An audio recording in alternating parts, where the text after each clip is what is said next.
This is Audible.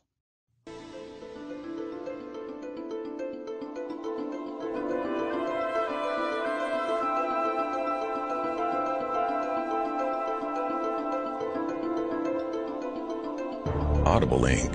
and Harlequin present Captivated and Entranced by Nora Roberts, read by Therese Plummer.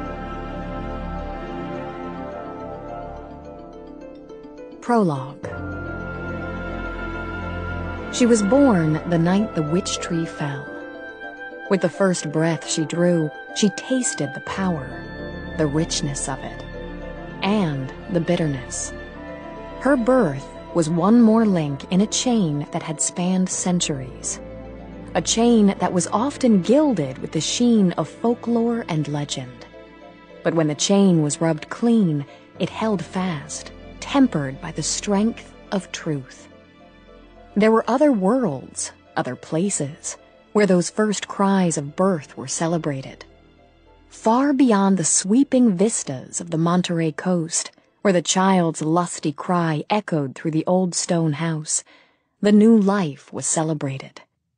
In the secret places where magic still thrived, deep in the green hills of Ireland, on the wind-swept moors of Cornwall, deep in the caves of Wales, along the rocky coast of Brittany, that sweet song of life was welcomed.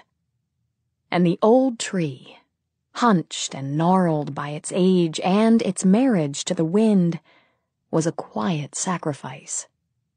With its death and a mother's willing pain, a new witch was born. Though the choice would be hers, a gift, after all, can be refused, treasured, or ignored. It would remain as much a part of the child and the woman she became as the color of her eyes. For now she was only an infant, her sight still dim, her thoughts still half-formed, shaking angry fists in the air even as her father laughed and pressed his first kiss on her downy head. Her mother wept when the babe drank from her breast, wept in joy and in sorrow. She knew already that she would have only this one girl child to celebrate the love and union she and her husband shared. She had looked, and she had seen. As she rocked the nursing child and sang an old song, she understood that there would be lessons to be taught, mistakes to be made. And she understood that one day, not so long from now, in the vast scope of lifetimes, her child would also look for love. She hoped that of all the gifts she would pass along, all the truths she would tell, the child would understand one, the vital one, that the purest magic is in the heart. Chapter 1. There was a marker in the ground where the witch tree had stood. The people of Monterey and Carmel valued nature. Tourists often came to study the words on the marker, or simply to stand and look at the sculptured old trees, the rocky shoreline, the sunning harbor seals. Locals, who had seen the tree for themselves, who remembered the day it had fallen, often mentioned the fact that Morgana Donovan had been born that night. Some said it was a sign. Others shrugged and called it coincidence. Still, more simply wondered. No one denied that it was excellent local color to have a self-proclaimed witch born hardly a stone's throw away from a tree with a reputation. Nash Kirkland considered it an amusing fact and an interesting hook. He spent a great deal of his time studying the supernatural. Vampires and werewolves and things that went bump in the night were a hell of a way to make a living. And he wouldn't have had it any other way. Not that he believed in goblins or ghoulies or witches, if it came to that. Men didn't turn into bats or wolves at moonrise, the dead did not walk, and women didn't soar through the night on broomsticks. except in the pages of a book or in the flickering light and shadow of a movie screen. There, he was pleased to say, anything was possible. He was a sensible man who knew the value of illusions and the importance of simple entertainment. He was also enough of a dreamer to conjure images out of the shades of folklore and superstition for the masses to enjoy.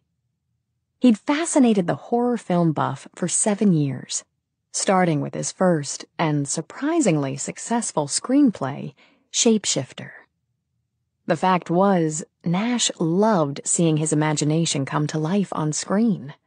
He wasn't above popping into the neighborhood movie theater and happily devouring popcorn while the audience caught their breath, stifled screams, or covered their eyes.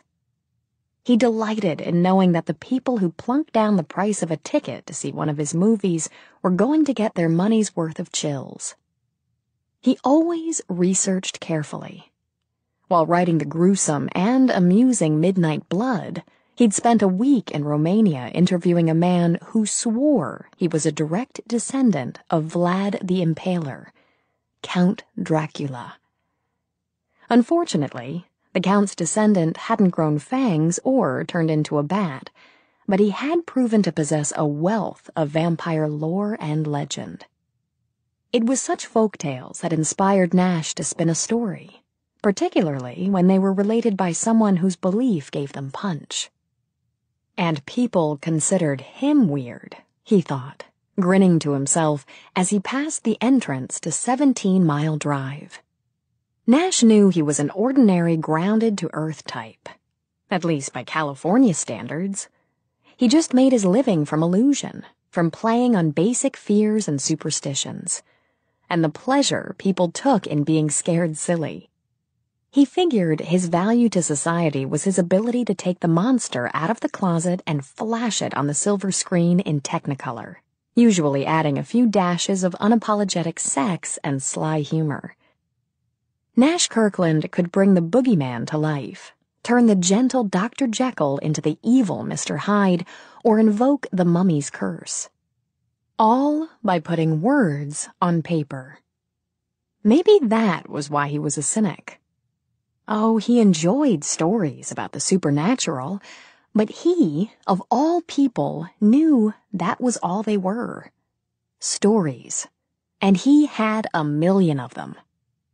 He hoped Morgana Donovan, Monterey's favorite witch, would help him create the next one. For the past few weeks between unpacking and taking pleasure in his new home, trying his skill at golf and finally giving it up as a lost cause, and simply treasuring the view from his balcony, Nash had felt the urge to tell a tale of witchcraft. If there was such a thing as fate, he figured, it had done him a favor by plunking him down only a short, pleasant drive from an expert. Whistling along with the car radio, he wondered what she'd be like. Turbaned or tasseled? Draped in black crepe? Or maybe she was some New Age fanatic who spoke only through Gargan, her channeler from Atlantis. Either way, he wouldn't mind a bit.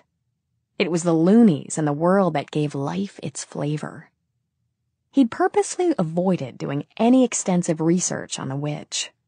He wanted to form his own opinions and impressions, leaving his mind clear to start forming plot angles. All he knew was that she'd been born right here in Monterey some 28 years before, and she ran a successful shop that catered to people who were into crystals and herbs. He had to give her 2 thumbs up for staying in her hometown. After less than a month as a resident of Monterey, he wondered how he could ever have lived anywhere else.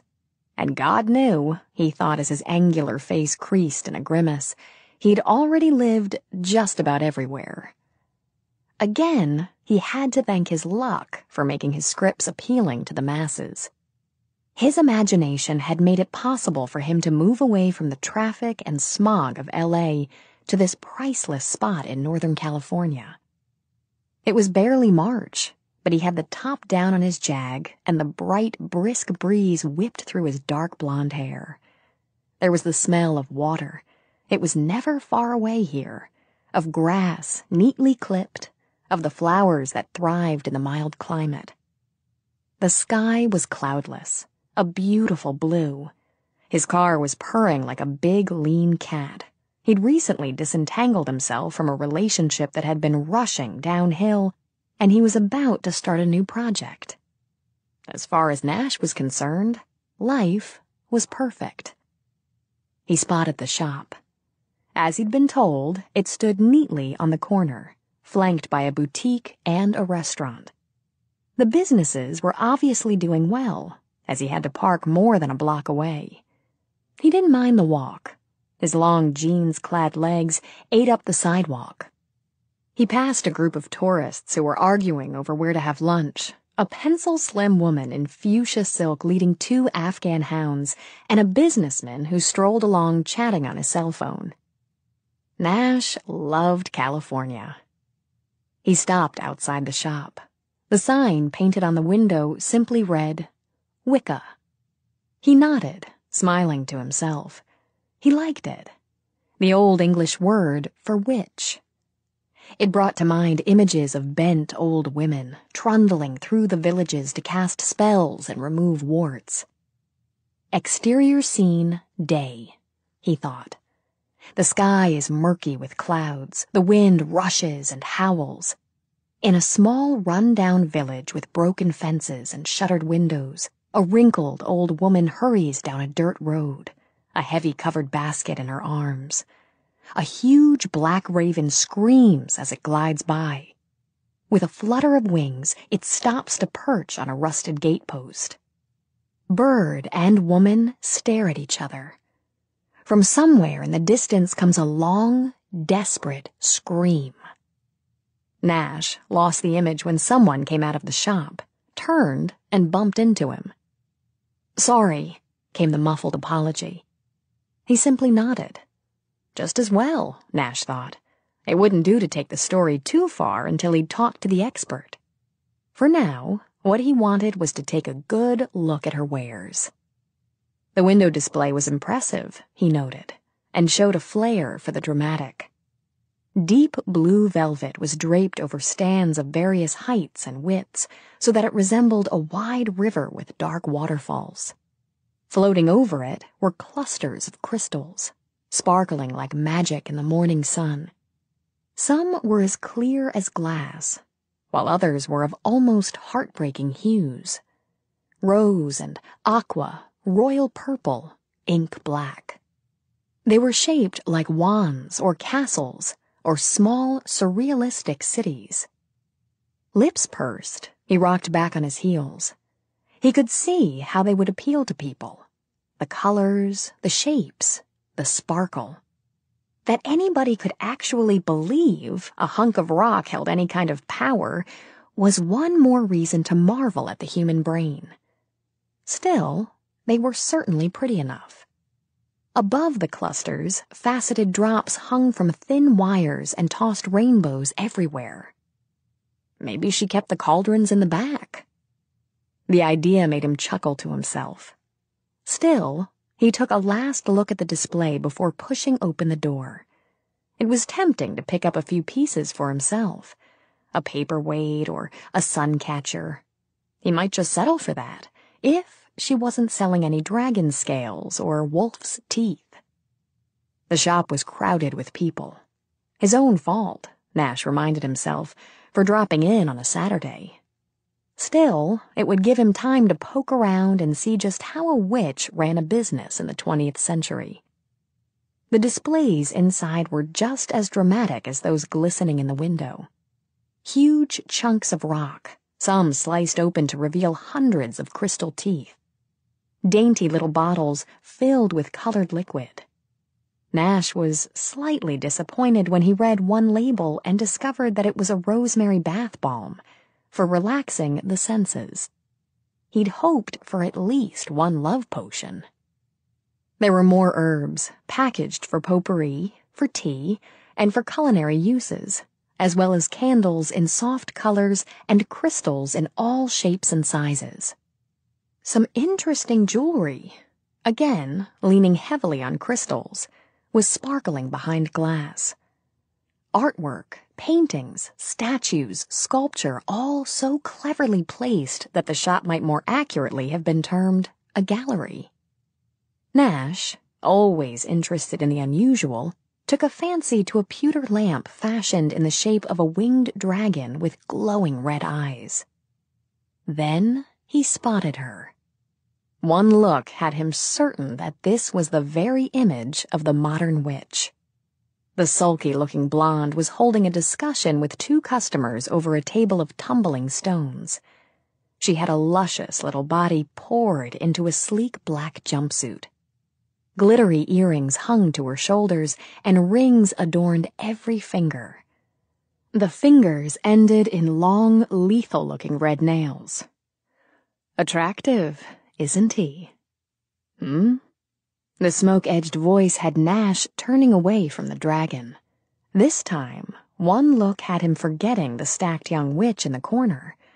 He found himself lost for several heartbeats in a pair of cobalt blue eyes. Excuse me? The dragon. Smiling, she ran a hand over the pewter head. I was just wondering if I should take him home with me. She smiled, and he saw that her lips were full and soft and unpainted. Do you like dragons? Crazy about them, he decided on the spot. Do you shop in here often? Yes. She lifted a hand to her hair. It was black as midnight and fell in careless waves to her waist. Nash made an effort and tried to put the pieces of her together. The ebony hair went with pale, creamy skin. The eyes were wide and heavily lashed. The nose was small and sharp. She was nearly as tall as he, and wan, slender. The simple blue dress she wore showed taste and style as well as subtle curves. There was something, well, dazzling about her, he realized, though he couldn't analyze what while he was so busy enjoying it. As he watched, her lips curved again. There was something very aware as well as amused in the movement. Have you been in Wicca before? No. Great stuff. You're interested in crystals? I could be. Idly he picked up a hunk of amethyst. But I flunked my earth science course in high school. I don't think you'll be graded here. She nodded toward the stone he held. If you want to get in touch with your inner self, you should hold it in your left hand. Oh, yeah? To indulge her, he shifted it.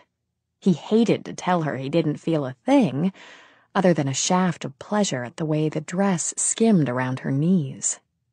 If you're a regular here, maybe you could introduce me to the witch.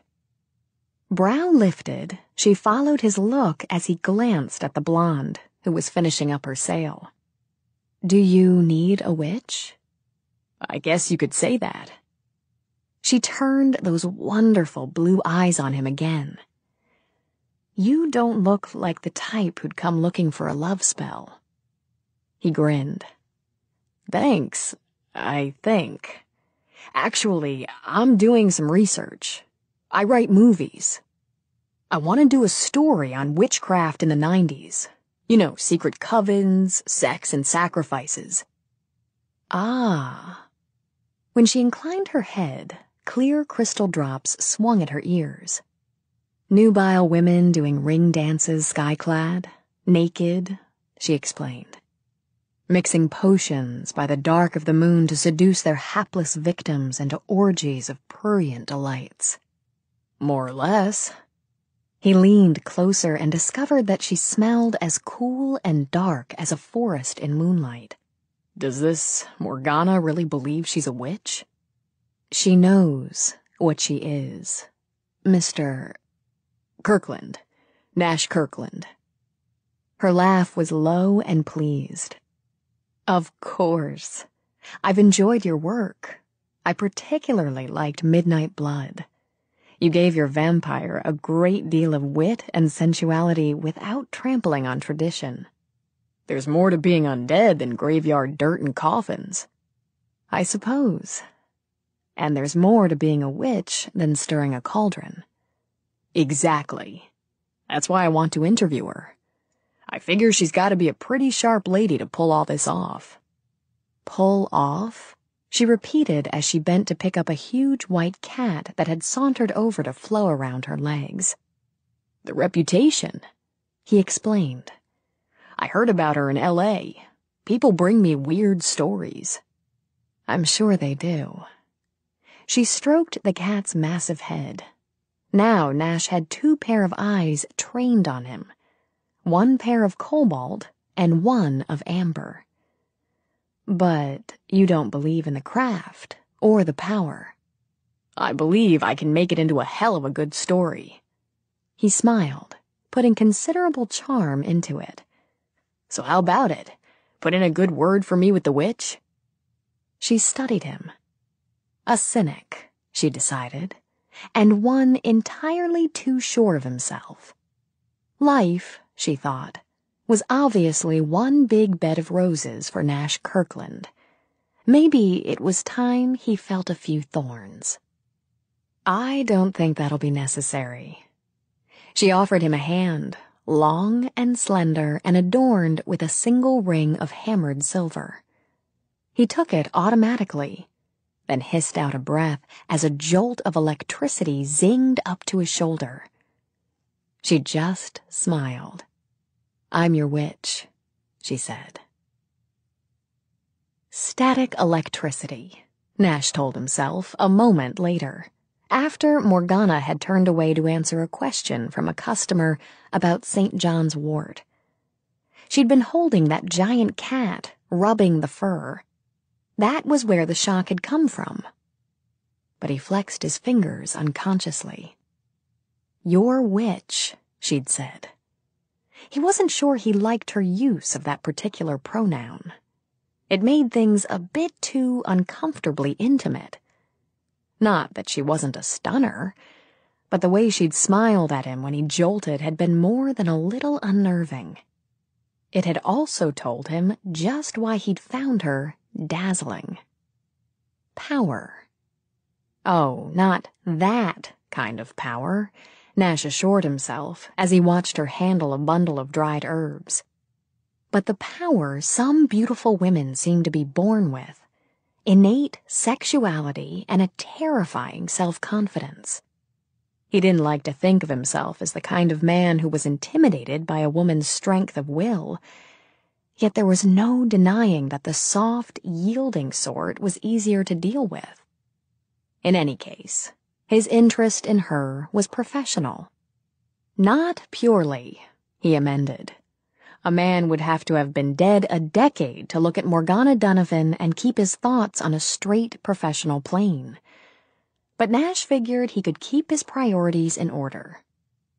Nash waited until she was finished with the customer, fixed a self-deprecating smile in place, and approached the counter. I wonder if you've got a handy spell for getting my foot out of my mouth. Oh, I think you can manage that on your own. Ordinarily, she would have dismissed him, but there must be some reason she'd been drawn across the shop to him. Morgana didn't believe in accidents. Anyway, she decided, any man with such soft brown eyes couldn't be a complete jerk. I'm afraid your timing's poor, Nash. We're very busy this morning. You close at 6. How about if I come back then? I'll buy you a drink. Dinner? Her impulse to refuse was automatic. She would have preferred to meditate on it or study her scrying ball. Before she could speak, the cat leapt onto the counter, clearing the 4 feet in that weightless soar felines accomplish so easily. Nash reached out absently to scratch the cat's head. Rather than walking off, insulted, or spitting bad-temperedly, as was her habit with strangers, the white cat arched sinuously under the stroking hand. Her amber eyes slitted and stared into Morgana's. You seem to have Luna's approval, Morgana muttered. 6 o'clock, then, she said as the cat began to purr lustily. And I'll decide what to do about you. Fair enough. Nash gave Luna one last long stroke, then strolled out. Frowning, Morgana leaned down until her eyes were level with the cat's. You'd better know what you're about. Luna merely shifted her not inconsiderable weight and began to wash herself. Morgana didn't have much time to think about Nash. Because she was a woman who was always at war with her impulsive nature, she would have preferred a quiet hour to mull over how best to deal with him.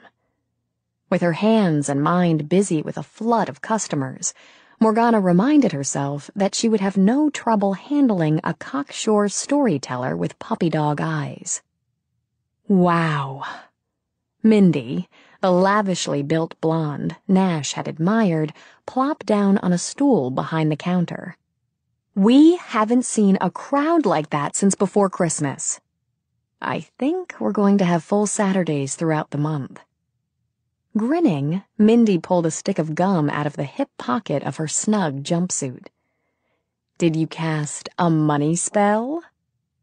Morgana arranged a glass castle to her liking before responding. The stars are in an excellent position for business. She smiled. Plus, the fact that our new window display is fabulous. You can go on home, Mindy. I'll total out and lock up. I'll take you up on it. She slid sinuously off the stool to stretch, then lifted both darkened brows. My, oh my, look at this. Tall, tanned, and tasty. Morgana glanced over and spotted Nash through the front window. He'd had more luck with parking this time and was unfolding himself from the front seat of his convertible. Down, girl. Chuckling, Morgana shook her head. Men like that break hearts without spilling a drop of blood. That's okay. I haven't had my heart broken in days. Let's see. She took a swift and deadly accurate survey. 6 foot, 160 gorgeous pounds, the casual type, maybe just a tad intellectual, likes the outdoors but doesn't overdo it, just a few scattered sunstreaks through the hair and a reasonable tan. Good facial bones, he'll hold up with age, and there's that yummy mouth. Fortunately, I know you, and understand you actually do think more of men than you do puppies in a pet store window. With a chuckle, Mindy fluffed her hair. Oh, I think more of them, all right. A whole lot more. As the door opened, Mindy shifted position so that her body seemed about to burst out of the jumpsuit. Hello, handsome. Want to buy a little magic? Always ready to accommodate a willing woman, Nash flashed her a grin. What do you recommend? Well, the word came out in a long purr to rival one of Luna's. Mindy, Mr. Kirkland isn't a customer. Morgana's voice was mild and amused. There were few things more entertaining than Mindy's showmanship with an attractive man. We have a meeting. Maybe next time, Nash told her. Maybe any time. Mindy slithered around the counter, shot Nash one last devastating look, then wiggled out the door. I bet she boosts your sales, Nash commented. Along with the blood pressure of every male within range. How's yours? He grinned. Got any oxygen? Sorry, fresh out. She gave his arm a friendly pat. Why don't you have a seat? I have a few more things to... Damn. Excuse me? Didn't get the closed sign up quick enough. She muttered, then she beamed a smile as the door opened. Hello, Mrs. Littleton. Morgana. The word came out in a long, relieved sigh as a woman Nash judged to be somewhere between 60 and 70 streamed across the room. The verb seemed apt, he thought. She was built like a cruise ship, sturdy of bow and stern, with colorful scarves wafting around her like flags. Her hair was a bright, improbable red that frizzed cheerfully around a moon-shaped face. Her eyes were heavily outlined in emerald, and her mouth was slicked with deep crimson. She threw out both hands. They were crowded with rings and gripped Morgana's. I simply couldn't get here a moment sooner. As it was, I had to scold the young policeman who tried to give me a ticket. Imagine, a boy hardly old enough to shave, lecturing me on the law. She let out a huff of breath that smelled of peppermint. Now then, I hope you have a few minutes for me. Of course. There was no help for it, Morgana thought. She was simply too fond of the batty old woman to make excuses. You're a dream. She's a dream, isn't she? Mrs. Littleton demanded of Nash. You bet. Mrs. Littleton beamed, turning toward him with a musical symphony of jaggling chains and bracelets. Sagittarius, right? Nash heedlessly amended his birthday to suit her. Right. Amazing. She puffed out her ample bosom. I do pride myself on being an excellent judge. I won't keep you but a moment from your date, dear. I don't have a date, Morgana told her. What can I do for you? Just the teensiest favor. Mrs. Littleton's eyes took on a gleam that had Morgana stifling a moan. My grandniece. There's the matter of the prom and this sweet boy in her geometry class. This time she'd be firm. Morgana promised herself. Absolutely a rock. Taking Mrs. Littleton's arm, she edged her away from Nash. I've explained to you that I don't work that way. Mrs. Littleton fluttered her false eyelashes. I know you usually don't, but this is such a worthy cause. They all are.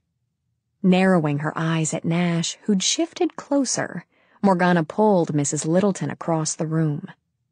I'm sure your niece is a wonderful girl, but arranging a prom date for her is frivolous, and such things have repercussions.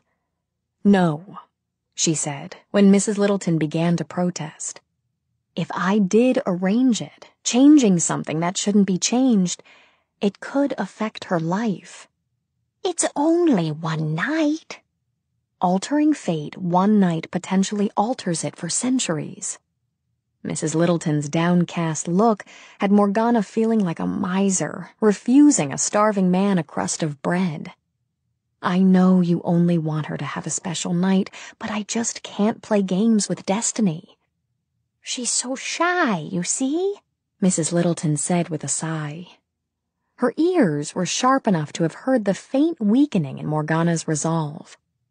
And she doesn't think she's the least bit pretty, but she is. Before Morgana could protest, she whipped out a snapshot. See? She didn't want to see, Morgana thought. But she looked, and the pretty young teenager with the somber eyes did the rest. Morgana cursed inwardly. Dragon's teeth and hellfire. She was as soppy as a wet Valentine when it came to puppy love. I won't guarantee, only suggest. That will be wonderful. Seizing the moment, Mrs. Littleton pulled out another picture, one she'd cut from the high school yearbook at the school library. This is Matthew. A nice name, isn't it? Matthew Brody and Jessie Littleton. She was named for me. You will start soon, won't you? The prom's the first weekend in May. If it's meant, it's meant, Morgana said, slipping the photos into her pocket. Blessed be. Beaming, Mrs. Littleton kissed Morgana's cheek. I won't keep you any longer. I'll be back Monday to shop. Have a good weekend. Annoyed with herself, Morgana watched Mrs. Littleton depart. "Wasn't she supposed to cross your palm with silver?" Nash asked. Morgana tilted her head.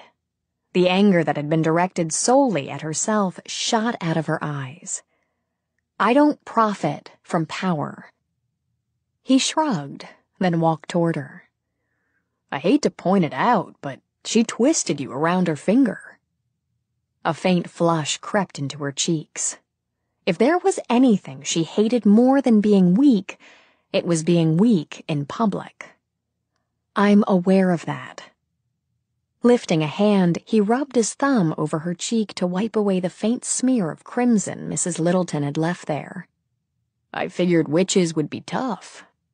"I have a weak spot for the eccentric and the good-hearted. And you're not a Sagittarius."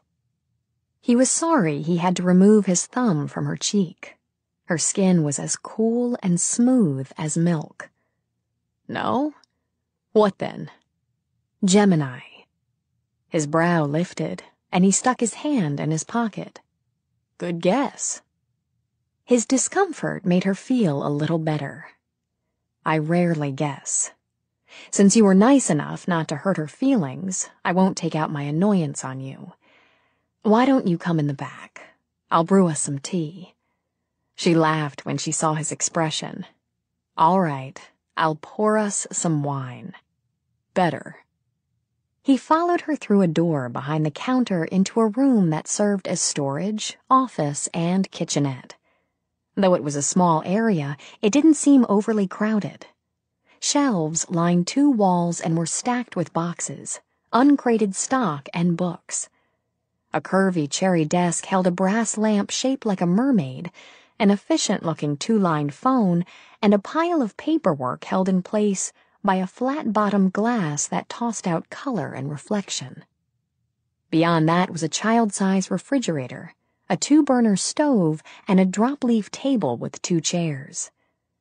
In the single window, pots of herbs were crowded and thriving. He could smell, he wasn't sure what. Sage, perhaps, and oregano, with a homey trace of lavender. Whatever it was pleasant. Morgana took 2 clear goblets from a shelf over the sink. "Have a seat," she said. "I can't give you very much time, but you might as well be comfortable." She took a long, slim-necked bottle out of the refrigerator and poured a pale golden liquid into the goblets. "No label?" "It's my own recipe." With a smile, she sipped first. "Don't worry, there's not a single eye of newt in it." He would have laughed, but the way she studied him over the rim of her glass was making him uneasy. Still, he hated to refuse a challenge. He took a sip. The wine was cool, faintly sweet, and smooth as silk. "Nice." "Thank you." She took the chair beside him. "I haven't decided whether I'm going to help you or not. But I'm interested in your craft, particularly if you're going to incorporate mine into it." "You like the movies," he said, figuring that gave him a head start. He hooked an arm around the back of the chair, scratching Luna absently with his foot as the cat wound around his legs. "Among other things, I enjoy the variety of human imagination." "Okay." "But," she went on, interrupting him, "I'm not sure I want my personal views going Hollywood." "We can talk." He smiled again, and again she understood that he was a power to be reckoned with. As she considered that, Luna leapt onto the table. For the first time, Nash noticed that the cat wore an etched round crystal around her neck. "Look, Morgana, I'm not trying to prove or disprove. I'm not trying to change the world. I just want to make a movie." "Why horror and the occult?" "Why?" He shrugged his shoulders. It always made him uncomfortable when people asked him to analyze. "I don't know. Maybe because when people go into a scary movie, they stop thinking about the lousy day they had at the office after the opening scream." His eyes lit with humor. Or maybe because the first time I got past first base with a girl was when she wrapped herself all over me during a midnight showing of Carpenter's Halloween. Morgana sipped and considered. Maybe, just maybe, there was a sensitive soul under that smug exterior. There certainly was talent, and there was undeniably charm. It bothered her that she felt pushed, somehow. Pushed to agree. Well, she'd damn well say no if she chose to, but she'd test the waters first. Why don't you tell me about your story? Nash saw the opening and pounced. I haven't got one to speak of yet. That's where you come in. I like to have plenty of background. I can get a lot of information out of books. He spread his hands. I already have some. My research tends to overlap and take me into all areas of the occult. What I want is the personal angle. You know, what made you get into witchcraft? Do you attend ceremonies? What kind of trappings you prefer? Morgana ran a fingertip thoughtfully around the rim of the goblet. I'm afraid you're starting off with the wrong impression. You're making it sound as though I joined some sort of club. Coven, club, a group with the same interests. I don't belong to a coven. I prefer working alone. Interested, he leaned forward. Why? There are groups who are quite sincere and those who are not. Still others dabble in things best left locked. Black magic. Whatever name you give it. And you're a white witch. You're fond of labels. With a restless move, she picked up her wine again. Unlike Nash, she didn't mind discussing the essence of her craft, but once she agreed to, she expected to have her thoughts received respectfully. We're all born with certain powers, Nash. Yours is to tell entertaining stories, and to attract women. Her lips curved as she sipped. I'm sure you respect and employ your powers. I do exactly the same. What are yours? She took her time, setting her goblet down, lifting her eyes to his. The look she leveled at him made him feel like a fool for having asked. The power was there, the kind that could make a man crawl. His mouth went so dry that the wine he was drinking could have been sand. What would you like? A performance? The faintest hint of impatience had seeped into her tone. He managed to draw a breath and shake himself out of what he would almost have thought was a trance, if he believed in trances. I'd love one. Maybe it was twitching the devil's tail, but he couldn't resist. The color that temper brought to her cheeks made her skin glow like a freshly picked peach. What did you have in mind? She felt the quick, unwelcome tug of desire. It was distinctly annoying. Lightning bolts from the fingertips? Should I whistle up the wind or draw down the moon? Dealer's choice. The nerve of the man, she thought, as she rose, the power humming hot in her blood. It would serve him right if she... Morgana. She whirled, anger sizzling. With an effort, she tossed her hair back and relaxed. Anna. Nash couldn't have said why he felt as though he'd just avoided a calamity of major proportions, but he knew that, for an instant, his whole being had been so wrapped up in Morgana that he wouldn't have felt an earthquake. She'd pulled him right in, and now he was left a little dazed, a little dull-witted, staring at the slim blonde woman in the doorway.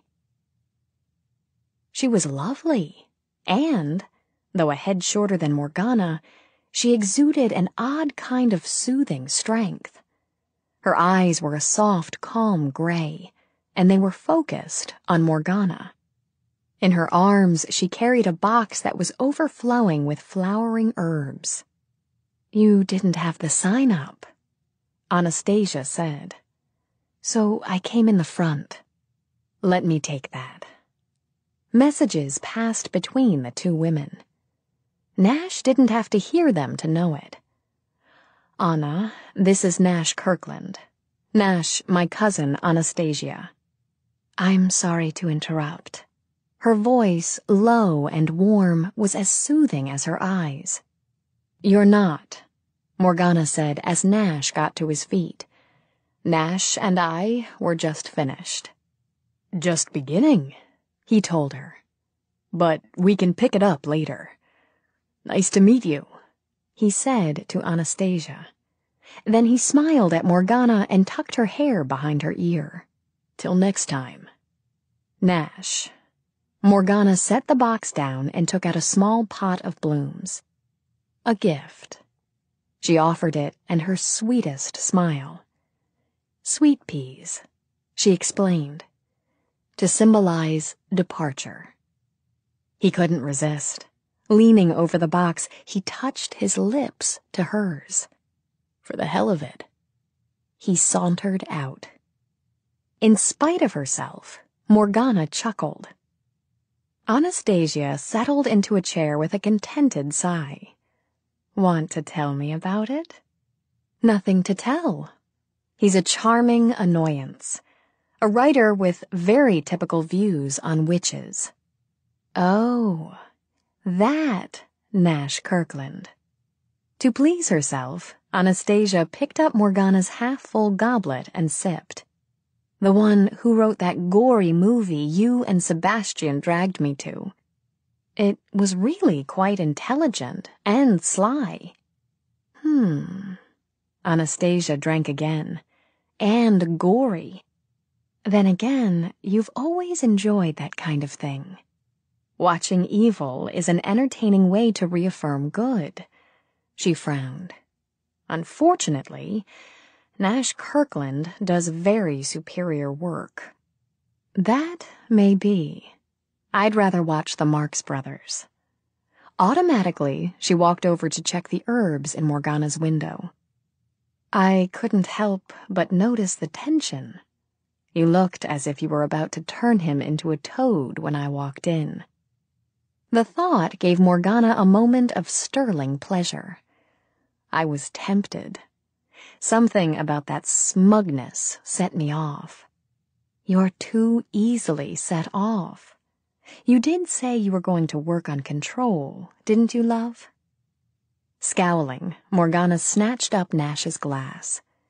He walked out of here on 2 legs, didn't he? She sipped, and realized instantly it was a mistake. He'd left too much of himself in the wine. A powerful man, she thought, as she set the goblet down again. Despite the easy smile and the relaxed manner, a very powerful man. She wished she'd thought to charm the flowers she'd given him, but she dismissed the idea immediately. Perhaps something was pushing them together, but she would deal with it. And she would deal with it and with Nash Kirkland without magic. Chapter 2. Morgana enjoyed the peace of Sunday afternoons. It was her day to indulge herself, and from her first breath, Morgana had appreciated indulgences. Not that she avoided work. She had put a great deal of time and effort into seeing that her shop ran smoothly and turned a profit, without using her special skills to smooth her path. Still, she firmly believed that the proper reward for any effort was relaxation. Unlike some business owners, Morgana didn't agonize over books and inventory and overhead. She simply did what she felt needed to be done, making sure she did it well. Then, when she walked away from it, if only for an hour at a time, she forgot business completely. It amazed Morgana that there were people who would spend a beautiful day inside biting their nails over ledgers. She hired an accountant to do that. She hadn't hired a housekeeper, but only because she didn't care for the idea of someone poking through her personal things. She, and only she, was their caretaker. though her gardens were extensive and she'd long ago accepted that she would never have the way with growing things that her cousin Anastasia had. She tended the blooms herself. She found the cycle, planting, watering, weeding, harvesting, rewarding. She knelt now, in a strong stream of sunlight, at the extensive rockery where her herbs and spring bulbs thrived. There was the scent of rosemary, of hyacinth, the delicacy of jasmine, the richness of anise. Music drifted through the windows, the penny whistles and flutes of a traditional Irish folk tune, clashing cheerfully with the surge and thrust of water spewing up from the rocks a few hundred yards behind her. It was one of those precious and perfect days, with the sky spread overhead like clear blue glass, and the wind, light and playful, carrying the scents of water and wildflowers. From beyond the low wall and sheltering trees at the front of her property, she could hear the occasional swish of a car as tourists or natives took in the scenery. Luna was sprawled nearby in a patch of sunlight, her eyes slitted, nearly closed, her tail switching occasionally as she watched birds. If Morgana weren't there, she might have tried for a snack. For all her bulk, she could move like lightning. But her mistress was very firm about such habits. When the dog patted over to drop his head into Morgana's lap, Luna gave a mutter of disgust and went to sleep. Dogs had no pride. Content, Morgana sat back on her heels, ruffling the dog's fur with one hand as she surveyed her rockery. Perhaps she would pluck a few sprigs. She was running low on angelica balm and hyssop powder. Tonight, she decided, if there was a moon, such things were best done by moonlight. For now, she would enjoy the sun, lifting her face to it, letting its warmth and life pour over her skin. She could never sit here without feeling the beauty of this spot, this place where she had been born. Though she had traveled to many other lands, seen many magic places, it was here she belonged. For it was here she had learned long ago that she would find love, share love, and bear her children. With a sigh, Morgana closed her eyes. Those days could wait, she mused. She was content with her life precisely as it was. When the time came for it to change, she intended to remain fully in charge. When the dog sprang to his feet, a warning growl humming in his throat, Morgana didn't bother to look around. She'd known he'd come. She hadn't needed the crystal or the black mirror to tell her. Nor could she claim it was clairvoyance. That was more her cousin Sebastian's territory. She'd needed only to be a woman to know. She sat, smiling, while the dog sent out a series of rapid, unfriendly barks.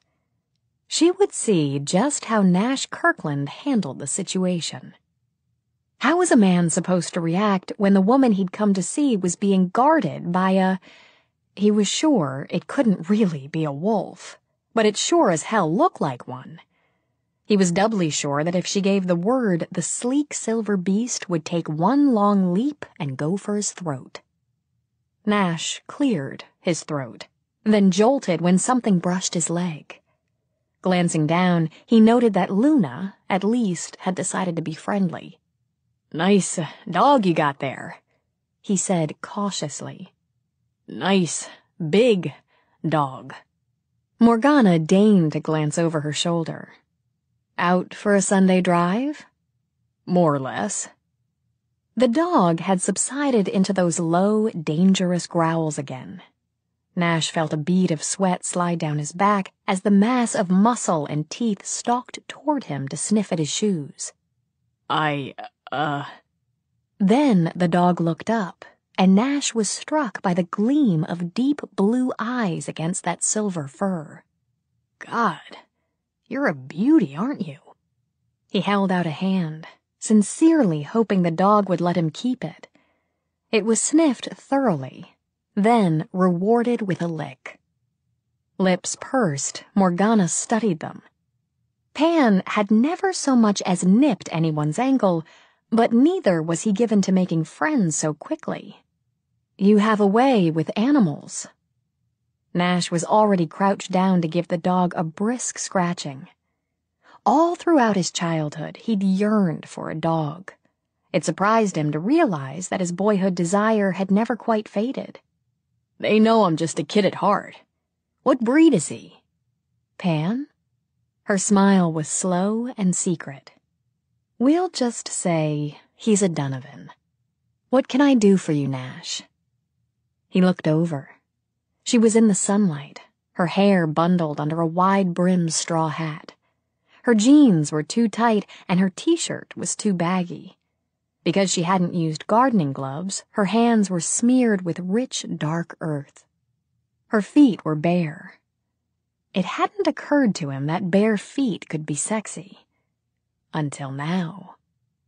Besides that, she said, with such an easy ripple of amusement in her voice that he had to grin. Sorry, my mind was wandering. It didn't offend her to be found desirable. Why don't you start with telling me how you found me? Come on, honey. You know you've got a reputation. He rose to walk over and sit on the grass beside her. I had dinner in the place beside your shop. Struck up a conversation with my waitress. I'll bet you did. He reached over to toy with the amulet she wore. An interesting piece, he thought, shaped like a half moon and inscribed in Greek? Arabic? He was no scholar. Anyway, she was a fount of information, fascinated and spooked. Do you affect a lot of people that way? Legions. And she'd learned to enjoy it. Did she tell you that I ride over the bay on my broomstick every full moon? Close enough. He let the amulet drop. It interests me how ordinarily intelligent people allow themselves to get caught up in the supernatural. Isn't that how you make your living? Exactly. And, speaking of my living, I figure you and I started off wrong. How about a clean slate? It was hard to be annoyed with an attractive man on a beautiful day. How about it? He thought it might be wise to take the conversation where he wanted by way of the back door. You know a lot about flowers and stuff? A few things.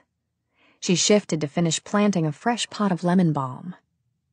Maybe you can tell me what I've got in my yard, and what I should do about it. Hire a gardening service, she said. Then she relented and smiled. I suppose I might find time to take a look. I'd really appreciate it. He brushed at a smear of dirt on her chin. You really could help me with the script, Morgana. It's no problem getting things out of books. I mean, anyone can do that. What I'm looking for is a different slant, something more personal. And What is it? You have stars in your eyes, he murmured. Little gold stars, like sunlight on a midnight sea. But you can't have the sun at midnight. You can have anything if you know how to get it. Those fabulous eyes held his.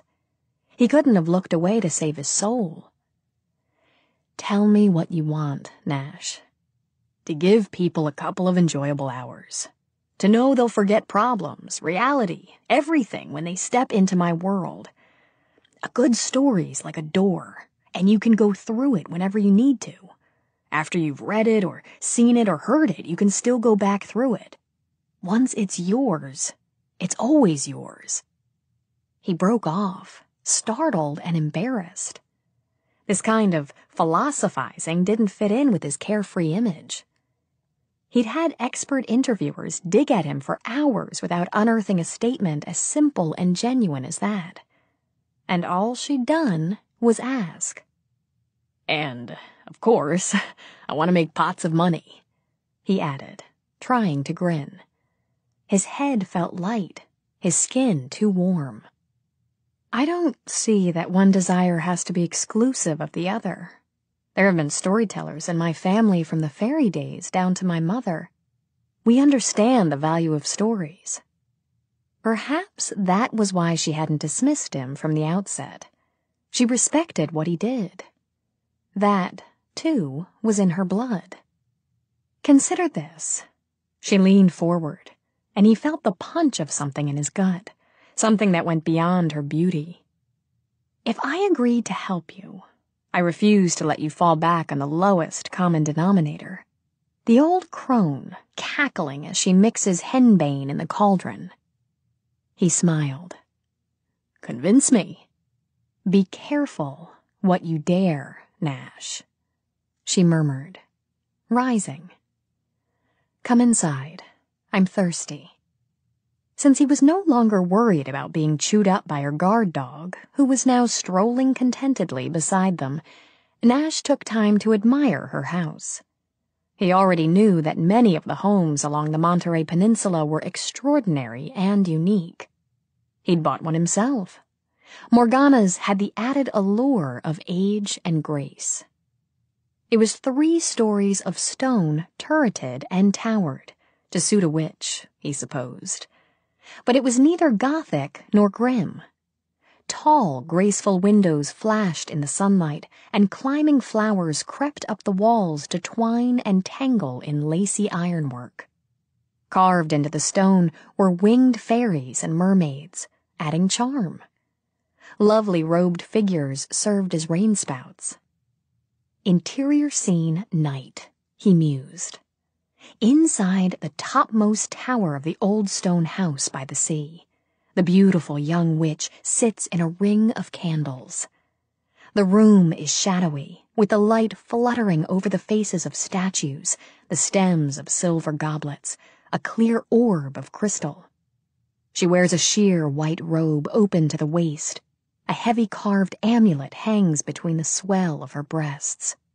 A deep hum seems to come from the stones themselves as she lifts 2 photographs high in the air. The candles flicker. A wind rises within the closed room to lift her hair and ripple the robe. She chants, ancient words in a low, smoldering voice. She touches the photos to the candle flame. No, scratch that. She sprinkles the photos with the glowing liquid from a cracked blue bowl. A hiss of steam. The humming takes on a slow, sinuous beat. Her body sways with it as she places the photos face to face, laying them on a silver tray. A secret smile crosses her face as the photos fuse together. Fade out. He liked it, though he figured she could add a bit more color to the casting of a love spell. Content with his silence, Morgana took him around the side of the house, where the sound of water on rock rumbled and the cypress grove, trees bent and gnarled by time and wind, stood watch. They crossed a stone patio shaped like a pentagram, at whose top point stood a brass statue of a woman. Water gurgled in a tiny pool at her feet. "Who's she?" Nash asked. "She has many names." Moving to the statue, Morgana took up a small ladle, dipped it in the clear pool. She sipped, then poured the rest onto the ground for the goddess. Without a word, she crossed the patio again and entered a sunny, spotless kitchen. "Do you believe in a creator?" The question surprised him. "Yeah, sure. I suppose." He shifted uncomfortably while she walked across a white-tiled floor to the sink to rinse her hands. Your witchcraft, it's a religious thing?" She smiled as she took out a pitcher of lemonade. "Life's a religious thing. But don't worry, Nash, I won't try to convert you." She filled 2 glasses with ice. "It shouldn't make you uncomfortable. Your stories are invariably about good and evil. People are always making choices, whether to be one or the other. What about you?" She offered him his glass, then turned to walk through an archway and out of the kitchen. "You could say I'm always trying to check my less attractive impulses." She shot him a look. It doesn't always work. As she spoke, she led him down a wide hallway. The walls were decorated with faded tapestries depicting scenes from folklore and mythology, ornate sconces and etched plates of silver and copper. She opted for what her grandmother had always called the drawing room. Its walls were painted a warm rose, and the tone was picked up in the pattern of the Bokhara rug tossed over the wide plank chestnut floor. A lovely Adam mantel draped over the fireplace, which was stacked with wood ready to be put to flame should the night turn cool, or should Morgana wish it. But for now, a light breeze played through the open windows, billowing the sheer curtains and bringing with it the scents of her gardens. As in her shop, there were crystals and wands scattered around the room, along with a partial collection of her sculpture. Pewter wizards, bronze fairies, porcelain dragons. Great stuff. He ran his hand over the strings of a gold lap harp. The sound it made was soft and sweet. Do you play? When I'm in the mood. It amused her to watch him move around the room, toying with this, examining that. She appreciated honest curiosity. He picked up a scribed silver goblet and sniffed. Smells like...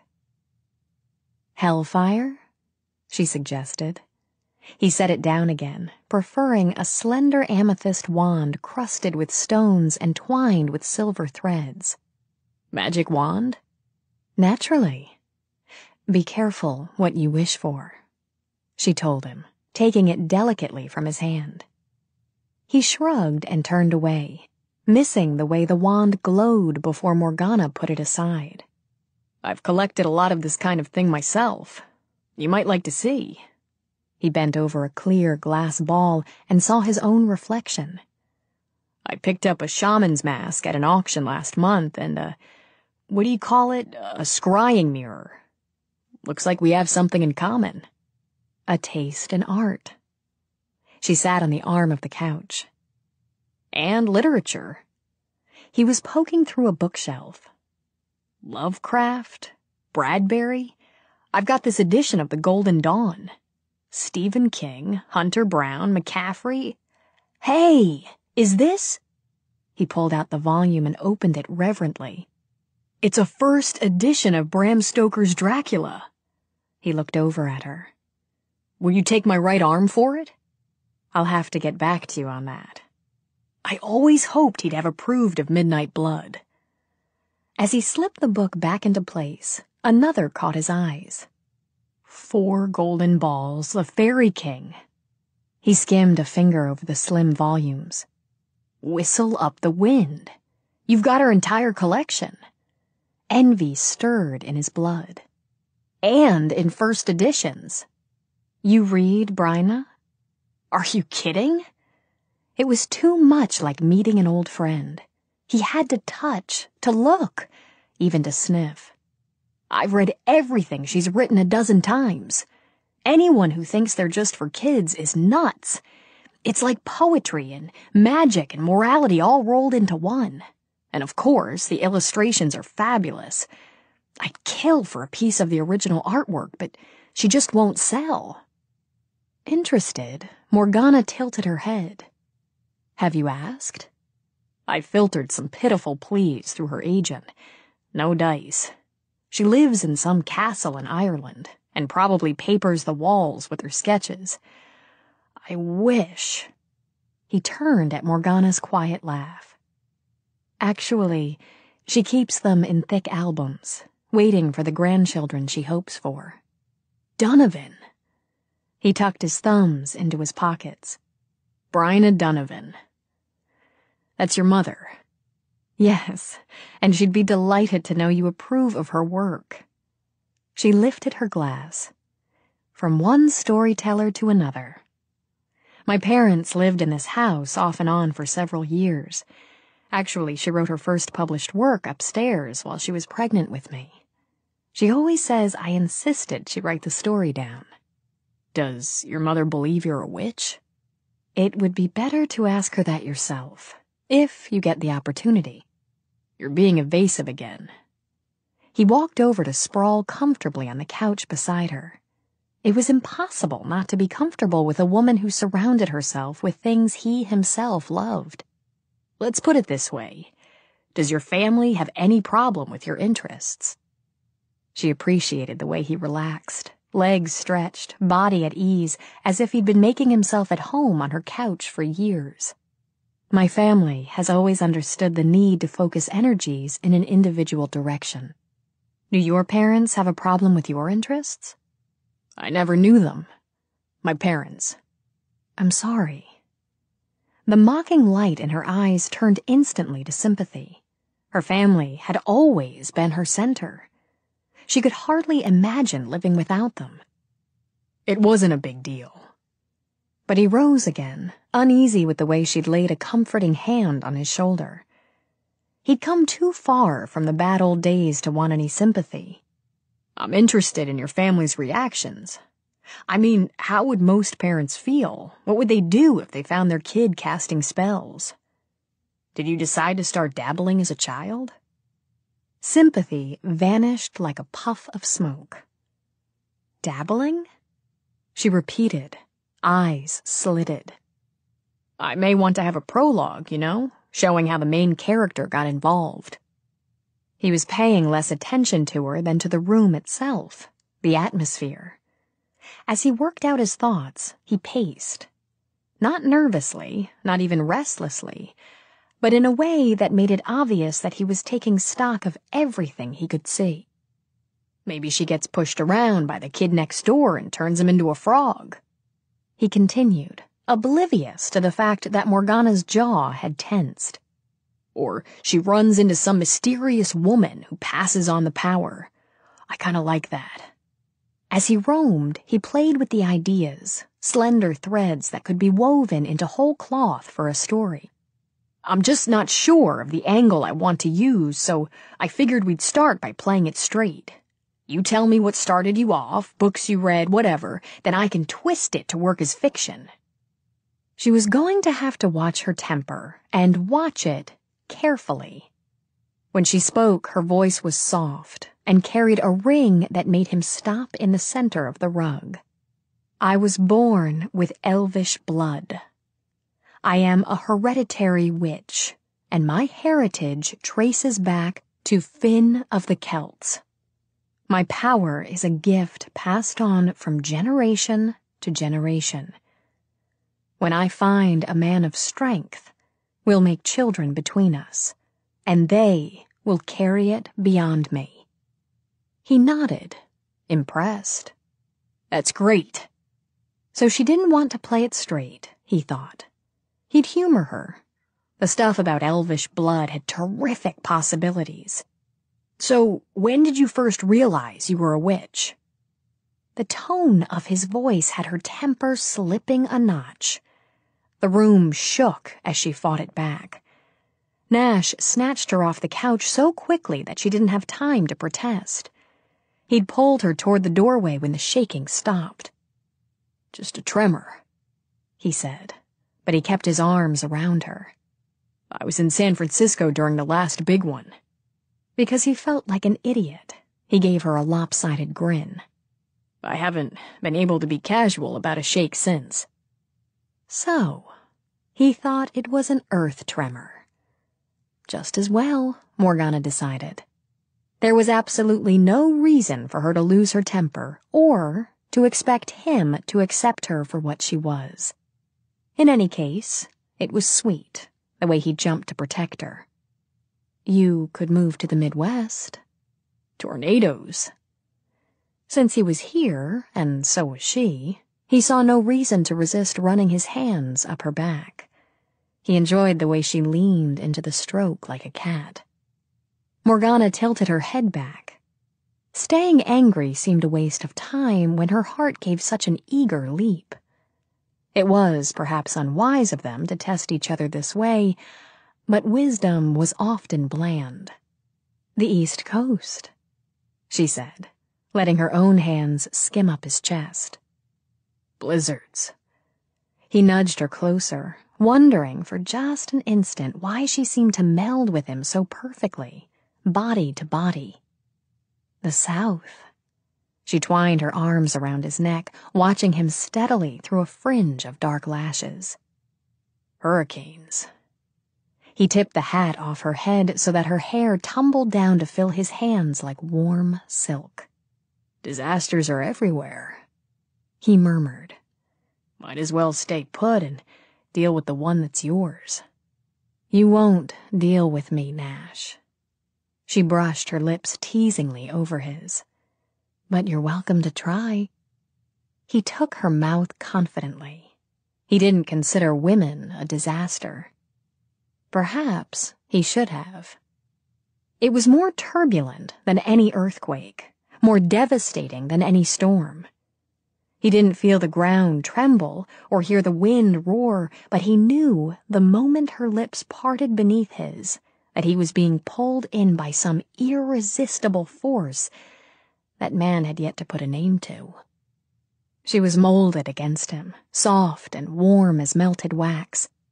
If he'd believed in such things, he might have said her body had been fashioned for just this purpose, to mate perfectly with his. His hands streaked under her loose shirt to race over the smooth skin of her back, to press her even closer, to make sure she was real and not some daydream, some fantasy. He could taste the reality, but even that had some kind of dreamy midnight flavor. Her mouth yielded silkily under his, even as her arms locked like velvet cords around his neck. A sound floated on the air, something she murmured, something he couldn't understand. Yet he thought he sensed surprise in the whisper, and perhaps a little fear, before it ended with a sigh. She was a woman who enjoyed the tastes and textures of a man. She had never been taught to be ashamed of taking pleasure with the right man at the right time. She hadn't ever learned to fear her own sexuality, but to celebrate it, cherish it, and respect it. And yet now, for the first time, she felt the sly quickening of fear with a man. The simplicity of a kiss filled a basic need, but there was nothing simple in this. How could it be simple when excitement and unease were dancing together along her skin? She wanted to believe that the power came from her, was in her. She was responsible for this whirlwind of sensation that surrounded them. Conjuring was often as quick as a wish, as strong as the will. But the fear was there, and she knew it came from the knowledge that this was something beyond her reach, out of her control, past her reckoning. She knew that spells could be cast on the strong as well as the weak. To break a charm took care, and action. She slid out of his arms, moving slowly, deliberately. Not for an instant would she let him see that he had had power over her. She closed a hand over her amulet and felt steadier. Nash felt like the last survivor of a train wreck. He jammed his hands in his pockets to keep himself from grabbing her again. He didn't mind playing with fire. He just liked to be sure he was the one holding the match. He knew damn well who'd been in charge of that little experiment, and it wasn't Nash Kirkland. You play around with hypnosis? He asked her. She was fine, Morgana told herself. She was just fine. But she sat on the couch again. It took an effort, but she managed a smile that was sultry around the edges. Did I mesmerize you, Nash? Flustered, he paced to the window and back. I just want to be sure when I kiss you that it's my idea. Her head came up. The pride that swam in her blood was something else that was ageless. You can have all the ideas you like. I don't have to resort to magic to make a man want me. She lifted a finger to touch the heat he'd left on her lips. And if I decided to have you, you'd be more than willing. Under her finger, her lips curved. Then you'd be grateful. He didn't doubt it, and that scraped at his pride. If I said something like that to you, you'd claim I was sexist and egocentric. Lazily, she picked up her glass. The truth has nothing to do with sex or ego. The white cat jumped soundlessly on the back of the couch. Without taking her eyes off Nash, Morgana lifted a hand and stroked Luna's head. If you're unwilling to take the risk, we can break off our creative partnership. You think I'm afraid of you? The absurdity of it put him in a slightly better mood. Babe, I stopped letting my glands do the thinking a long time ago. I'm relieved to hear it.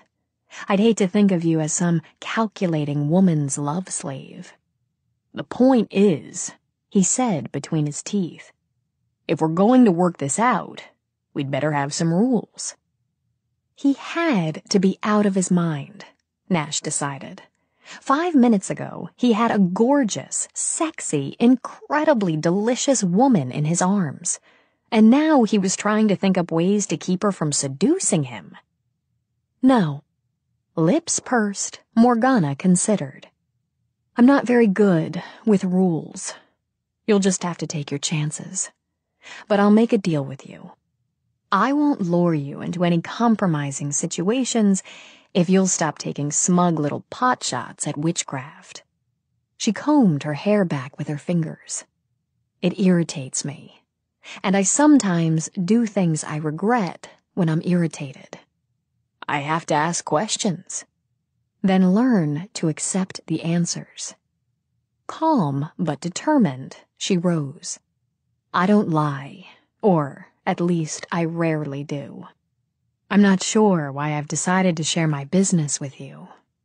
Perhaps because there's something appealing about you, and certainly because I have a great deal of respect for a teller of tales. You have a strong aura, and a questing, if cynical brain, along with a great deal of talent. And perhaps because those closest to me have approved of you. Such as Anastasia and Luna and Pan. They're all excellent judges of character, so he'd passed muster with a cousin, a cat, and a dog.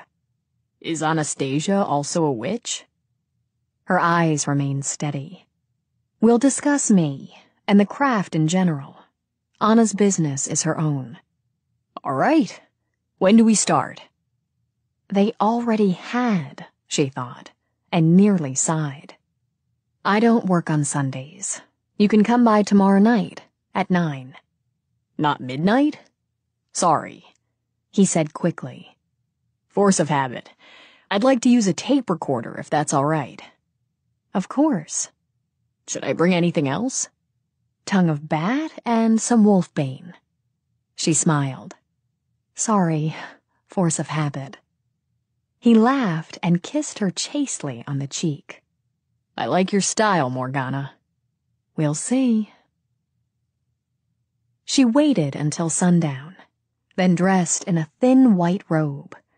Forewarned was always best, she told herself, when she'd finally broken down and slipped into the room at the top of the tower. She didn't like to admit that Nash was important enough to worry about, but since she was worrying, she might as well see. She cast the protective circle, lit the candles. Drawing in the scent of sandalwood and herbs, she knelt in the center and lifted her arms. Fire, water, earth, and wind, not to break and not to mend. Only now to let me see. As I will, so mote it be. The power slid inside her like breath, clean and cool. She lifted the sphere of clear crystal, cupping it in both hands so that the light from the candles flickered over it. Smoke, light, shadow. The globe swam with them, and then, as if a wind had blown, cleared to a pure, dazzling white. Within, she saw the cypress grove, the ancient and mystical trees filtering moonlight onto the forest floor. She could smell the wind, could hear it, and the call of the sea some said was the goddess singing. Candlelight, in the room, inside the globe. Herself, in the room, inside the globe. She wore the white ceremonial robe belted with a rope of crystals. Her hair was unbound, her feet were bare. The fire had been lit by her hand, by her will, and it burned as cool as the moonlight. It was a night for celebration. An owl hooted. She turned, saw its white wings flash and cut the dark like knives. She watched it glide off into the shadows. Then she saw him. He stepped away from the trunk of a cypress into the clearing. His eyes were full of her. Desire, demand, destiny. Trapped in the sphere, Morgana held out her arms and took Nash into her embrace. The walls of the tower room echoed with one brief curse. Betrayed. By herself. Morgana threw up a hand. The candles winked out. She stayed where she was, sulking in the dark. She cursed herself, thinking she'd have been better off not knowing. A few miles away, Nash woke from a catnap he'd taken in front of a blaring television. Groggy, he rubbed his hands over his face and struggled to sit up. Hell of a dream, he thought, as he worked out the kinks in his neck. Vivid enough to make him ache in several sensitive areas. And it was his own fault, he decided on a yawn as he reached absently for the bowl of popcorn he'd burned. He hadn't made enough of an effort to get Morgana out of his mind. So, if he was going to end up fantasizing about watching her do some kind of witch dance in the woods, about peeling her out of white silk and making love with her on the soft ground in the moonlight, he had no one to blame but himself. He gave a quick shudder and groped for his lukewarm beer. It was the damnedest thing, he mused.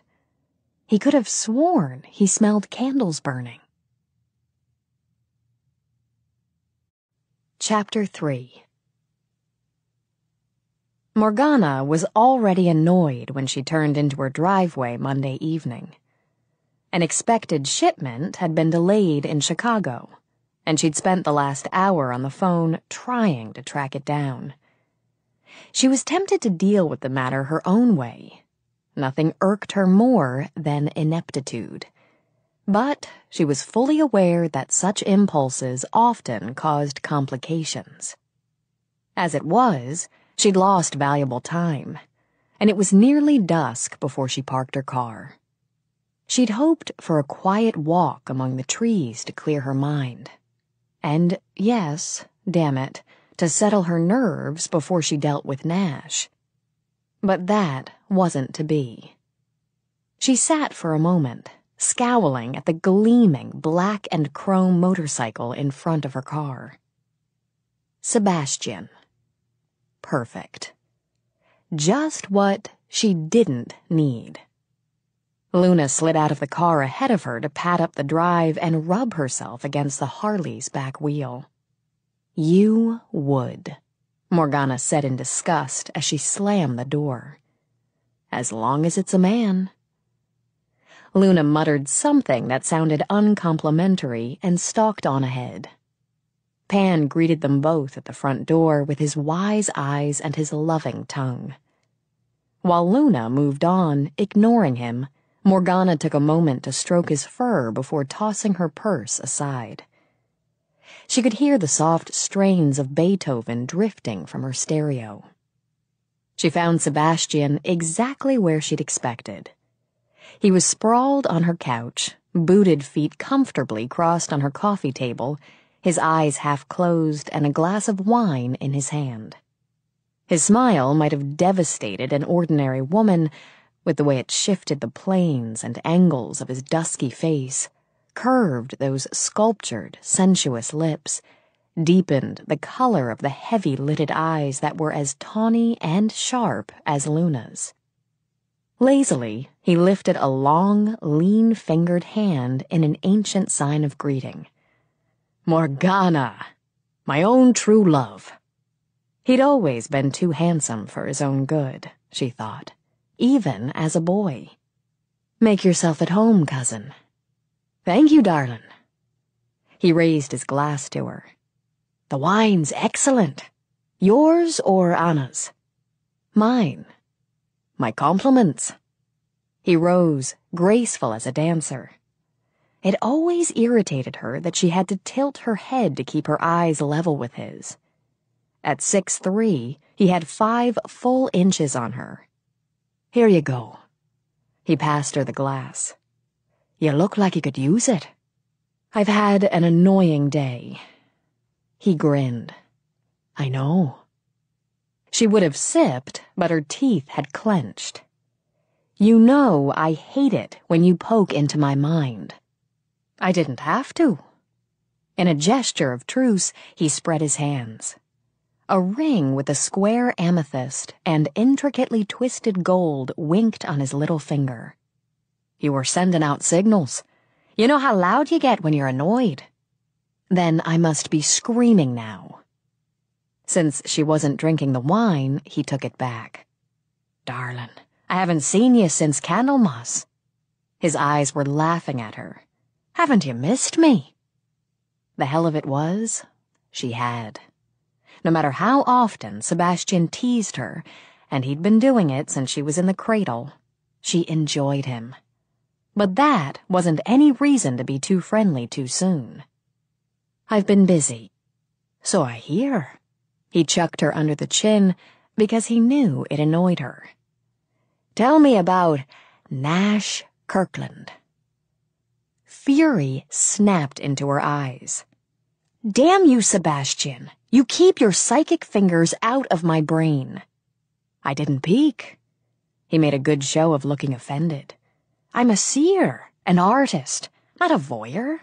Anna told me. Oh. She pouted a moment. Sorry. She knew that, at least since he'd gained some maturity and control, Sebastian rarely invaded anyone's private thoughts. Unless he considered it necessary. Well, there's nothing to tell. He's a writer. I know that. Haven't I enjoyed his movies? What's his business with you? Research. He wants a witch tale. Tale. As in story, I hope. She fought back a chuckle. Don't be crude, Sebastian. Just looking out for my baby cousin. Well, don't.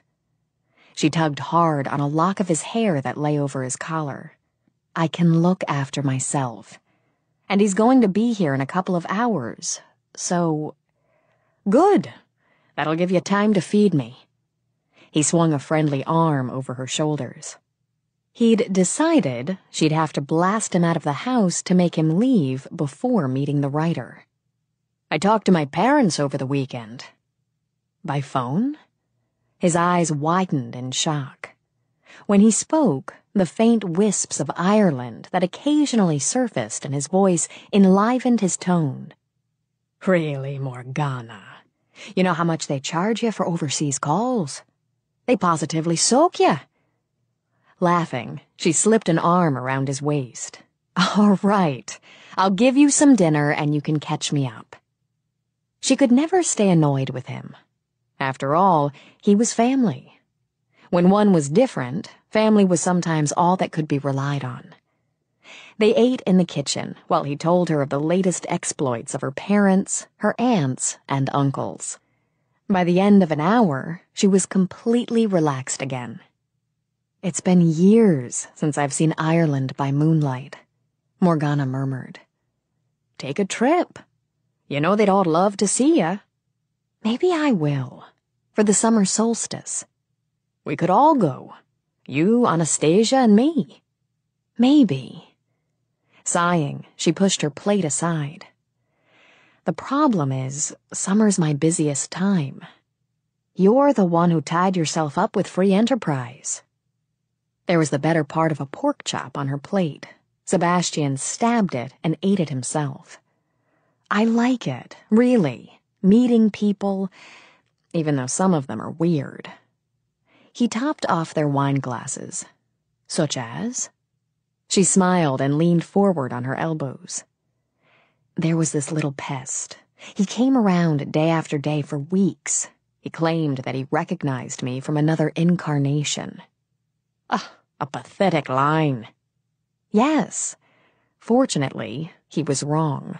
I'd never met him before, in any life.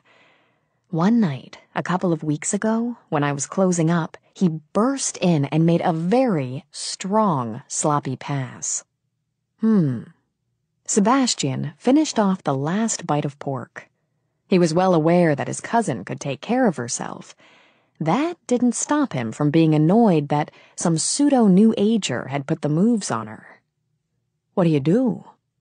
Punched him in the stomach. She lifted her shoulders as Sebastian laughed. Style, Morgana. You have such style. You didn't turn him into a bullfrog. All dignity, she straightened. You know I don't work that way. What about Jimmy Poughkeepsie? That was different. I was only 13. She couldn't fight back the grin. Besides, I turned him right back to a nasty little boy again. Only because Anna pleaded his case. Sebastian gestured with his fork. And you left the warts on. It was the least I could do. She reached out to grab his hand. Damn it, Sebastian. I have missed you. His fingers curled tight around hers. And I've missed you. And Anastasia. She felt something. Their bond was too old and too deep for her to miss it. What is it, love? Nothing we can change. He kissed her fingers lightly, then let them go. He hadn't intended to think about it or to let his guard down enough to have his cousin tune in. Got anything with whipped cream around here? But she shook her head. She had picked up grief. Though he was skilled enough to block it from her now, she refused to let it pass. The case you were working on. The little boy who'd been kidnapped. The pain was sudden and sharp. He forced it away again. They didn't get to him in time. The San Francisco police did everything they could, but the kidnappers had panicked. He was only 8 years old. I'm sorry. There was a wave of sorrow. His and her own. She rose to go over and curl into his lap. Oh, Sebastian, I'm so sorry. You can't let it get to you. Seeking comfort, he rubbed his cheek against her hair. He could feel the sharper edges of his regret dulling because she shared it with him. It'll eat you up if you do. But damn it, I got so close to that kid. When something like this happens, you wonder why you've been given this gift if you can't make a difference. You have made a difference. She cupped his face in her hands. Her eyes were wet and strong. I can't count the times you've made a difference. It wasn't meant to be this time. It hurts. I know. Gently, she stroked his hair. I'm glad you came to me. He hugged her tight, then drew her back. Look, I came here to mooch a meal and have a few laughs, not to dump. I'm sorry. Don't be an ass. Her voice was so brusque that he had to chuckle. All right, if you want to make me feel better, how about that whipped cream? She gave him a smacking kiss between the eyes. How about a hot fudge sundae? My hero. She rose and, knowing Sebastian's appetites, got out an enormous bowl. She also knew she would help him more by saying nothing else about the case. He would struggle past it and go on, because there was no other way. Flicking her mind toward the living room, she switched channels on the stereo, moving from classical to rock. Better, Sebastian said, and propped his feet on an empty chair. So, are you going to tell me why you're helping this Kirkland with research? It interests me. She heated a jar of fudge sauce in the conventional way. She used the microwave. Do you mean he interests you? Somewhat. She scooped out a small mountain of French vanilla. Of course, he doesn't believe in anything supernatural. He just exploits it for movies. I don't have a problem with that, really. Thoughtful, she licked ice cream from her thumb. With the movies, I mean. They're very entertaining. His attitude, now, well, I might have to adjust it before we're through. Dangerous ground, cousin. Hell, Sebastian, life's dangerous ground. She poured a river of sauce over the mountain of ice cream. We might as well have some fun with it. To prove her point, she covered the entire confectionery landscape with heaping clouds of whipped cream. With a flourish, she set the bowl in front of Sebastian. No nuts? She slapped a spoon into his hand. I don't like nuts, and you're sharing. After sitting again, she dug deep into the sundae. You'd probably like him, she said with her mouth full. Nash. He has that relaxed sort of arrogance men think is so manly. Which, of course, it was, she thought resentfully. And obviously he has a very fluid imagination. He's good with animals. Pan and Luna reacted very favorably. He's a big fan of mothers, has a nice sense of humor, a good brain, and he drives a very sexy car. Sounds like you're smitten. If she hadn't just swallowed, she would have choked. Don't be insulting. Just because I find him interesting and attractive doesn't mean I'm, as you so pitifully put it, smitten. She was sulking, Sebastian noted, pleased. It was always a good sign. The closer Morgana got to anger, the easier it was to slide information out of her. So, have you looked? Of course I looked, she shot back, merely as a precaution. You looked because you were nervous. Nervous? Don't be ridiculous. But she began to drum her fingers on the table. He's just a man. And you, despite your gifts, are a woman. Shall I tell you what happens when men and women get together? She curled her fingers into fists to keep from doing something drastic.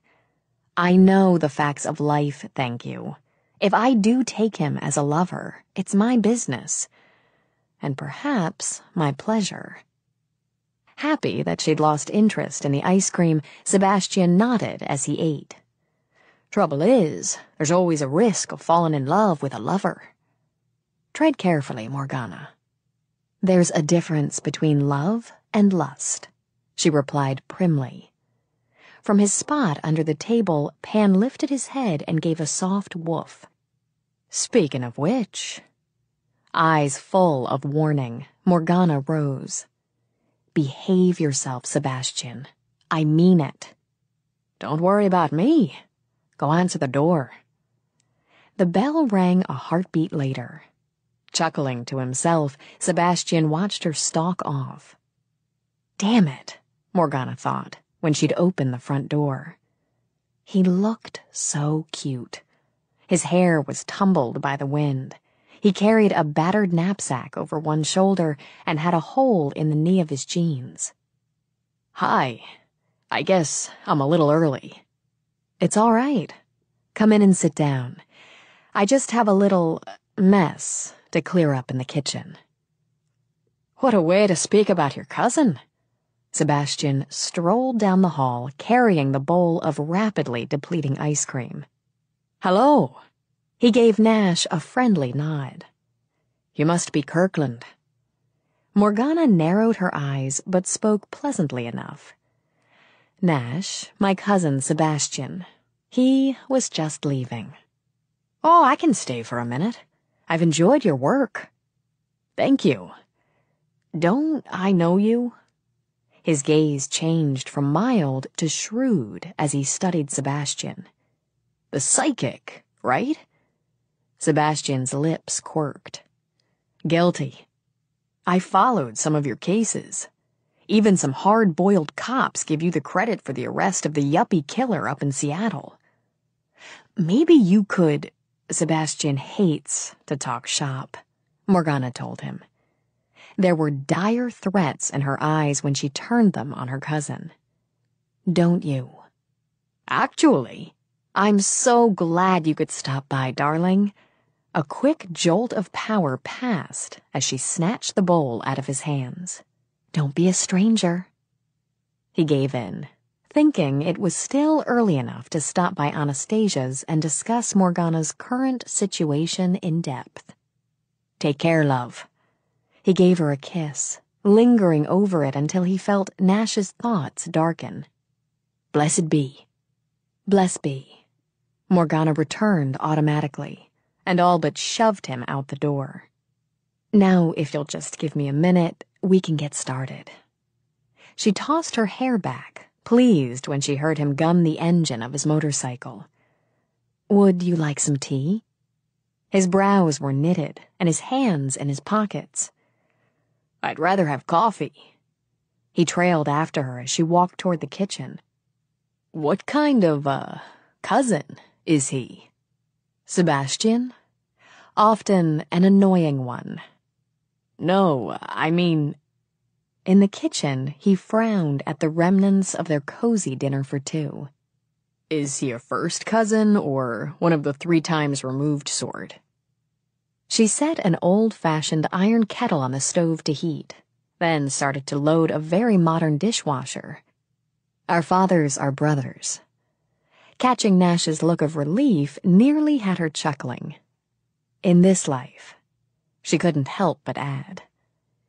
In this... Oh, sure. He set his knapsack aside. So you're into reincarnation? Into it? Morgana repeated. Well, that's apt enough. In any case, my father, Sebastian's and Anna's, were born in Ireland. They're triplets. No kidding. He leaned a hip on the table as she opened a small tin. That's almost as good as being the 7th son of a 7th son. With a shake of her head, she measured out herbs for tea. Such things aren't always necessary. They married 3 sisters, she went on. Triplets also. Nash rubbed Pan's head when the dog leaned against his leg. That's great. An unusual arrangement, some might say, but they recognized each other and their destiny. She glanced back with a smile before she set a small pot of tea aside to steep. They were fated to have only 1 child apiece. A disappointment to them in some ways.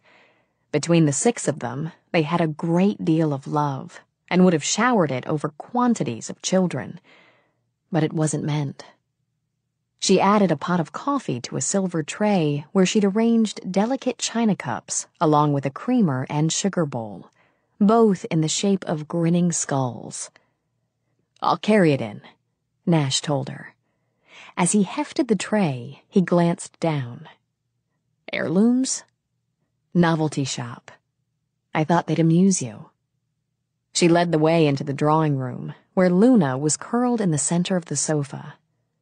Morgana chose the cushion beside her and gestured for Nash to set the tray on the table. Cream and sugar? She asked. Both, thanks. Watching her use the grim containers, he was amused. I bet you're a stitch around Halloween. She offered him a cup. Children come for miles to be treated by the witch, or try to trick her. And her fondness for children had her postponing her own All Hallows' Eve celebration every year until the last goodie bag had been filled. I think some of them are disappointed that I don't wear a pointed hat and ride out on my broomstick. The silver band on her finger winked in the lamplight as she poured a delicate amber tea brewed from jasmine flowers. Most people have one of 2 views on witches. It's either the hooked-nosed crone passing out poisoned apples, or the glittering spirit with a star-shaped wand telling you there's no place like home. I'm afraid I don't fit either category. Exactly why you're what I need. After setting his cup aside, he dug in his knapsack. Okay? He asked, setting his tape recorder on the table. Sure. He punched the record button, then dug again. I spent the day slogging through books, the library, bookstores. He offered her a slim, soft-cover volume. What do you think about this? One brow arched. Morgana studied the title. Fame, Fortune, and Romance. Candle Rituals for Every Need. She dropped the book into his lap smartly enough to make him wince. I hope you didn't pay much for it. $6.95, and it comes off my taxes. You don't go in for this sort of thing, then. Patience, she told herself, slipping off her shoes and curling up her legs. The little red skirt she wore slid up to mid-thigh. Lighting candles and reciting clever little chants. Do you really believe that any layman can perform magic by reading a book? You gotta learn somewhere. Snarling, she snatched it up again, flipped it open. To arouse jealousy, she read, disgusted. To win the love of a woman. To obtain money. She slapped it down again. Think about this, Nash, and be grateful it doesn't work for everyone.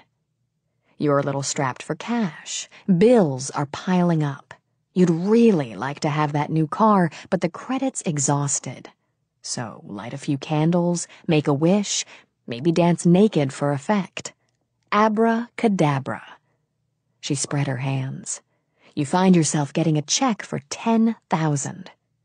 Only problem is, your beloved grandmother had to die to leave it to you. Okay, so you've got to be careful how you phrase your charm. Follow me here, she said with a toss of her head. Actions have consequences. You wish your husband were more romantic. Shazam! He's suddenly a regular Don Juan, with every woman in town. But you'll be noble and cast a charm to stop a war. It works just fine, but as a result, dozens of others spring up. She let out a huff of breath. Magic is not for the unprepared or the irresponsible, and it certainly can't be learned out of some silly book. Okay. Impressed by her reasoning, he held up both hands. I'm convinced. My point was that I could buy this in a bookstore for $7. People are interested. People have always been interested. When she shifted, her hair slid down over her shoulder. There have been times when their interest caused them to be hanged, burned, or drowned. She sipped her tea. We're a bit more civilized today. That's the thing, he agreed. That's why I want to write the story about now. Now, when we've got cell phones and microwave ovens, fax machines and voicemail, and people are still fascinated with magic. I can go a couple of ways. Use lunatics who sacrifice goats, not with my help. Okay, I figured that. Anyway, that's too easy, too, ordinary. I've been thinking about leaning more toward the comic angle I used in Rest in Peace, maybe adding some romance. Not just sex. Luna had crawled into his lap, and he was stroking her, running long fingers down her spine. The idea is to focus on a woman, this gorgeous woman who happens to have a little extra. How does she deal with men, with a job, with, I don't know, grocery shopping? She has to know other witches. What do they talk about? What do they do for laughs? When did you decide you were a witch? Probably when I levitated out of my crib, Morgana said, mildly, and watched laughter form in his eyes. That's just the kind of thing I want. He settled back, and Luna draped herself over his legs like a lap rug. Must have sent your mother into shock. She was prepared for it. When she shifted, her knees brushed his thigh. He didn't figure there was anything magical about the quick flare of heat he felt. It was straight chemistry. I told you I was a hereditary witch. Right. His tone had her taking a deep breath, So, did it ever bother you? Thinking you were different? Knowing I was different, she corrected. Of course. As a child, it was more difficult to control power. One often loses control through emotion. In the same way, a woman might lose control of the intellect with certain men. He wanted to reach out and touch her hair, but he thought better of it. Does it happen often? Losing control? She remembered the way it had felt the day before, with his mouth on hers. Not as often as it did before I matured. I have a problem with temper, and I sometimes do things I regret. But there is something no responsible witch forgets, and it harm none, she quoted. Power must never be used to hurt. So you're a serious and responsible witch, and you cast love spells for your customers. Her chin shot out. Certainly not. You took those pictures, that woman's niece and the geometry heartthrob. He didn't miss a trick, Morgana thought in disgust. She didn't give me much choice. Because she was embarrassed, she set down her cup with a snap. And just because I took the pictures doesn't mean I'm about to sprinkle them both with moon dust. Is that how it works? Yes, but... She bit her tongue. You're making fun of me. Why do you ask questions when you're not going to believe the answers? I don't have to believe them to be interested. And he was. Very. He found himself sliding a few inches closer. So, you didn't do anything about the prom? I didn't say that. She sulked a little while he gave in and toyed with her hair. I simply removed a small barrier. Anything else would have been interference. What barrier? He didn't have a clue as to what moon dust might smell like, but he thought it would carry the same perfume as her hair. The girl's desperately shy. I only gave her confidence, a tiny boost. The rest is up to her. She had a beautiful neck, slim and graceful. He imagined what it would be like to nibble on it. For an hour or two. Business, he reminded himself. Stick to business. Is that how you work? Giving boosts? She turned her head and looked directly into his eyes. It depends on the situation. I've been reading a lot. Witches used to be considered the wise women of the villages, making potions, charming, foretelling events, healing the sick. My specialty isn't healing or seeing. What is your specialty? Magic. Whether it was a matter of pride or annoyance, she wasn't sure, but she sent thunder walking across the sky. Nash glanced toward the window. Sounds like a storm coming. Could be. Why don't I answer some of your questions so you can beat it home? Damn it. She wanted him gone. She knew what she'd seen in the scrying ball, and that, with care, with skill, such things could sometimes be changed. But whatever was to be, she didn't want things moving so fast. And the way he was touching her, just those long fingertips to her hair, had little flicks of fear lighting in her gut. That made her angry. No hurry, he said easily, wondering whether, if he took a chance and kissed her again, he'd experience the same otherworldly sensation. I don't mind a little rain. It's going to pour, she muttered to herself. She'd damn well see to it. Some of your books might be helpful, she began. Giving you history and recorded facts, a general outline of rituals. She poked a finger at the first one he'd given her. Not this one. There are certain trappings that are used in the craft. Graveyard dirt? She rolled her eyes. Oh, please. Come on, Morgana. It's a great visual. He shifted, slipping a hand over hers, wanting her to see as he saw. Exterior scene, night. Our beautiful heroine wading through the fog, crossing over the shadows of headstones. An owl screams. In the distance echoes the long, ululent howl of a dog.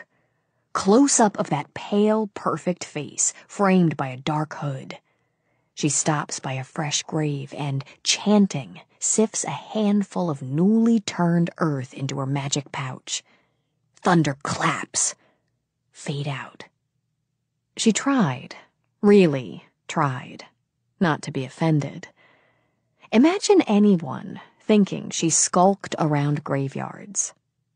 Nash, I'm trying to remember that what you do is entertainment, and you're certainly entitled to a great deal of artistic license.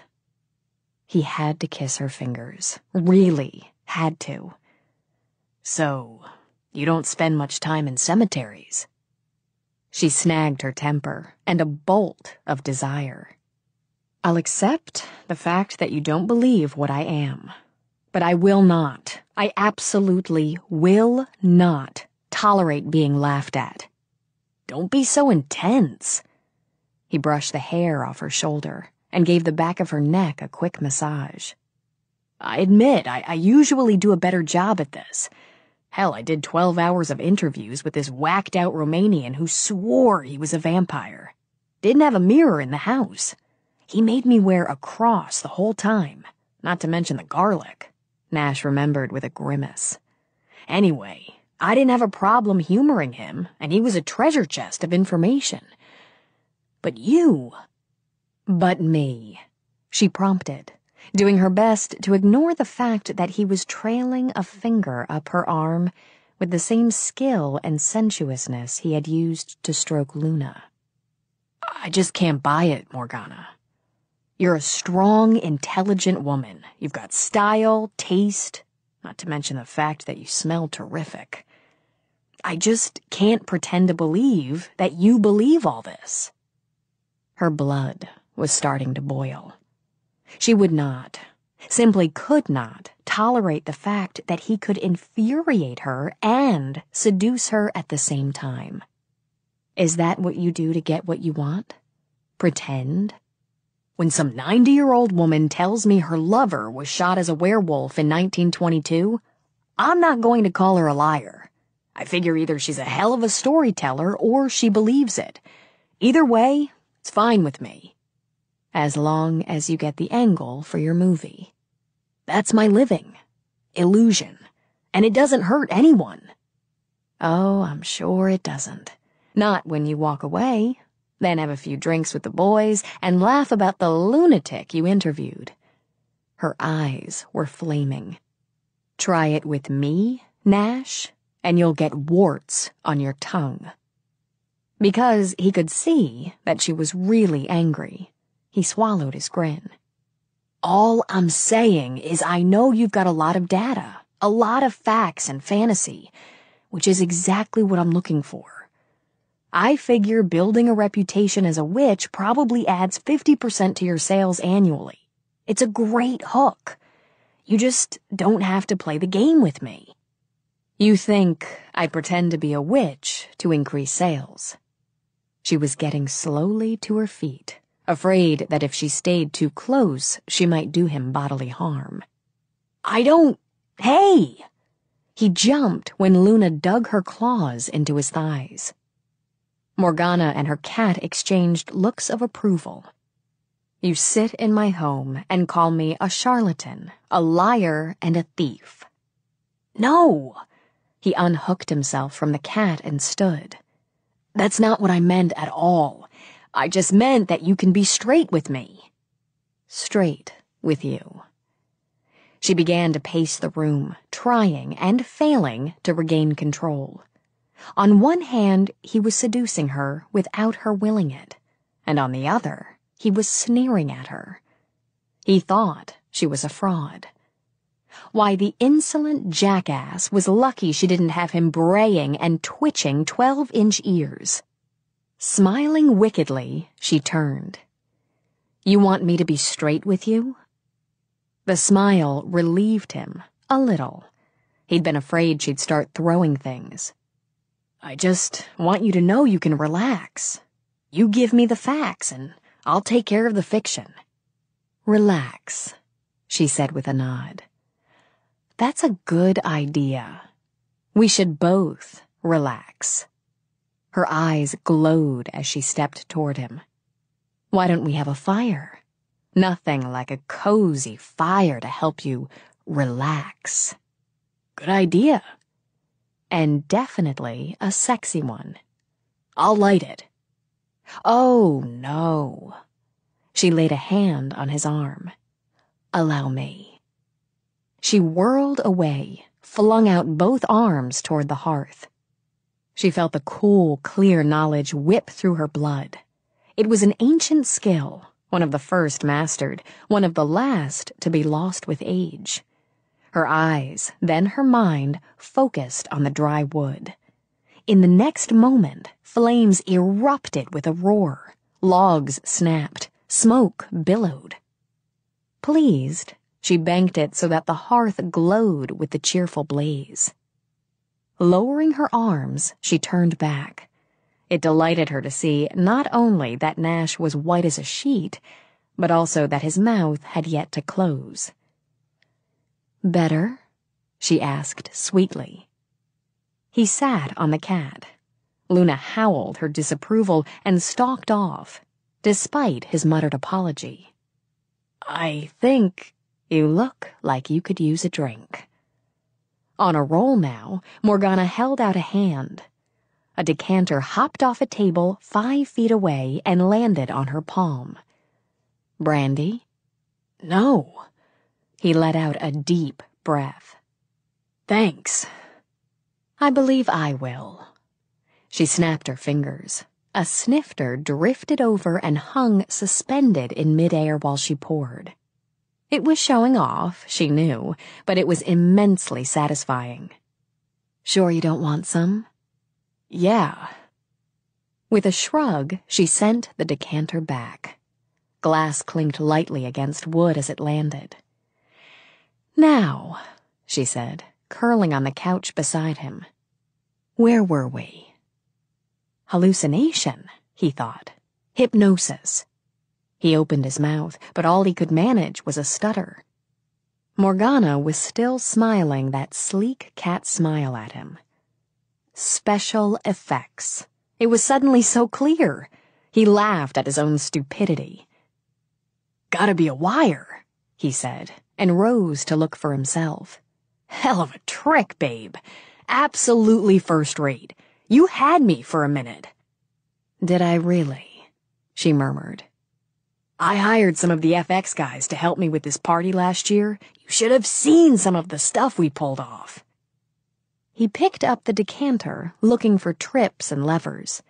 All he found was old Irish crystal and smooth wood. With a shrug, he walked over to crouch in front of the fire. He suspected she'd had a small charge set under the wood, something she could set off with a small device in the palm of her hand. Inspired, he sprang up. "How about this? We bring this guy into town. He's a scientist, and he falls for her, then drives himself crazy trying to explain everything she does. Make it logical." His mind was leaping ahead. Maybe he sneaks into one of her ceremonies. You ever been to one? She'd exercised the temper, and she found only humor in its place. "Naturally." "Great! You can give me inside stuff. We could have him see her do something off the wall, levitate, or this fire bit was good. We could have this bonfire, and she lights it without a match, but he doesn't know for sure if it's a trick or real. Neither does the audience." She let the brandy slide warm into her system. Temper tantrums were so exhausting. What's the point of the story? Besides some chills and thrills, I think it's a matter of, can this guy, this regular guy, deal with the fact that he's in love with a witch? Suddenly sad, she stared into her glass. You might ask yourself if a witch could deal with the fact that she's in love with an ordinary man. That's just what I need you for. He sauntered over to drop down beside her. Not only the witch's angle, but the woman's too. Comfortable again, he patted her knee. Now let's talk about casting spells. With a shake of her head, she set the drink aside and laughed. All right, Nash. Let's talk magic. Chapter 4. He hadn't been lonely. How could he have been, when he'd spent hours that day poring over books, enlivening his mind and his world with facts and fantasies? Since childhood, Nash had been content with his own company. What had once been a necessity to survive had become a way of life. The time he'd spent with his grandmother or his aunt or his sporadic stays in foster homes had taught him that he was much better off devising his own entertainment than looking to the adults in his life to devise some for him. More often than not, that entertainment had equaled chores, a lecture, solitary confinement, or, in his grandmother's case, a swift backhand. Since he'd never been permitted an abundance of playthings or playmates, he turned his mind into a particularly fine toy. He'd often thought it had given him an advantage over better-endowed children. After all, the imagination was portable, unbreakable, and amazingly malleable. It couldn't be taken away from you by an irritated adult when you had committed some infraction. It didn't have to be left behind when you were packed off to some other place. Now that he could afford to buy himself whatever he liked, and Nash would have been among the first to admit that adult toys were a terrific source of entertainment, he was still content with the fluidity of imagination. He could happily close himself off from the real world and real people for hours at a stretch. It didn't mean he was alone, not with all the characters and events racing around in his head. His imagination had always been company enough. If he occasionally indulged in binges of parties and people, it was as much to gather grist for the mill as it was to balance out those solitary times. But lonely? No, that was absurd. He had friends now. He had control over his own destiny. It was his choice, his alone, whether to stay or to go. It delighted him that he had his big house to himself. He could eat when he was hungry, sleep when he was tired, and toss his clothes wherever it suited him. Most of his friends and associates were unhappily married or bitterly divorced, and wasted a great deal of time and effort complaining about their partners. Not Nash Kirkland. He was a single man, a carefree bachelor, a lone wolf who was happy as a clam. And what, he wondered, made a clam so damn happy anyway? Nash knew what made him happy. Being able to set his laptop out on the patio table and work in the sunlight and fresh air, with the drumming of water in the background. Being able to toy with the treatment for a new screenplay without sweating about time clocks or office politics or a woman who was waiting for him to snap back and pay attention to her. Did that sound like the lament of a lonely man? Nash knew he'd never been meant for a conventional job or a conventional relationship. God knows his grandmother had told him often enough he'd never amount to anything remotely respectable. And she'd mentioned, more than once, that no decent woman with a grain of sense would have him. Nash didn't figure that stiff-necked woman would have considered penning occult tales remotely respectable. If she were still alive, she'd sniff and nod her head smugly at the fact that he'd reached the age of 33 without taking a wife. Still, he tried the other way. His brief and terrible stint as a desk jockey with an insurance company in Kansas City had proven that he would never be a 9-to-5er. Certainly, his last attempt at a serious relationship had proven that he wasn't suited to the demands of permanence with a woman. As that former lover, Dee Dee Driscoll, had sniped during their final battle. He was, how had she put it again? You're nothing but a selfish little boy emotionally arrested. You think since you're good in bed you can behave irresponsibly out of it. You'd rather play with your monsters than have a serious adult relationship with a woman. She'd said a lot more, Nash remembered, but that had been the gist of it. He couldn't really blame her for throwing his irresponsibility at him, or the marble ashtray if it came to that. He'd let her down. He wasn't, as she'd hoped, husband material. And no matter how much she'd altered and stitched during their 6-month run, he just hadn't measured up. So Dee Dee was marrying her oral surgeon. Nash didn't think it was overly snide to chuckle at the idea that an impacted wisdom tooth had led to orange blossoms. "Better you than me," he told the nameless dentist. Dee Dee was a bright, friendly woman with a cuddly body and a great smile. And she had the arm of a major league outfielder when you ticked her off. It certainly didn't make him lonely to think of Dee Dee taking that long, slippery walk down the matrimonial aisle. He was a free agent, a man about town, unattached, unencumbered, and pleased as punch. Whatever the hell that meant. So why was he rattling around this big house like the last living cell in a dying body?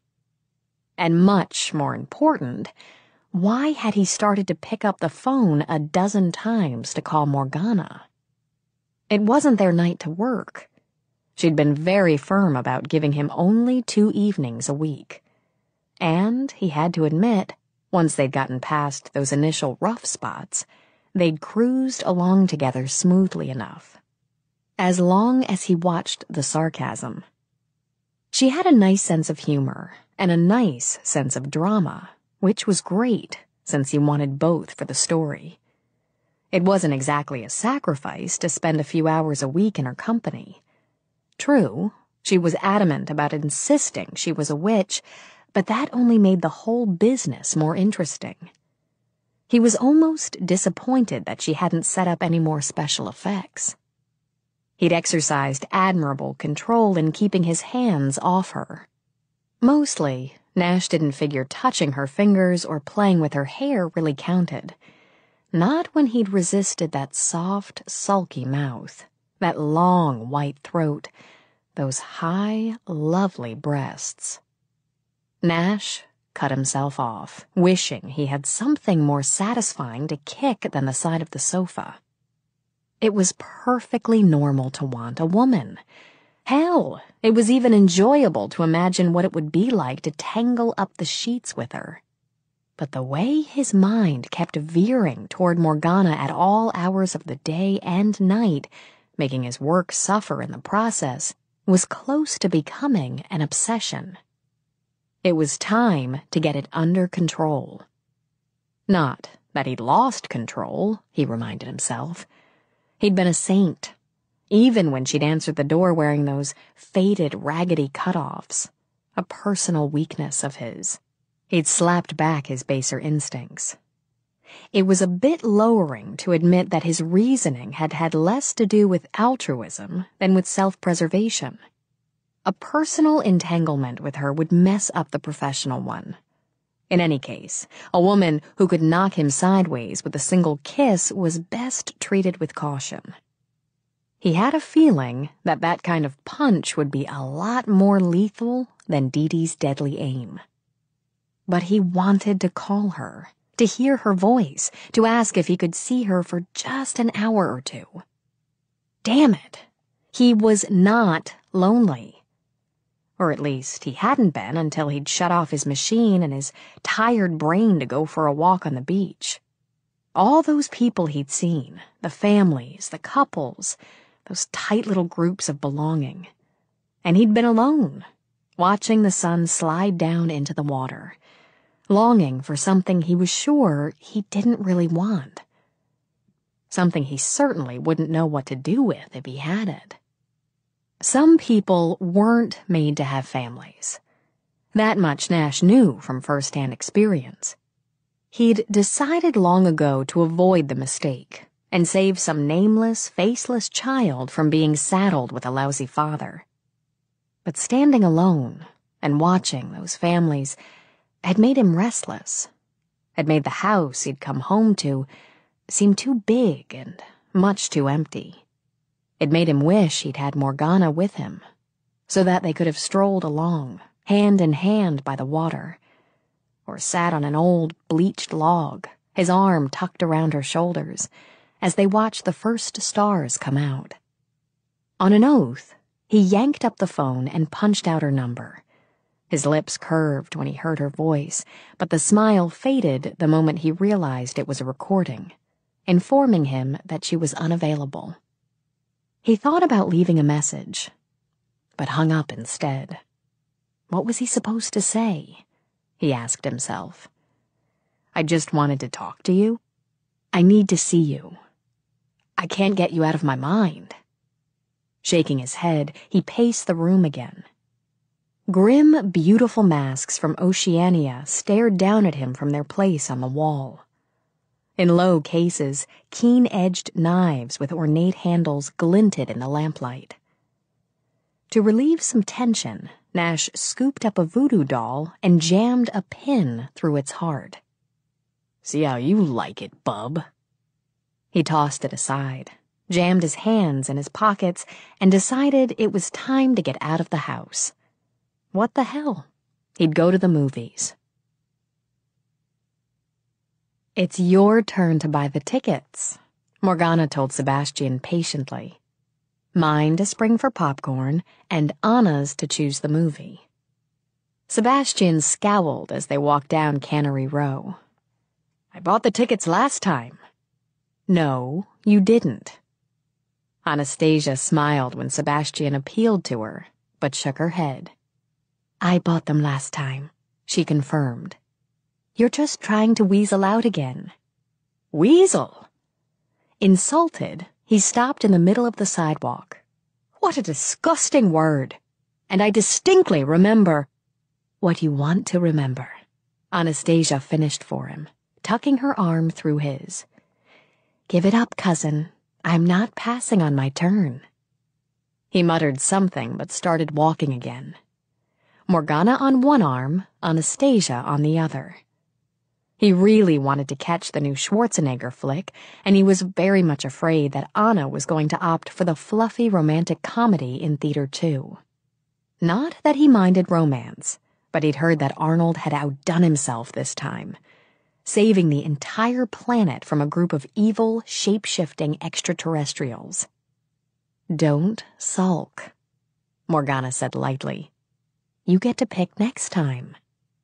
She liked the arrangement very much. Whenever the mood or their schedules allowed, the three cousins would take in a movie.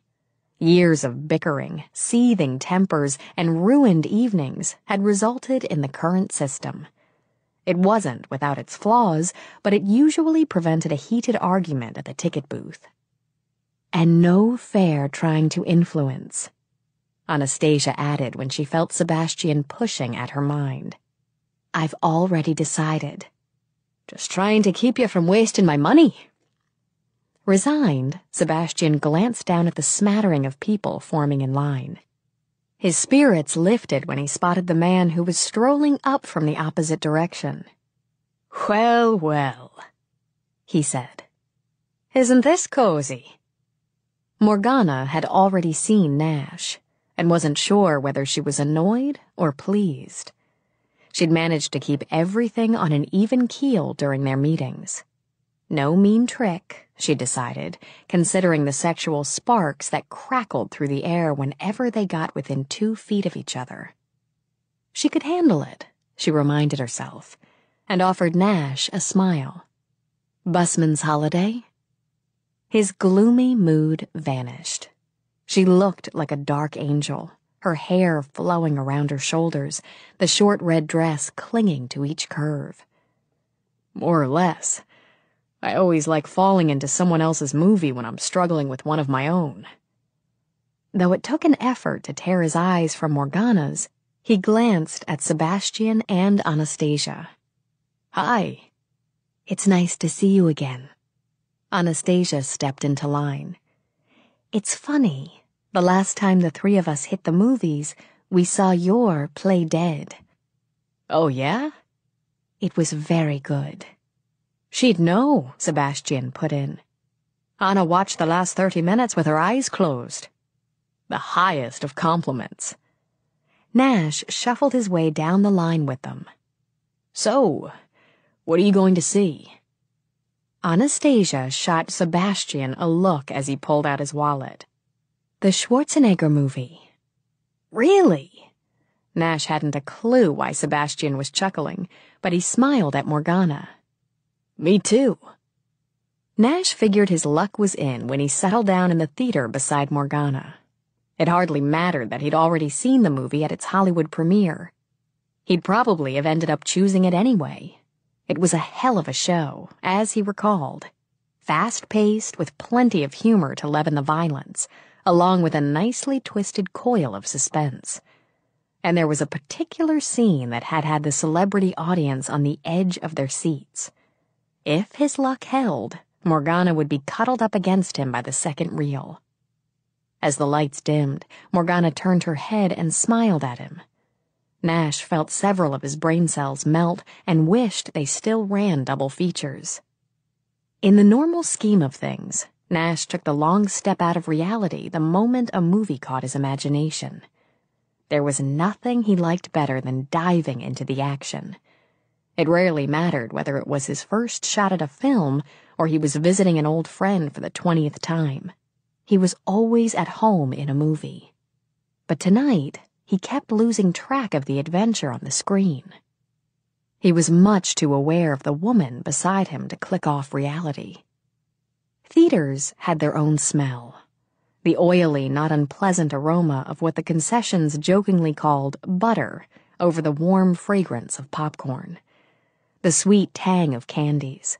The syrupy scent of spilled soft drinks. However appealing it was, and it had always been appealing to Nash, he couldn't get beyond the dreamy sexuality of Morgana's perfume. The theater was cool, almost chilly. It had never made sense to him that the air conditioning was so often turned toward frigid in a place where people would be sitting still for 2 hours, but the scent of Morgana's skin was hot, arousingly hot, as if she were sitting in a strong beam of sunlight. She didn't gasp or jolt or huddle against him, no matter how much mayhem the invaders or the hero wrought. Instead, she kept her gaze fixed intently on the screen, nibbling occasionally from a dwindling container of popcorn. At one point, she did hiss a breath through her teeth and gripped the armrest between them. Gallantly, Nash covered her hand with his. She didn't look toward him, but she did turn her hand, palm up, and link her fingers with his. She couldn't help it, Morgana thought. She wasn't made of stone. What she was a flesh and blood woman who found the man beside her outrageously attractive. And sweet, damn it. There was something undeniably sweet about sitting in a darkened theater holding hands. And what could it hurt? She was being careful when they were alone, making sure things didn't move too quickly or in a direction not of her choosing. Not that she'd had to fight him off, Morgana reminded herself with a touch of resentment. He'd made no attempt to hold her, or kiss her again, or to seduce her in any way. Unless she counted the fact that he always seemed to be touching her in that careless and friendly manner. The manner that had her tossing restlessly in bed for several hours after he'd left her last. Her problem, she reminded herself, and tried to ignore the long, slow tug inside as Nash ran his thumb lazily up and down the side of her hand. The upside was, she enjoyed working with him, helping him with his research. Not only because he was an amusing companion with a mind and talent she respected, but also because it was giving her the opportunity to explain what she was in her own way. Of course, He didn't believe a word of it. Not that it mattered, Morgana told herself, and lost track of the film as Nash's forearm rubbed warmly over hers. He didn't have to believe to incorporate her knowledge and write a good story. Yet it disappointed her on some deep level.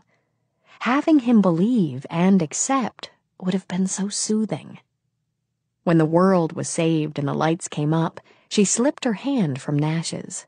Not that it hadn't felt nice keeping it there, but Morgana wasn't in the mood to risk any of Sebastian's teasing comments. "Excellent choice, Anna," Sebastian told her.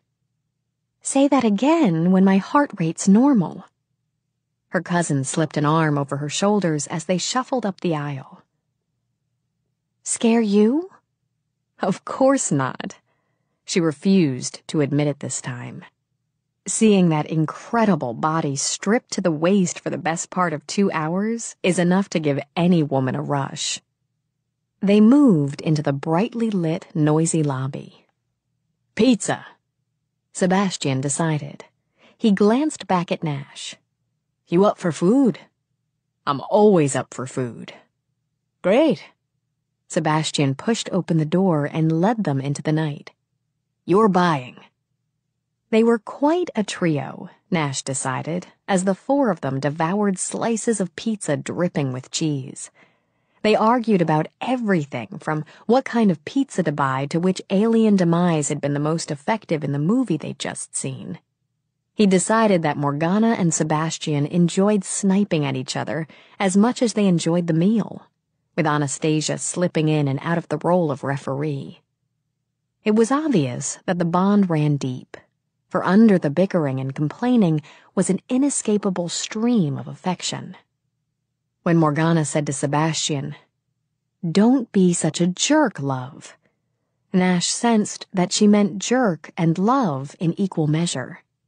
Listening to it, Nash fought back the same little stab of envy he'd felt on the beach at sunset. They were each only children, as he was, yet they were not, as he was, alone. Anastasia turned to him. Something flickered in her eyes for a moment that was so much like sympathy that he felt a wave of embarrassment. Then it was gone, and she was only a lovely woman with an easy smile.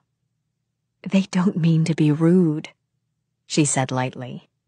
"They can't help themselves." Rude? With her hair tucked around to spill over one shoulder, Morgana swirled her glass of heavy red wine. It isn't rude to point out Sebastian's flaws. Not when they're so obvious. She slapped his hand away from the slice of pizza on her plate. "See that?" she asked Nash. "He's always been greedy." "Generous to a fault," Sebastian said. "Conceited," she said, grinning at her cousin while she took a healthy bite of pizza. "Bad-tempered." "Lies." Contenting himself with his wine, Sebastian leaned back in his chair. "I'm enviably even-tempered. It's you who have always had the tantrums, right, Anna?" "Well, actually, you both—" "She never grew out of it," Sebastian interjected. "As a child, when she didn't get her way, she'd wail like a banshee, or sulk in corners. Control was never her strong point." "I hate to point this out," Anastasia told him, "but at least half the time Morgana was driven to Wales, it was because you'd provoked her." "Naturally." Unrepentant, Sebastian shrugged. "It was so easy." He winked at Morgana. "Still is. I should never have let you down from the ceiling all those years ago." Nash paused over his drink. "Excuse me?" "A particularly nasty little prank," Sebastian explained. It still annoyed him that his cousin had gotten the better of him. "Which you richly deserved." Morgana was pouting over her wine. "I'm not sure I've forgiven you yet." Anastasia was forced to agree. "It was lousy of you, Sebastian." Outnumbered, Sebastian relented. He could even, with an effort, dredge up some humor along with the memory. I was only 11 years old. Little boys are entitled to be lousy. Anyway, it wasn't a real snake. Morgana sniffed. It looked real. Chuckling, Sebastian leaned forward to tell Nash the tale. We were all over at Aunt Bryna's and Uncle Matthew's for May Day. Admittedly, I was always looking for a way to get a rise out of the brat here, and I knew she was terrified of snakes. And it's just like you to exploit one small phobia, Morgana muttered. The thing was, the kid was fearless, except for this one thing. Sebastian's eyes, tawny as a cat's, glowed with humor. So, seeing as boys will be boys, I plopped a rubber snake right in the center of her bed. While she was in it, of course. Nash couldn't suppress the grin, but he did manage to turn the laugh into a cough when he saw Morgana's arch look. It doesn't seem so terrible. He made it hiss and wriggle, Anna put in, biting down on her lip to keep it from curving. Sebastian sighed nostalgically. I'd worked on that charm for weeks. Magic's never been my strong point, so it was a pretty weak attempt, all in all. Still, he leered at Morgana. It worked. Nash discovered he had absolutely no comment to make. It appeared he wasn't sitting at a table with 3 sensible people after all. So, after I got finished screaming and saw through what was really a very pitiful spell, I sent Sebastian to the ceiling. Let him hang there upside down. Her tone was smug and satisfied. How long was it, darling? 2 hideous hours. She smiled. You'd still be there if my mother hadn't found you and made me bring you down. And for the rest of the summer, Anastasia put in, the 2 of you tried to outdo each other, and you both stayed in trouble. Sebastian and Morgana grinned at each other. Then Morgana tilted her head and sent Nash a sidelong glance. She could all but hear the wheels turning. Sure you won't have a glass of wine? No, thanks. I'm driving. They were putting him on, he realized. He flicked a smile at Morgana. Why should he mind? It made him part of the little group, and it gave him new angles for the story. So, you, played a lot of tricks on each other as kids. It's difficult, when one has certain talents, to be content with ordinary games. Whatever we played, Sebastian said to Morgana, you cheated. Of course I did. Unoffended, she passed him the rest of her pizza. I like to win. It's getting late. She rose to kiss each of her cousins on the cheek. Why don't you give me a ride home, Nash? Sure. It was exactly what he'd had in mind. Be careful, Kirkland, Sebastian said lazily. She likes to play with fire. So I've noticed. He took Morgana's hand and led her away. Anastasia gave a little sigh and propped her chin on her hand. With all the sparks popping back and forth between the 2 of them, I'm surprised we didn't have a blaze right here at the table. There'll be flames soon enough. Sebastian's eyes darkened, going fixed and nearly opaque. Whether she likes it or not. Instantly concerned, Anna put a hand on his. She'll be all right. He wasn't seeing as clearly as he would have liked. It was always more difficult with family, and particularly with Morgana. She'll have a few bumps and bruises. And he was sorry for it. Then his eyes cleared and the easy smile was back in place. She'll get through it, Anna. As she said, Morgana likes to win. Morgana wasn't thinking of battles or victories, but of how cool and silky the air felt blowing against her cheeks. With her head back, she stared up at a black sky haunted by a half-moon and dazzled by stars.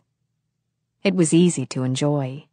The fast, open car on the curving road, the shadowy moonlight, and the sea-flavored air. and it was easy to enjoy him, this man who drove with a natural, confident flair, who played the radio too loud, who smelled of the night and all its secrets. Turning her head, she studied his profile. Oh, she would have enjoyed running her fingers over that angular face, testing the shape of the bones, brushing a touch over that clever mouth, perhaps feeling the slight roughness of his chin. She would have enjoyed it very much. So why did she hesitate? Though she'd never been promiscuous or seen every attractive man as a potential lover, she recognized the deeper desire to be his. And she had seen that it was to happen before much longer in any case. That was her answer, Morgana realized.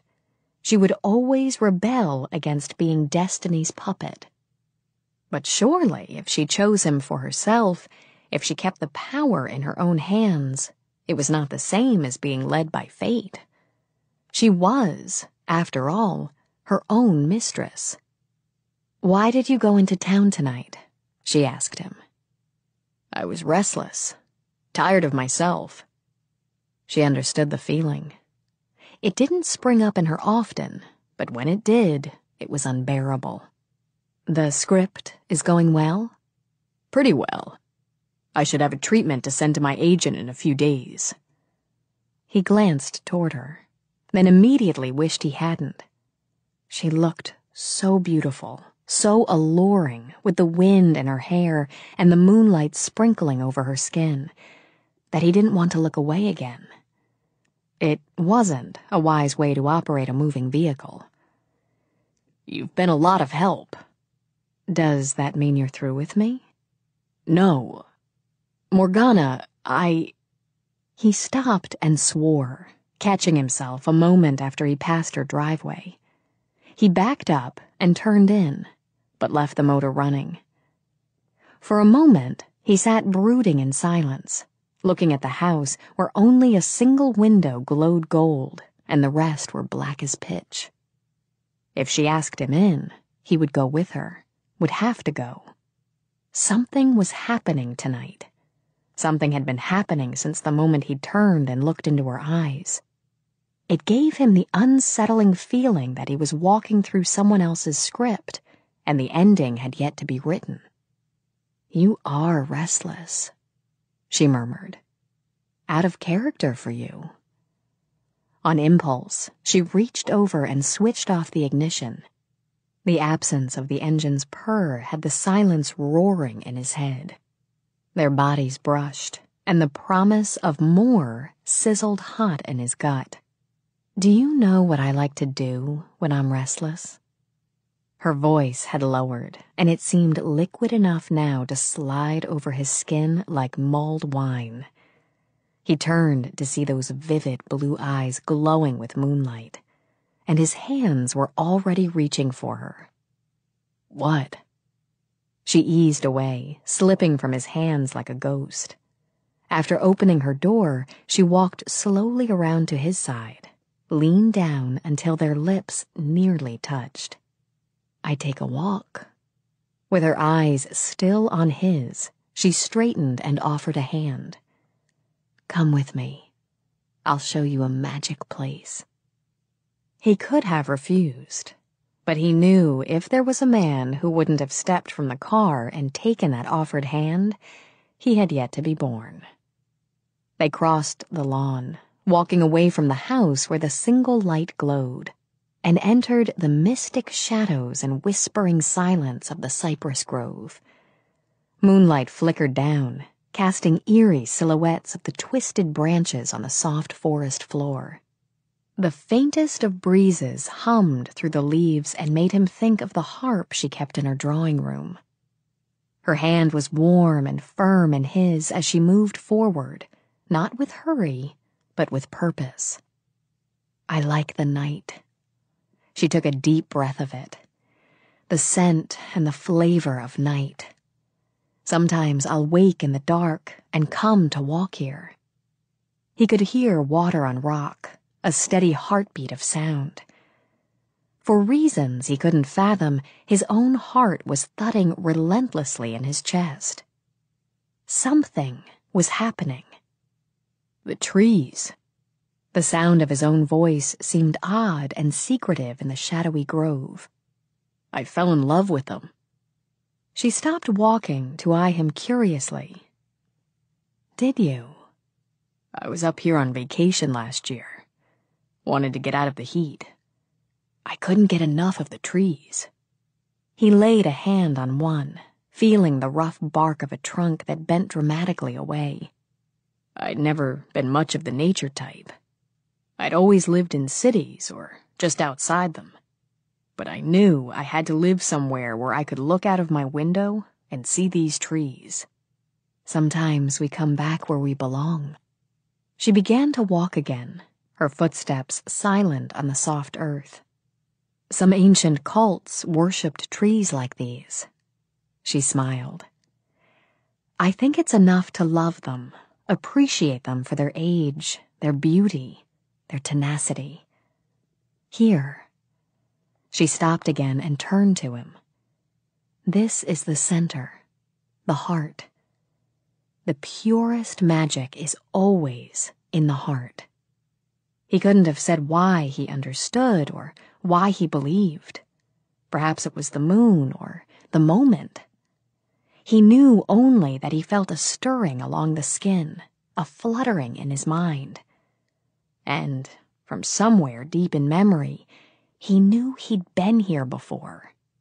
With her. Lifting a hand, he touched her face, letting his fingertips trace from cheek to jaw. She didn't move, not forward or away. She only continued to watch him and wait.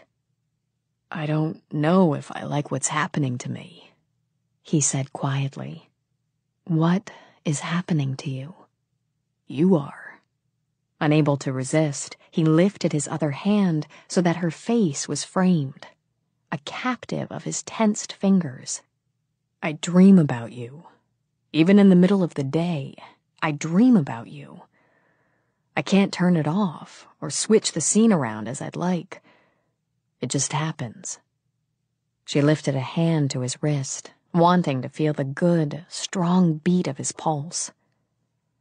Is that so bad? I don't know. I'm real good at avoiding complications, Morgana. I don't want that to change. Then we'll keep it simple. He wasn't certain if she had moved or if he had, but somehow she was in his arms, and his mouth was drinking from hers. No dream had ever been so stirring. Her tongue toyed with his, tempting him to plunge deeper. She welcomed him with a moan that sizzled in his blood.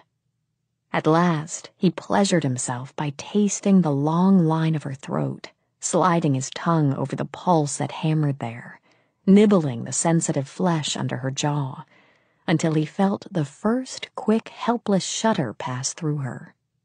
And then he was diving, more deeply, more desperately, when his mouth again met hers. How could she have thought she had any choice, any control? What they were bringing to each other here was as old as time, as fresh as spring. If only it could be pleasure, nothing more, she thought weakly, as sensations battered against her will. But even as her body throbbed with that pleasure, she knew it was much, much more. Not once in her years as a woman had she given her heart. It had not been jealously guarded because it had always been safe. But now, with the moon overhead, with the silent old trees as witnesses, she gave it to him. Her arms tightened at the swift silvery ache. His name tumbled from her lips. In that moment, she knew why she had needed to bring him there, to her most private place. Where could it be more fitting for her to lose her heart than here? For another moment, she held him close, letting her body absorb what he could give her, wishing she could have honored her word and kept it simple. But it was not to be simple now. not for either of them. All she could do was take the time that was still left and prepare them both. When she would have drawn back, he pulled her in, taking her mouth again and again while images and sounds and needs whirled in his brain. Nash. She turned her head to rub her cheek soothingly against his. It can't be now. Her quiet voice slipped through the roaring in his brain. He had an urge to drag her to the ground, take her then and there, prove that she was wrong. It had to be now. It would be now. The wave of violence stunned him. Appalled, he loosened his grip, realizing his fingers were digging into her flesh. "I'm sorry." He dropped his hands to his sides. "Did I hurt you?" "No." Touched, she brought his hand to her lips. "Of course not. Don't worry." He damn well would worry. He'd never been anything but gentle with a woman. There were some who might say he could be careless with feelings, and if it was true, he was sorry for it. But no one would ever have accused him of being careless physically. Yet he had nearly pulled her to the ground and taken what he so desperately needed, without a thought to her acceptance or agreement. Shaken, he jammed his hands into his pockets. "I was right. I don't like what's happening here. That's the second time I've kissed you and the second time I felt like I had to. The same way I have to breathe or eat or sleep." She would have to tread carefully here. Affection is just as necessary for survival. He doubted it, since he'd done without it for most of his life. Studying her, he shook his head. "You know, babe, if I believed you were really a witch, I'd say I was spellbound." It surprised her that it hurt. Oh, not his words so much as the distance it put between them. Try as she might, she couldn't remember ever having been hurt by a man before. Perhaps that was what it meant to be in love. She hadn't guarded her heart before, but she could protect it now. "Then it's fortunate you don't believe." "It was just a kiss, Nash." She smiled, hoping the shadows would mask the sadness in her eyes. "There's nothing to fear in a kiss." "I want you." His voice had roughened, and his hands were fisted in his pockets. There was a helplessness tangled with his need. Perhaps that was what had nearly touched off violence. "That might be dangerous." She didn't doubt it. "When the time comes, we'll find out. Now I'm tired. I'm going in." This time, when she walked through the grove, she didn't offer her hand. Chapter 5. Morgana had opened the doors of Wicca for the first time 5 years and some months before Nash had walked through them looking for a witch. The success of the shop was due to Morgana's insistence on intriguing stock, her willingness to put in long hours, and her frank enjoyment of the game of buying and selling. Since her family, for longer than anyone could clearly remember, had been financially successful, she could have spent her time in any number of idle pursuits while drawing from a number of trust funds. Her decision to become a businesswoman had been a simple one. She was ambitious enough, and more than proud enough, to want to earn her own living. The choice of opening a shop had appealed to Morgana because it allowed her to surround herself with things she liked and enjoyed. She had also, from the first sale, found pleasure in passing those things along to others who would also enjoy them.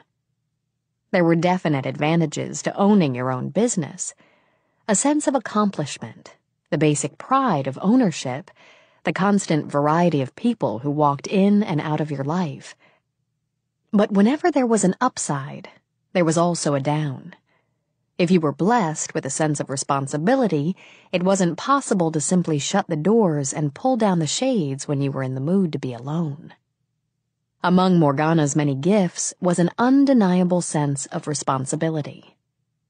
At the moment, she wished her parents had allowed her to become a flighty, self-absorbed, feckless woman. If they hadn't done such a good job raising her, she might have bolted the door, jumped in her car, and driven away until this miserable mood passed. She wasn't used to feeling unsettled. She certainly didn't like the idea that this uncomfortable mood had been brought on by a man. As long as she could remember, Morgana had been able to handle all members of the male species. It was, she smiled a little at the thought, a gift.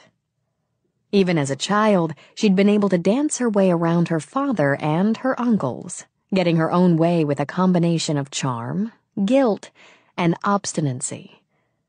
Sebastian had been tougher to manage, but she felt she'd at least broken even there.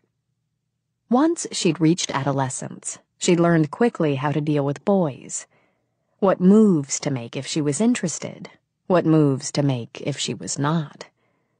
As the years had passed, it had been a simple matter of applying the same rules, with subtle variations, to men. Her sexuality was a source of joy to her, and she was well aware that it equaled another kind of power. She would never abuse power. Her dealings with men, whether they led to friendship or to romance, had always been successful. Until now. Until Nash. When had she begun to slip? Morgana wondered as she wrapped and bagged a long, slim bottle of ginseng bath bomb for a customer. When she'd followed that little tug on her sixth sense and crossed this very room to speak to him for the first time? When she'd bowed to that spark of curiosity and attraction and kissed him? Perhaps she had made her first serious misstep only last night, by allowing herself to be led by pure emotion, taking him into the grove, to that spot where the air hummed and the moon spilled. She had taken no other man there before. She would take no other man there again. At least, dreaming back, she could almost make herself believe it was the place and the night that had caused her to believe she had fallen in love. She didn't want to accept that such a thing could happen to her so quickly, or leave her such little choice. So, she would refuse to accept and put an end to it. Morgana could almost hear the spirits laughing. Ignoring the sensation, she walked around the counter to help a customer. Throughout the morning, business was slow but steady. Morgana wasn't sure whether she preferred it when browsers drifted in or when she and Luna had the shop to themselves. "I think I should blame you for the whole thing." Morgana braced her elbows on the table and leaned down until she was eye to eye with the cat. "If you hadn't been so friendly, I wouldn't have assumed he was harmless." Luna merely switched her tail and looked wise. "He's not the least bit harmless," Morgana continued. "Now it's too late to back out." "Oh, sure," she said, when Luna blinked. "I could tell him the deal's off. I could make up excuses why I couldn't meet with him anymore.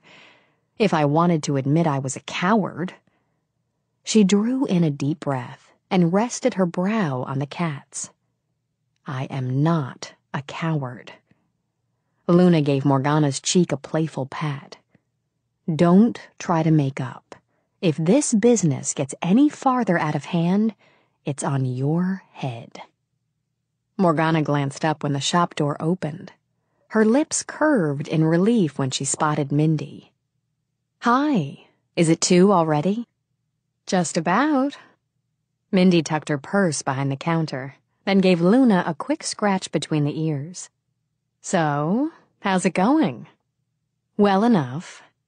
"I see you sold the big rose quartz cluster." "About an hour ago. It's going to a good home, a young couple from Boston.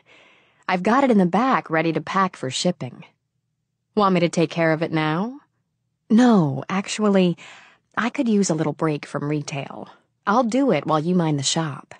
Sure. You look a little down, Morgana. She arched a brow. Do I? Yep. Let Madame Mindy see. Taking Morgana's hand, she peered, steely-eyed, at the palm. Uh-huh, no doubt about it. Man trouble. Despite the accuracy, the very annoying accuracy, of the statement, Morgana's lips twitched. I hate to doubt your expertise in palmistry, Madame Mindy, but you always say it's man trouble. I play the odds, Mindy pointed out. You'd be surprised how many people stick their hands in my face just because I work for a witch. Intrigued, Morgana tilted her head. I suppose I would. Well, lots of them are nervous about approaching you, and I'm safe. I guess they figure some of it might rub off, but not enough to worry about. Sort of like catching a touch of the flu or something, I guess. For the first time in hours, a laugh bubbled up in Morgana's throat. I see. I suppose it would disappoint them to learn I don't read palms. They won't hear it from me. Mindy lifted a jade and silver hand mirror to check her face. But I'll tell you, honey, I don't need to be a fortune teller to see a tall, blonde man with great buns and eyes to die for. She tugged a corkscrew curl toward the middle of her forehead before glancing at Morgana. He giving you a rough time? No, nothing I can't handle. They're easy to handle. After setting the mirror aside, Mindy unwrapped a fresh stick of gum. Until they matter. Then she flashed Morgana a smile. Just say the word, and I'll run interference for you. Amused, Morgana patted Mindy's cheek. Thanks, but I'll make this play on my own. Her mood brighter, Morgana stepped into the back room. What was she worried about anyway? She could handle it. Would handle it. After all, she didn't know Nash well enough for him to matter. He had plenty to keep him busy, Nash told himself. Plenty. He was sprawled on the sofa, 6 feet of faded, sagging cushions he'd bought at a garage sale because it was so obviously fashioned for afternoon naps. Books were spread over his lap and jumbled on the floor. Across the room, the agonies and pathos of an afternoon soap flickered on the television screen. A soft drink bottle stood on the cluttered coffee table, should he want to quench his thirst. In the next room, his computer sat sulking at the lack of attention. Nash thought he could almost hear it whine. It wasn't like he wasn't working. Idly, Nash ripped off a sheet of notepaper and began folding it. He might have been lying on the sofa. He might have spent a great deal of his morning staring into space, but he was thinking. Maybe he'd hit a bit of a snag in the treatment, but it wasn't like he was blocked or anything. He just needed to let it cook a while. Giving the paper a last crease, he narrowed his eyes, then sent the miniature bomber soaring. To please himself, he added sound effects as the paper airplane glided off, crash-landing on the floor in a heap of other models. "Sabotage," he said grimly. "Must be a spy on the assembly line." Shifting for comfort, he began to build another plane while his mind drifted. Interior scene day. The big, echoing hangar is deserted. Murky light spills through the front opening and slants over the silver hull of a fighter jet. Slow footsteps approach. As they near, there is something familiar about them, something feminine. Stiletto heels on concrete. She slips in the entrance, from light into shadow. The glare and the tipped-down brim of a slouchy hat obscure her face, but not the body poured into a short red leather dress. Long, shapely legs cross the hangar floor. In one delicate hand, she holds a black leather case. After one slow glance around, she goes to the plane. Her skirt hikes high on smooth white thighs as she climbs into the cockpit. There is purpose, efficiency in her movements. The way she slips into the pilot's seat, spins the locks on the leather case. Inside the case is a small, deadly bomb, which she secretes under the console. She laughs.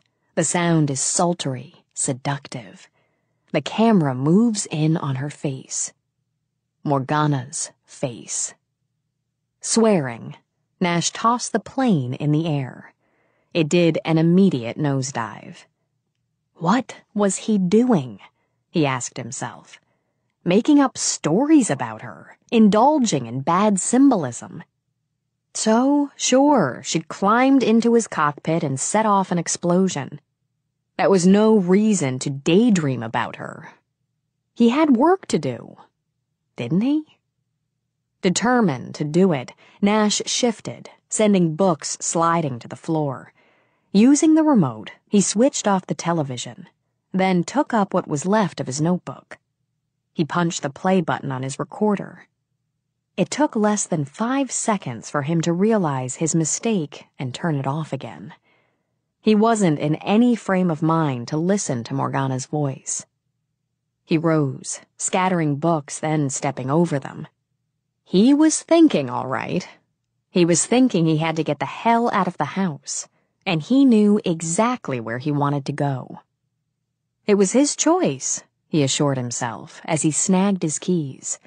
He was making a conscious decision. When a man had an itch, he was a lot better off scratching it. Her mood had improved enough that Morgana could hum along with the radio she turned on low. This was just what she'd needed, she thought. A cup of soothing chamomile, an hour of solitude, and some pleasant and constructive work. After packing up the crystal cluster and labeling it for shipping, she pulled out her inventory ledger. She could have spent a happy afternoon sipping the soothing tea, listening to music, and looking over her stock. Morgana was certain she would have done exactly that if she hadn't been interrupted. Perhaps, if she'd been tuned in, she would have been prepared to see Nash stride through the door. But it really didn't matter what she might have planned, as he stalked over to the desk, hauled her to her feet, and planted a long, hard kiss on her surprised mouth. That, he said when he took a moment to breathe, was my idea. Nerve ends sizzling. Morgana managed a nod. I see. He let his hands slide down to her hips to hold her still. I liked it. Good for you. She glanced over her shoulder and noted that Mindy was standing in the open doorway, smirking. I can handle this, Mindy. Oh, I'm sure you can. With a quick wink, she shut the door. Well, now. Searching for composure, Morgana put her hands on his chest to ease him away. She preferred that he not detect the fact that her heart was pounding and her bones were doing a fast melt. There was no way to keep the upper hand. Was there something else? I think there's a whole lot else. His eyes on hers. He backed her up against the desk. When do you want to get started? She had to smile. I guess we could call this being direct and to the point. We'll call it whatever you like. I figure it this way. Because she was wearing heels and they were eye to eye, Nash had only to ease forward to nibble on her full lower lip. I want you, and I don't see how I'm going to start thinking straight again until I spend a few nights making love with you. All kinds of love with you. The stirring started deep and spread. She had to curl her fingers over the edge of the desk to keep her balance. But when she spoke, her voice was low and confident. I could say that once we did make love, you'd never think straight again. He cupped her face with one hand and brushed his lips over hers. I'll take my chances. Maybe. Her breath hitched twice before she controlled it. I have to decide whether I want to take mine. His lips curved over hers. He'd felt her quick tremor of reaction. Live dangerously. I am. She gave herself a moment to enjoy what he brought to her. What would you say if I told you it wasn't the right time yet? And that we'd both know when it was the right time. His hands slid up so that his thumbs teased the curves of her breasts. I'd say you're avoiding the issue. You'd be wrong. Enchanted, his touch was incredibly gentle. She pressed her cheek to his. Believe me, you'd be wrong. The hell with timing. Come home with me, Morgana. She gave a little sigh as she drew away. I will. She shook her head when his eyes darkened. To help you, to work with you, not to sleep with you. Not today. Grinning, he leaned closer to give her earlobe a playful nip. That gives me plenty of room to change your mind. Her eyes were very calm, almost sad, when she stepped back. You may change yours before it's done. Let me ask Mindy to take over for the rest of the day. She insisted on driving herself, following behind him with Luna curled in her passenger seat. She would give him 2 hours, she promised herself, and 2 hours only. Before she left him, she would do her best to clear his mind so that he could work. She liked his house, the overgrown yard that shouted for a gardener, the sprawling stucco building with arching windows and red tile for the roof. It was closer to the sea than hers, so the music of the water was at full pitch. In the side yard were a pair of cypresses bent close together, like lovers reaching for one another. It suited him, she thought, as she stepped out of her car, off the drive, and into the grass that rose above her ankles. How long have you lived here? She asked Nash. Couple months. He glanced around the yard. I need to buy a lawnmower. He'd need a bush hog before much longer. Yes, you do. But I kind of like the natural look. You're lazy. She felt some sympathy for the daffodils that were struggling to get their heads above the weeds. She walked to the front entrance with Luna streaming regally behind her. I have to get motivated, he told her as he pushed open the front door. I've mostly lived in apartments and condos. This is the first regular house I've had to myself. She looked around at the high, cool walls of the foyer, the rich, dark wood of the curving banister that trailed upstairs and along an open balcony. At least you chose well. Where are you working? Here and there. She strolled down the hallway and peeked in the first archway. It was a large, jumbled living area with wide, uncurtained windows and a bare hardwood floor. Signs, Morgana thought, of a man who had yet to decide if he was going to settle in. The furniture was mismatched and heaped with books, papers, clothes, and dishes, possibly long forgotten. More books were shoved helter-skelter into built-in cases along one wall. And toys, she noted. She often thought of her own clutter as toys. Little things that gave her pleasure, soothed her moods, passed the time. She noted the gorgeous, grim-faced masks that hung on the wall, an exquisite print of nymphs by Maxfield Parrish, a movie prop, one of the wolf's claws from Shapeshifter, she imagined. He was using it as a paperweight. A silver box in the shape of a coffin sat next to the Oscar he'd won. Both could have used a proper dusting. Lips pursed, she picked up the voodoo doll, the pin still sticking lethally out of its heart. Anyone I know? He grinned, pleased to have her there, and too used to his own disorder to be embarrassed by it. Whatever works. Usually it's a producer, sometimes a politician. Once it was this bean-counting IRS agent. I've been meaning to tell you, he added as his gaze skimmed over her slim, short dress of purple silk. You have great taste in clothes. Glad you approve. Amused, she set the unfortunate doll down, patted the mangled head, then picked up a tattered deck of tarot cards. Do you read them? No. Somebody gave them to me. They're supposed to have belonged to Houdini or someone. She fanned them, felt the faint trickle of old power on her fingertips. If you're curious where they came from, ask Sebastian sometime. He could tell. Come here. She held out the deck to him. Shuffle and cut. Willing to oblige, he did what she asked. Are we going to play? She only smiled and took the cards back. Since the seats are occupied, let's use the floor.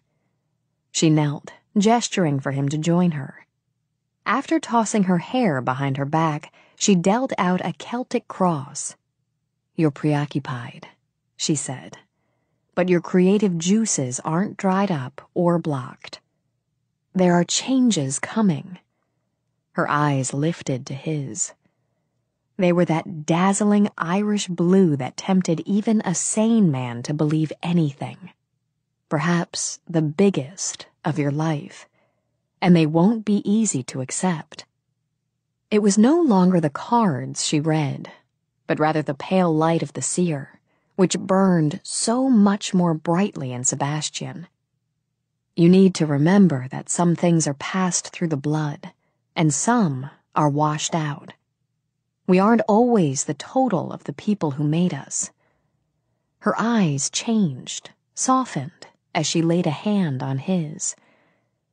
And you're not as alone as you think you are. You never have been. He couldn't joke away what hit too close to home. Instead, he avoided the issue entirely by bringing her hand to his lips. I didn't bring you here to tell my fortune. I know why you asked me here, and it isn't going to happen, yet. With more than a little regret, she drew her hand free. And it isn't really your fortune I'm telling, it's your present. Quietly, she gathered up the cards again. I'll help you, if I can, with what I can. Tell me about the problem in your story. Other than the fact that I keep thinking of you when I'm supposed to be thinking of it? Yes. She curled up her legs. Other than that. I guess it's a matter of motivation. Cassandra's. That's what I decided to call her. Is she a witch because she wanted power? Because she wanted to change things? Was she looking for revenge or love or the easy way out? Why would it be any of those things? Why wouldn't it be a matter of accepting the gifts she was given? It's too easy. Morgana shook her head. No, it's not. It's easier, so much easier, to be like everyone else. Once, when I was a little girl, some of the mothers refused to let their children play with me. I was a bad influence. Odd, different. It hurt, not being a part of the whole. Understanding, he nodded. I was always the new kid, hardly in one place long enough to be accepted. Somebody always wants to give the new kid a bloody nose. Don't ask me why. Moving around, you end up being awkward, falling behind in school, wishing you'd just get old enough to get the hell out. Annoyed with himself, he stopped. Anyway, about Cassandra. How did you cope? She had had Anastasia, Sebastian, her family, and a keen sense of belonging. With a restless movement of his shoulders, he reached out to touch her amulet. You run away a lot. And since that just gets your butt kicked 9 times out of 10, you learn to run away safe. In books, in movies, or just inside your own head. As soon as I was old enough, I got a job working the concession stand at a theater. That way I'd get paid for watching movies. As troubled memories left his eyes, his face cleared. I love the flicks. I just plain love them. She smiled. So now you get paid for writing them. A perfect way to feed the habit. If I can ever get this one whipped into shape. In one smooth movement, he took a handful of her hair and wrapped it around his wrist. What I need is inspiration, he murmured, tugging her forward for a kiss. What you need, she told him, is concentration. I'm concentrating. He nibbled and tugged at her lips. Believe me, I'm concentrating. You don't want to be responsible for hampering creative genius, do you? Indeed not. It was time, she decided, for him to understand exactly what he was getting into, and perhaps it would also help him to open his mind to his story. Inspiration, she said, and slid her hands around his neck. Coming up. And so were they. As she met his lips with hers, she brought them 6 inches off the floor. He was too busy enjoying the taste to notice. Sliding over him, Morgana forgot herself long enough to lose herself in the heat. When she broke the kiss, they were floating halfway to the ceiling. I think we'd better stop. He nuzzled her neck. Why? She glanced down deliberately. I didn't think to ask if you were afraid of heights. Morgana wished she could have captured the look on his face when he followed her gaze. The wide-eyed, slack-jawed comedy of it. The string of oaths was a different matter. As they ran their course, she took them gently down again. His knees buckled before he got them under control. White-faced, he gripped her shoulders. The muscles in his stomach were twanging like plucked strings. How the hell did you do that? A child's trick. A certain kind of child.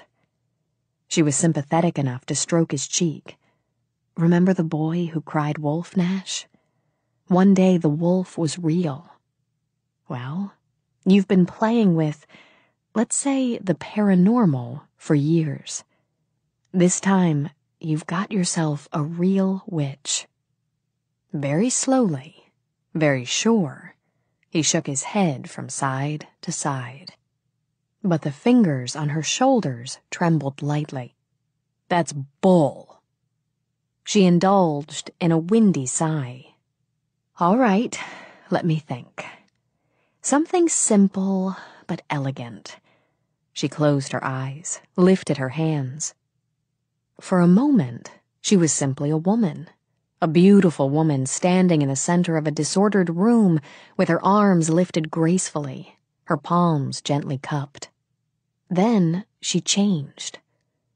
God, he could see her change.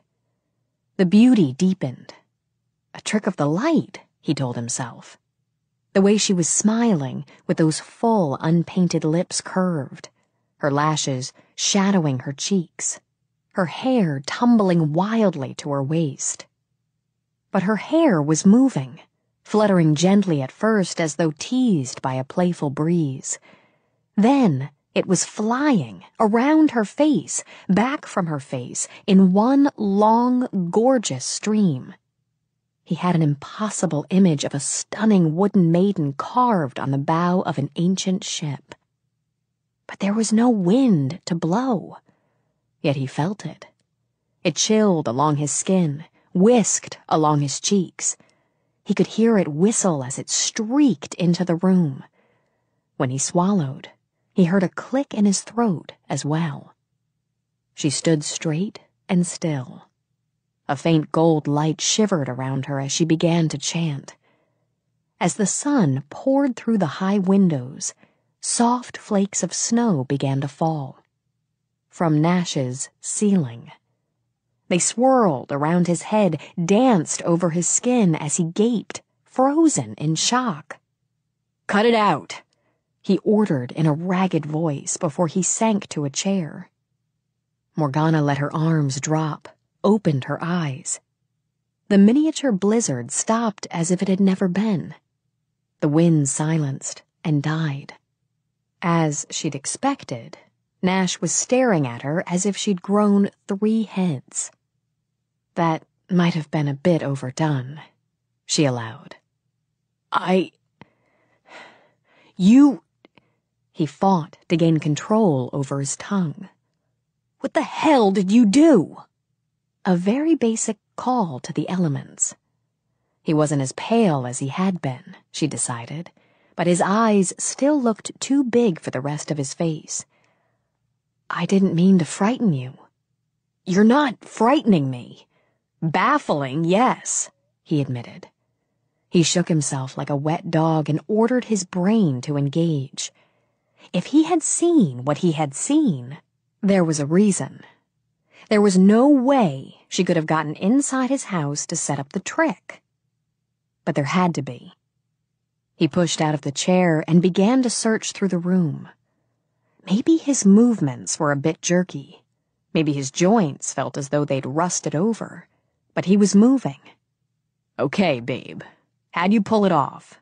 It's great, and I'm up for a joke as much as the next guy, but I like to know the trick." "Nash."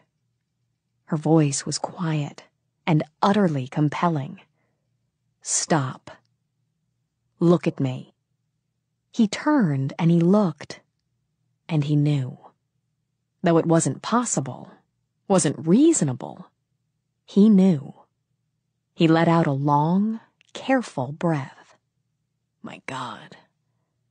It's true, isn't it?" "Yes. Do you want to sit down?" "No." But he sat on the coffee table. "Everything you've been telling me, you weren't making any of it up." "No. I wasn't making any of it up. I was born a witch. Like my mother, my father, like my mother's mother, and hers and back for generations." She smiled gently. "I don't ride on a broomstick, except, perhaps, as a joke, or cast spells on young princesses or pass out poisoned apples. It wasn't possible, really. Was it?" "Do something else." A flicker of impatience crossed her face. "Nor am I a trained seal." "Do something else," he insisted, and cast his mind for options. "Can you disappear or—" "Oh, really, Nash." He was up again.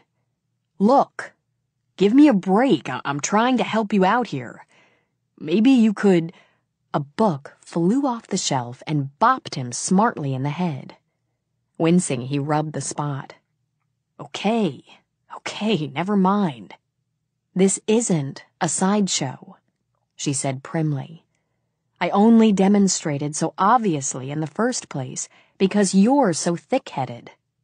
You refused to believe, and since we seem to be developing some sort of relationship, I prefer that you do." She smoothed out the skirt of her dress. "And now that you do, we can take some time to think it all through before we move on." "Move on?" he repeated. "Maybe the next step is to talk about this." Not now. He'd already retreated a step, she thought, and he didn't even know it. "Damn it, Morgana. You can't drop all this on me, then calmly walk out. Good God, you're a witch." "Yes." She flicked back her hair. "I believe we've established that." His mind began to spin again. Reality had taken a long, slow curve. "I have a million questions." She picked up her bag. "You've already asked me several of those million. Play back your tapes.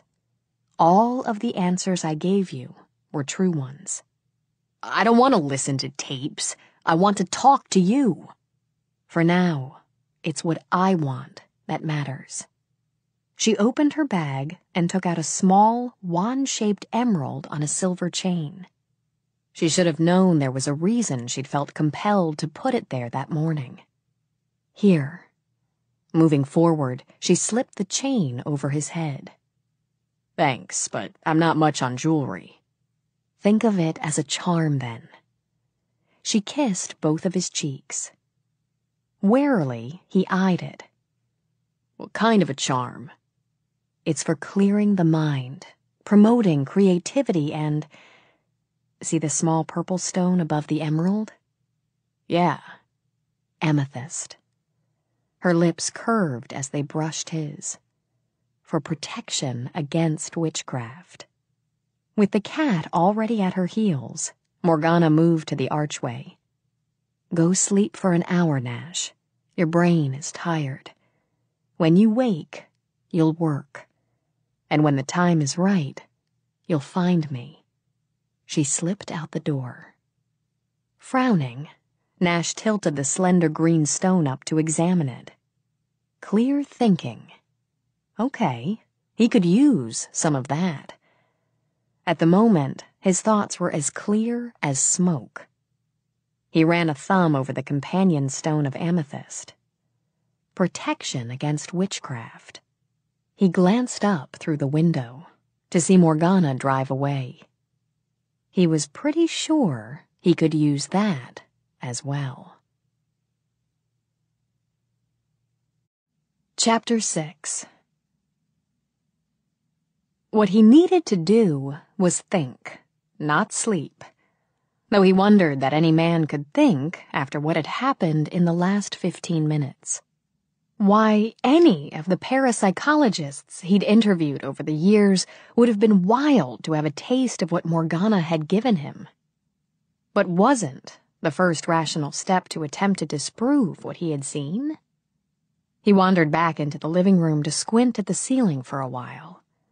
He couldn't deny what he had seen, what he had felt. But perhaps, with time, he could come up with some logical alternatives. Taking the first step, he assumed his favorite thinking position. He lay down on the sofa. Hypnotism. He didn't care to think that he could be put in a trance or caused to hallucinate, but it was a possibility. An easier one to believe now that he was alone again.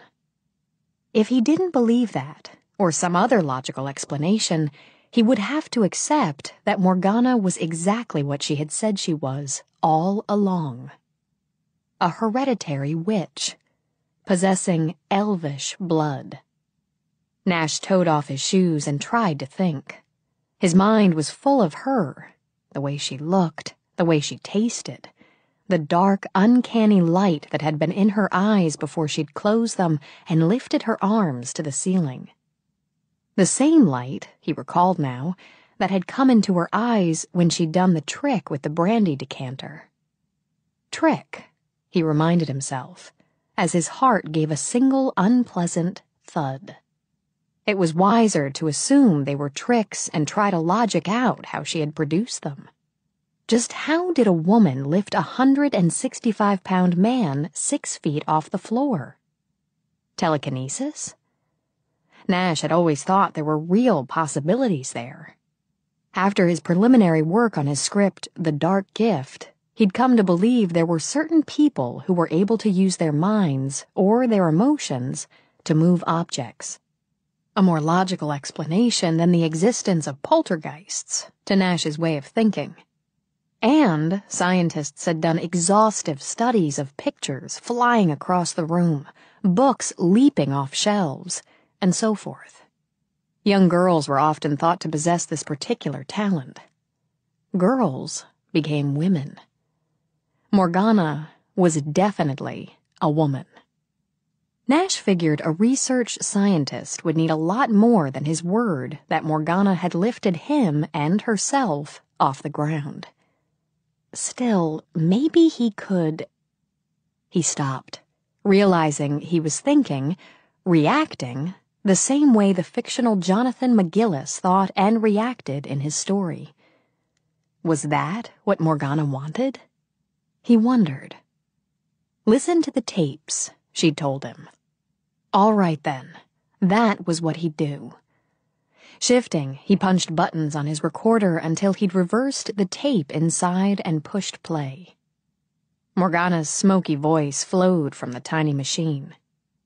It's not necessary to belong to a coven to be a witch, any more than it's necessary to belong to a men's club to be a man. Some find joining a group rewarding, comforting. Others simply enjoy the social aspects.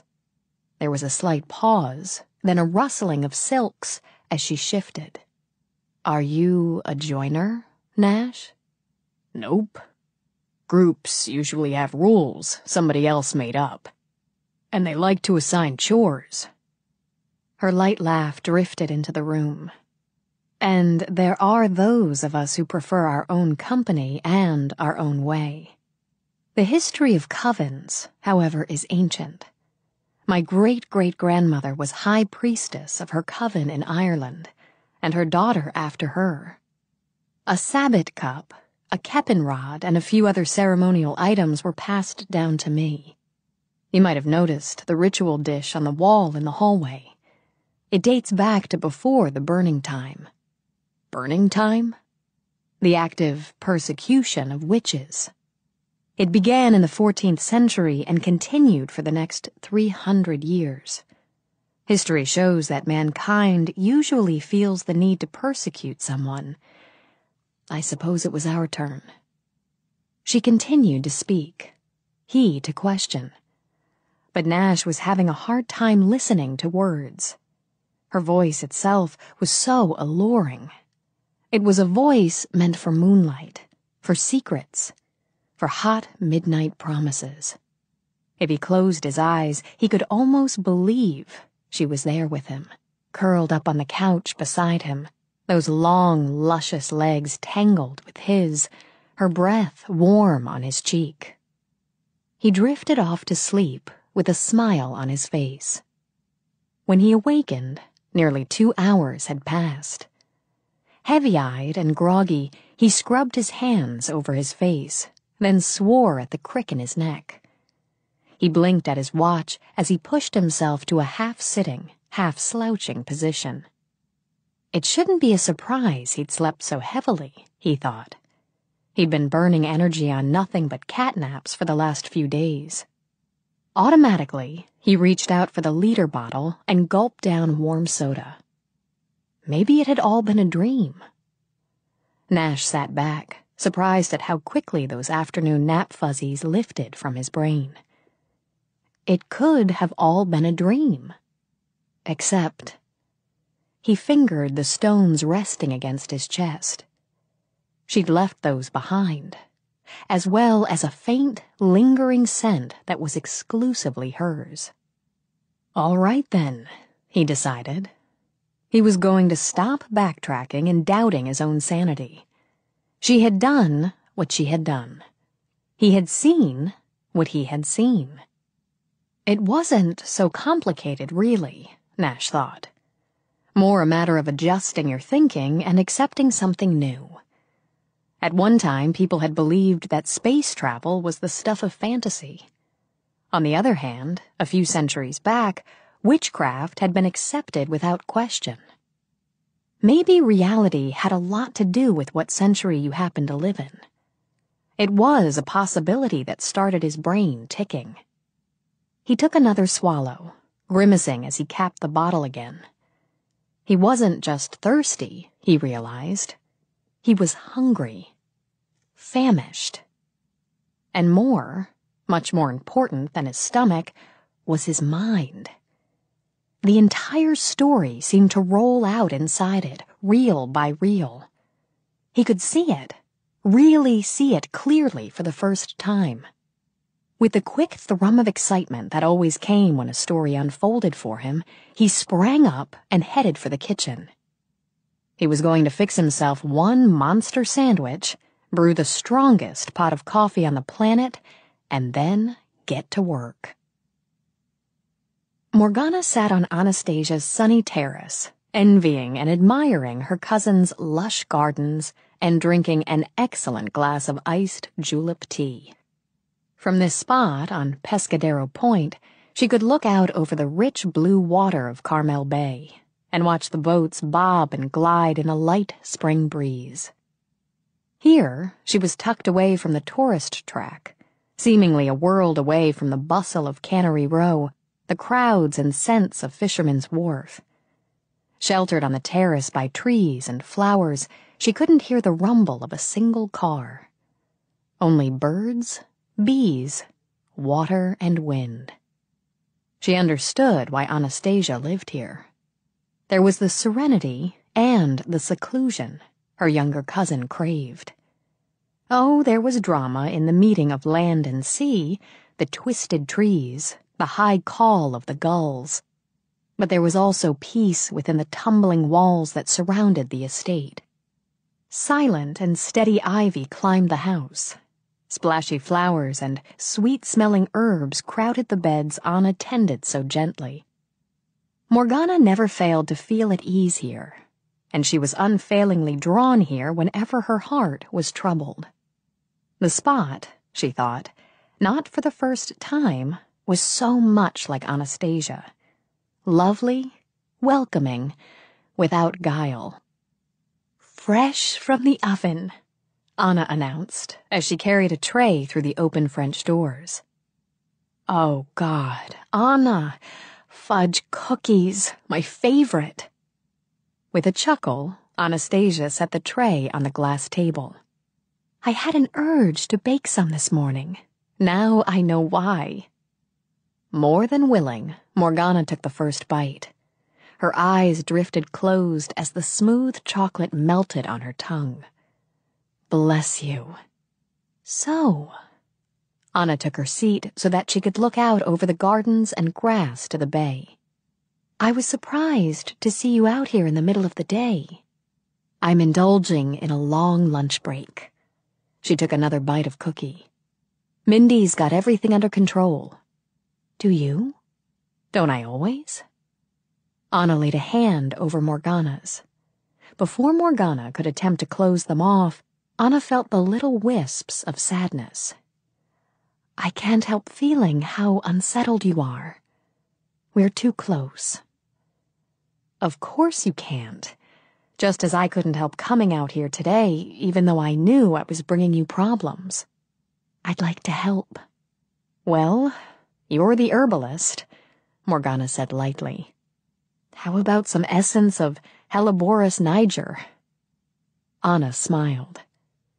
Helleborus, more commonly called Christmas rose, was reputed to have the power to cure madness. "Fearing for your sanity, love?" "At least." With a shrug, she chose another cookie. "Or I could take the easy way out and mix up a blend of rose and angelica, a touch of ginseng, sprinkled liberally with moon dust." "A love potion." Anna sampled a cookie herself. "For anyone I know?" "Nash, of course." "Of course. Things aren't going well?" A faint line appeared between Morgana's brows. "I don't know how things are going. I do know I wish I wasn't so bloody conscientious. It's really a very basic procedure to bind a man. But not very satisfying." "No," Morgana admitted. "I can't imagine it would be. So, I'm stuck with the ordinary way." As she sipped the reviving tea, she watched the snowy sails billowing from the boats on the bay. She'd always considered herself that free, she realized. Just that free. Now, though she had done no binding, she herself was bound. "To tell the truth, Anna, I've never given much thought to what it would be like to have a man fall in love with me. Really in love. The trouble is, this time my heart's too involved for comfort." And there was little comfort she could offer, Anastasia thought, for this type of ailment. "Have you told him?" Surprised by the quick aching in her heart, Morgana closed her eyes. "I can't tell him what I'm not entirely sure of myself. So, I wait. Moonglow to dawn's light," she chanted. "Night to day and day to night." Until his heart is twined with mine, no rest or peace can I find. She opened her eyes and managed a smile. That always seemed overly dramatic before. Finding love's like finding air. We can't survive without it. But what's enough? This was the question that had troubled her most in the days since she had left Nash. How do we know what's enough? When we're happy, I think. Morgana thought the answer was probably true. But was it attainable? Do you think we're spoiled, Anna? Spoiled? In what way? In our expectations, I suppose. Her hand fluttered up in a helpless gesture. Our parents, mine, yours, Sebastian's. There's always been so much love there, support, understanding, respect. The fun of being in love and the generosity. It's not that way for everyone. I don't think that knowing love can run deep and true, that it can last, means being spoiled. But wouldn't it be enough to settle for the temporary? For affection and passion? She frowned, watching a bee court a stalk of columbine. I think it might be. For some. You'd have to be sure it would be enough for you. Morgana rose with a grumble of annoyance. It's so exasperating. I hate not being in charge. A smile tugged at Anastasia's mouth as she joined her cousin. I'm sure you do, darling. As long as I can remember, you've pushed things along your own way, just by force of personality. Morgana slanted her a look. I suppose you mean I was a bully. Not at all. Sebastian was a bully. Anna tucked her tongue in her cheek. We'll just say you are strong-willed. Far from mollified, Morgana bent to sniff at a heavy-headed peony. I suppose I could take that as a compliment. But being strong-willed isn't helping at the moment. She moved along the narrow stone path that wound through tumbling blooms and tangled vines. I haven't seen him in more than a week, Anna. Lord, she said. That makes me sound like some whiny, weak-kneed wimp. Anna had to laugh, even as she gave Morgana a quick squeeze. No, it doesn't. It sounds as though you're an impatient woman. Well, I am impatient, she admitted. Though I was prepared to avoid him if necessary, it hasn't been necessary. She shot Anna a rueful look. A little sting to the pride. Have you called him? No. Morgana's lips formed into a pout. At first, I didn't because I thought it was best to give us both some time. Then, she'd always been able to laugh at herself, and she did so now. Well, then I didn't because I was so damn mad he hadn't tried to beat down my door. He has called me a few times at the shop or at home. He fires off a couple of questions on the craft, mutters and grumbles while I answer, grunts, then hangs up. She jammed fisted hands in her skirt pockets. I can almost hear the tiny little wheels in his tiny little brain turning.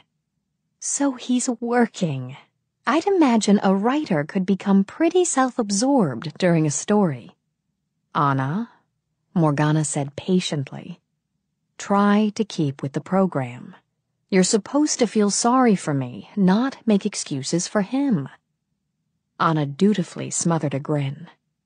I don't know what came over me. Your mushy heart, as usual. Morgana kissed her cheek. But I forgive you. As they walked on, a bright yellow butterfly flitted overhead. Absently, Anna lifted a hand and the swallowtail danced shyly into her palm. She stopped to stroke the fragile wings.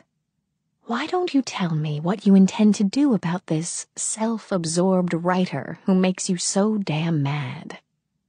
With a shrug, Morgana brushed a finger over a trail of wisteria. "I've been thinking about going to Ireland for a few weeks." Anna released the butterfly with her best wishes, then turned to her cousin. "I'd wish you a good trip, but I'd also have to remind you that running away only postpones. It doesn't solve. Which is why I haven't packed." Morgana sighed. "Anna, before I left him, he believed I am what I am. I wanted to give him time to come to terms with it." That was the crux of it, Anna thought. She slipped a comforting hand around Morgana's waist. "It may take him more than a few days," she said carefully. "He may not be able to come to terms with it at all." "I know." She gazed out over the water to the horizon. One never knew exactly what lay beyond the horizon. "Anna, we'll be lovers before morning. This I know. What I don't know is if this one night will make me happy or miserable."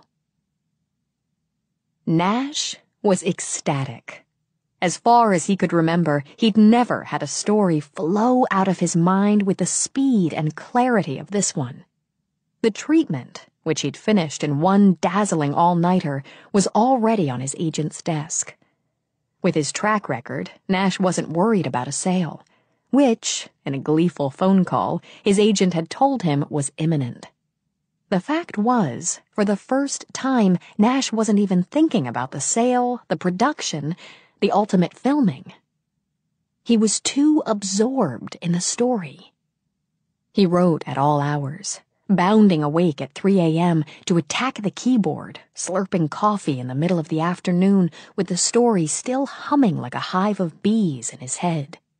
He ate whatever came to hand, slept when his eyes refused to stay open, and lived within the tilted reality of his own imagination. If he dreamed, it was in surreal snatches, with erotic images of himself and Morgana sliding through the fictional world he was driven to create. He would wake wanting her, at times almost unbearably. Then he would find himself compelled to complete the task that had brought them together in the first place. Sometimes, just before he fell into an exhausted sleep, he thought he could hear her voice. "It's not yet time." But he sensed the time was coming. When the phone rang, he ignored it, then rarely bothered to return any of the calls on his machine. If he felt the need for air, he took his laptop out to the patio. If he could have figured out a way, he'd have dragged it into the shower with him. In the end, he snatched the hard copy from his printer as each page slid out. A few adjustments here, he thought, scrawling notes in the margins. A little fine-tuning there, and he'd have it. But as he read, he knew. He knew he'd never done better work. Nor had he ever finished a project so quickly. From the time he'd sat down and begun the screenplay, only 10 days had passed. Perhaps he'd slept only 30 or 40 hours total in those 10 days, but he didn't feel tired. He felt elated. After gathering the papers up, he searched for an envelope. Books, notes, dishes, all scattered as he dug through them. He only had one thought now, and that was to take it to Morgana. One way or the other, she had inspired him to write it, and she would be the first person to read it. He found a tattered manila envelope covered with notations and doodles. After dumping the papers inside, he headed out of his office. It was fortunate that he caught sight of himself in the mirror in the foyer. His hair was standing on end, and he had the beginnings of a fairly decent beard, which, as he rubbed a curious hand over his chin, made him wonder if he should give growing a real one a shot. All that might not have been too bad, but he was standing in the foyer, gripping a manila envelope, and wearing nothing but the silver neck chain Morgana had given him and a pair of red jockey shorts. All in all, It would probably be best if he took the time to clean up and dress. 30 minutes later, he rushed back downstairs, more conservatively attired in jeans and a navy sweatshirt, with only one small hole under the left armpit. He had to admit, the sight of his bedroom, the bathroom, and the rest of the house had come as quite a shock, even to him. It looked as though a particularly ragged army had billeted there for a few weeks. He'd been lucky to find any clothes at all that weren't dirty or crumpled or hadn't been kicked under the bed. There certainly hadn't been a clean towel, so he'd had to make do with a trio of washcloths.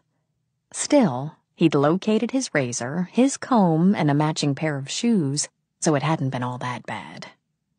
It took him another frustrating 15 minutes to unearth his keys. God alone knew why they were on the second shelf of the refrigerator beside a moldy peach, but there they were. He also noted that that very sad peach and an empty quart container of milk were all that was left after he took the keys. There would be time to deal with that later. Gripping the script, he headed out the door. It wasn't until the engine sprang to life and the dash lit that Nash noticed it was nearly midnight. He hesitated, considered calling her first or just putting off the visit until morning. The hell with it, he decided, and shot out of the drive. He wanted her now. Only a few miles away, Morgana was closing the door behind her. She stepped out into the silvery light of the full moon. As she walked away from the house, the ceremonial robe drifted around her body, cinched at the waist with a belt of crystals. In her arms, she carried a simple basket that contained everything she would need to observe the spring equinox. It was a night of joy, of celebration, of thanksgiving for the renewal spring brought to the earth. But her eyes were troubled. In this night, where light and dark were balanced, her life would change. She knew, though she had not looked again. There was no need to look, when her heart had already told her. It was difficult to admit that she had nearly stayed inside. A challenge to fate, she supposed. But that would have been the coward's way. She would go on with the right, as she and others like her had gone on for eons. He would come when he was to come, and she would accept it. Twisted shadows stretched over the lawn as she moved toward the grove. There was the smell of spring in the night air, the nocturnal bloomers, the drift of the sea, the fragrance of earth she had turned herself for planting. She heard the call of an owl, low and lonely. But she didn't look for the white wings. Not yet. There were other sounds, the gentle breath of the wind easing through the trees, stroking leaves, caressing branches, and the murmur of music that only certain ears could hear. The song of the fairies, a song that was older than man. She was not alone here, in the shadowy grove with the drift of stars swimming overhead. She had never been alone here. As she approached the place of magic, her mood shifted, and the clouds drifted from her eyes. Setting the basket down, she took a moment for herself. Standing still, eyes closed, hands cupped loosely at her sides, she drew in the flavor and beauty of the night. She could see, even with her eyes closed, the white moon sailing through the black sea of the sky. She could see the generous light it spilled onto the trees and through them to her. And the power that bloomed inside her was as cool, as pure, as lovely as the moonlight. Serenely, she opened the basket. From it, she took a white cloth, edged in silver, that had been in her family for generations. Some said it had been a gift to Merlin from the young king he had loved. Once it was spread on the soft ground, she knelt. A small round of cake, a clear flask containing wine, candles, the witch's knife with its scribed handle, the ceremonial dish and cup, a small halo woven from gardenia blossoms. Other blooms, larkspur, columbine, sprigs of rosemary and thyme. These she scattered along with rose petals over the cloth. This done, she rose to cast the circle. She felt the power drumming in her fingertips, warmer now, more urgent. When the circle was complete, she set candles, pure as ice, along its edge. 14 in all, to symbolize the days between the moon's waxing and its waning. Slowly, she walked beside them, holding out her hand. One by one, the candles flickered to flame, then glowed steadily. Morgana stood in the center of the ring of light. She unhooked the belt of crystals. It slid onto the cloth like a rope of fire. She slipped her arms from the thin robe. It drifted to her feet like melting snow. Candlelight gleamed gold on her skin as she began the ancient dance. At 5 to midnight, Nash pulled up in Morgana's driveway. He swore, noting that not a single light glowed in a single window. He'd have to wake her up, he thought philosophically. How much sleep did a witch need anyway? He grinned to himself. He'd have to ask her. Still, she was a woman. Women had a tendency to get ticked off if you dropped by in the middle of the night and got them out of bed. It might help to have something to pave the way. Inspired, he tucked the envelope under his arm and began to raid her flower bed. He doubted she'd notice that he'd stolen a few blooms. After all, it seemed she had hundreds. Awash in the scent of them, he got carried away, gathering an overflowing armful of tulips and sweet peas, narcissi and wallflowers. Pleased with himself, he adjusted the load and strolled to her front door. Pan barked twice before Nash could knock. But no light flicked on at the dog's greeting or at the pounding Nash set up. He glanced back to the driveway to assure himself her car was there, and then pounded again. Probably sleeps like a stone, he thought, and felt the first pricklings of annoyance. There was something working in him, some urgency. He had to see her, and it had to be tonight. Refusing to be put off, he laid the script on the stoop and tried the knob. Pan barked again, but to Nash the dog sounded more amused than aroused. Finding the door locked, Nash started around the side. He was damn well getting in and getting to her before the night was done.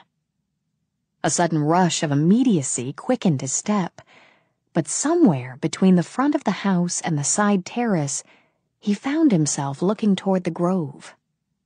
It was there he needed to go, had to go. Though his brain told him it was utterly foolish to go traipsing into the woods at night, he followed his heart. Perhaps it was the shadows, or the sighing of the wind, that had him moving so quietly. He felt somehow it would be blasphemous to make unnecessary noise. There was a quality in the air here tonight, and it was almost unbearably lovely. Yet, with every step he took, the blood seemed to pound faster in his head. Then he saw, in the distance, a ghostly shimmer of white. He started to call out, but a rustle of movement had him glancing up. There, on a twisted cypress branch, stood a huge white owl. As Nash watched, the bird glided soundlessly from its perch and flew toward the heart of the grove. His pulse was drumming in his ears, and his heart was rapping hard against his ribs. He knew that, even if he turned and walked away, he would be drawn again to that same center. So he moved forward. She was there, kneeling on a white cloth. Moonlight poured over her like silver wine. Again he started to call her name, but the sight of her forming a circle of candles, jewels at her waist, flowers in her hair, struck him mute. Trapped in the shadows, he stood as she made the small golden fires spark atop the snowy candles, as she disrobed to stand gloriously naked in the center of flames, as she moved into a dance so graceful it stopped his breath. Moonlight slithered over her skin, tipped her breasts, caressed her thighs. Her hair rained, an ebony waterfall down her back as she lifted her face to the stars. And he remembered his dream, remembered it so vividly that the fantasy and the reality merged into one potent image, with Morgana dancing at its center. The scent of flowers grew so strong that he was nearly dizzy with it. For an instant, his vision dimmed. He shook his head to clear it and struggled to focus. The image had changed. She was kneeling again, sipping from a silver cup while the flames from the candles rose impossibly high, surrounding her like golden bars. Through them, he could see the shimmer of her skin, the glint of silver between her breasts, at her wrists. He could hear her voice, softly chanting, then rising so that it seemed to be joined by thousands of others. For a moment, the grove was filled with a soft, ethereal glow, different from light, different from shadow. It pulsed and shivered, glinting like the edge of a silver sword in the sun. He could feel the warmth of it bathing his face. Then the candle flames ebbed once again to small points, and the sound of chanting echoed away into silence. She was rising. She slipped the white robe on, belted it. The owl, the great white bird he had forgotten in his fascination with the woman, called twice before gliding like a cloud through the night. She turned, her breath rising high in her throat. He stepped from the shadows, his heart hammering in his breast. For a moment, she hesitated. A warning whispered to her. Tonight would bring her pleasure, more than she had known, and its price would be pain, more than she would wish. Then she smiled and stepped from the circle. Chapter 7. Thousands of thoughts avalanched into his brain. Thousands of feelings flooded into his heart. As she moved toward him, her robe flowing around her like moon dust, all those thoughts, all those feelings, shivered down to one. Down to her. He wanted to speak, to tell her something, anything that would explain how he felt at that moment. But his heart stuttered in his throat, making words impossible. He knew this was more than the simple desire of a man for a woman. Yet whatever was spiraling through him was so far out of his experience that he was sure he could never describe it, never explain it. He knew only that in this place of magic, at this moment of enchantment, there was only one woman. Some quiet, patient voice was whispering inside his heart that there had always been only one woman, and he had been waiting all his life for her. Morgana stopped, only an arm span away. Soft, silent shadows waltzed between them. She had only to step into that lazy dance to be in his arms. He would not turn from her. And she was afraid she had gone beyond the point where it was possible for her to turn from him. Her eyes remained on his, though the little fingers of nerves pinched her skin. He looked stunned, she realized, and she could hardly blame him. If he was feeling even a fraction of the needs and fears that were skidding through her, he had every right to be. It would not be easy for them, she knew. After tonight, the bond would be sealed. Whatever decisions were made in the tomorrows, by both of them, that bond would not be broken. She reached out to trail a hand over the flowers he still cradled in his arms. She wondered if he knew, by the blossoms he had chosen, that he was offering her love, passion, fidelity, and hope. Blooms picked in moonlight carry the charms and secrets of the night. He'd forgotten about them. Like a man waking from a dream, he glanced down. "I stole them from your garden." Her lips curved beautifully. He wouldn't know the language of the flowers, she thought. Yet his hand had been guided. That doesn't make their scent less sweet, or the gift less thoughtful. Lifting her hand from them, she touched his cheek. "You knew where to find me." Yes." He couldn't deny the urge that had brought him into the grove. "I did." "Why did you come?" "I wanted to." He remembered his frantic rush to leave the house, his impatience to see her. But no, it was more basic than that, and infinitely more simple. "I needed you." For the first time, her gaze wavered. She could feel the need radiating from him like heat, to warm her and to tempt her. It could, if she did nothing to stop it, bind her to him so firmly that no charm, no spell, would ever free her. Her power was not absolute. Her own wishes were not always granted. To take him tonight would be to risk everything, including her power to stand alone. Until tonight, freedom had always been her most prized possession. Lifting her gaze to his again, she cast that possession away. "What I give you tonight, I give with a free heart. What I take from you, I take without regrets." Her eyes glittered with visions he couldn't see. "Remember that. Come with me." She took his hand and drew him into the circle of light. The moment he stepped through the flames, he felt the change. The air was purer here, its scent more vivid, as if they had climbed to the top of some high, untraveled cliff.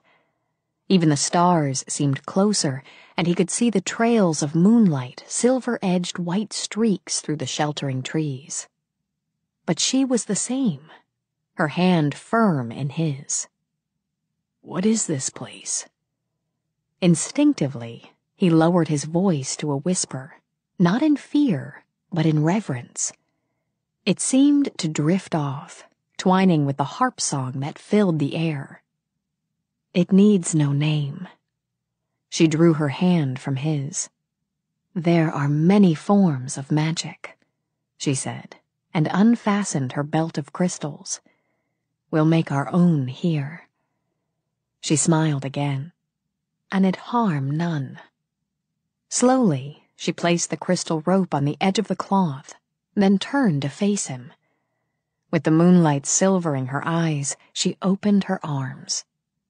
She took him in, and the lips she offered were warm and soft. He could taste the lingering sweetness of the wine she had drunk, as well as her own richer, more potent flavor. He wondered that any man could survive without that heady, drugging taste. That any man would choose to. His head spun with it as she urged him to drink deeper. On a moan that seemed to spring from his soul, he dragged her closer, crushing the flowers between them so that the night air swelled with their scent. His mouth branded hers before moving frantically over her face. Behind her closed lids, she could see the dance of candlelight, could see the single shadow her body and Nash's made sway. She could hear the deep, pure resonance of the breeze singing through the leaves, the night music that was its own kind of magic. And she heard the whisper of her name as it breathed through the lips that once again searched for hers. But it was what she felt that was so much more real. This deep well of emotion that filled for him as it had never filled for anyone. As she gave him her heart for a second time, that well brimmed, then overflowed in a quiet, steady stream. For a moment, she was afraid she might drown in it, and that fear brought on racking shudders. Murmuring to her, Nash drew her closer. Whether it was in need or comfort, Morgana didn't know, but she settled again. And accepted. The captivator became the captivated. He was struggling against some clawing beast prowling in his gut, demanding that he take her quickly, feed himself. He had never experienced such a violent surge of hunger for anything or anyone as he did for Morgana in that glowing circle of light. He fisted his hands in her hair to keep them from tearing the robe from her. Some flicker shadowed by instinct told him she would accept the speed, respond to this gnawing appetite. But it wasn't the way. Not here, not now. Pressing his face to the curve of her neck, he held her close and fought it back. Understanding didn't make her heartbeat less erratic. His desire to take warred with his desire to give, and both were ripe with power. His choice would make a difference. And, though she couldn't see, she knew that the texture of their loving tonight would matter to both of them in all the years to come. Nash, He shook his head, then leaned back and framed her face in his hands. They weren't steady, nor was his breathing. His eyes were dark, intense.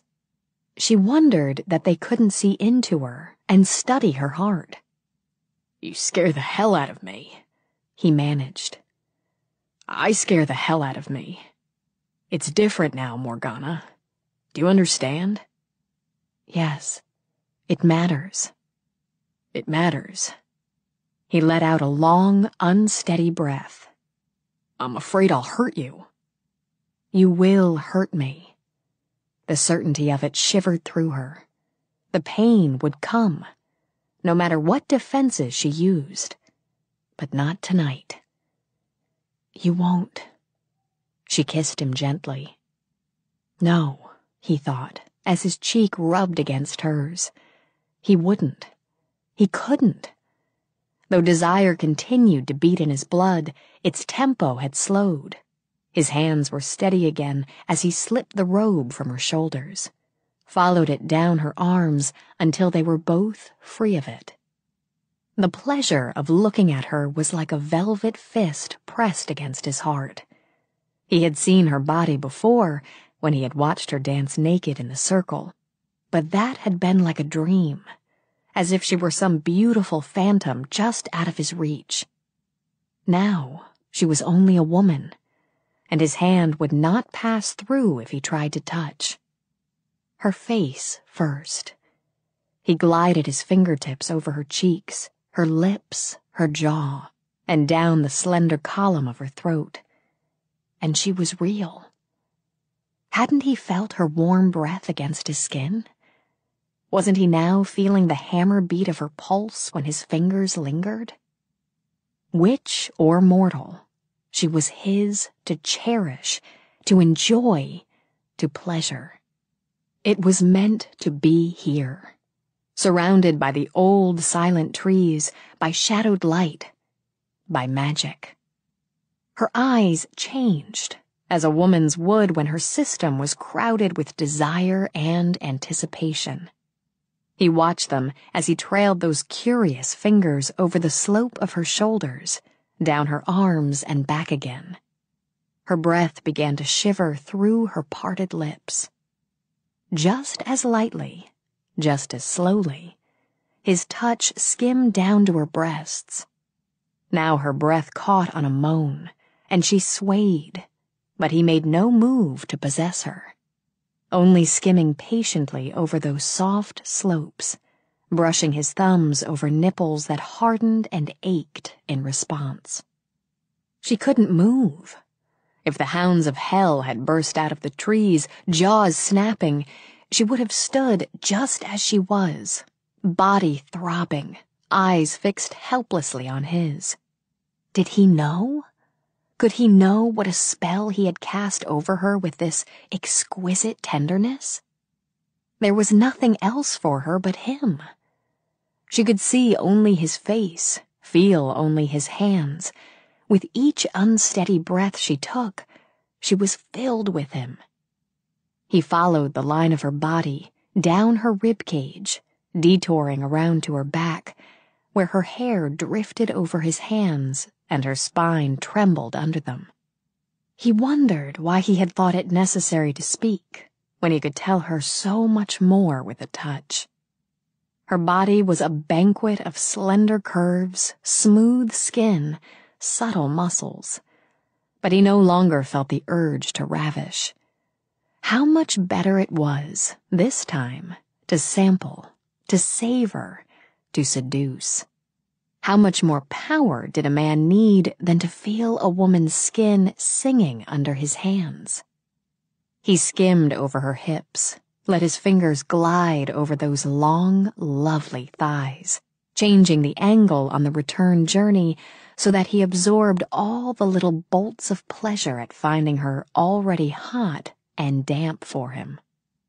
When her knees buckled, he gathered her close, lowering her to the cloth so that he could begin the same glorious journey with his lips. Steeped in sensation, she tugged his shirt away so that she could feel the wonder of his flesh sliding over hers. His muscles were taut, showing her the gentleness he gave her took more strength than wild passion would have. She murmured something, and he brought his mouth back to hers so that she could slide the jeans over his hips, cast them away, and make him as vulnerable as she. Sweet, mindless pleasure. Long, lingering delights. The moon showered its fragile light as they offered each other the most precious of gifts. The scattered flowers they lay upon sent up exotic perfumes to mix with the scent of the night.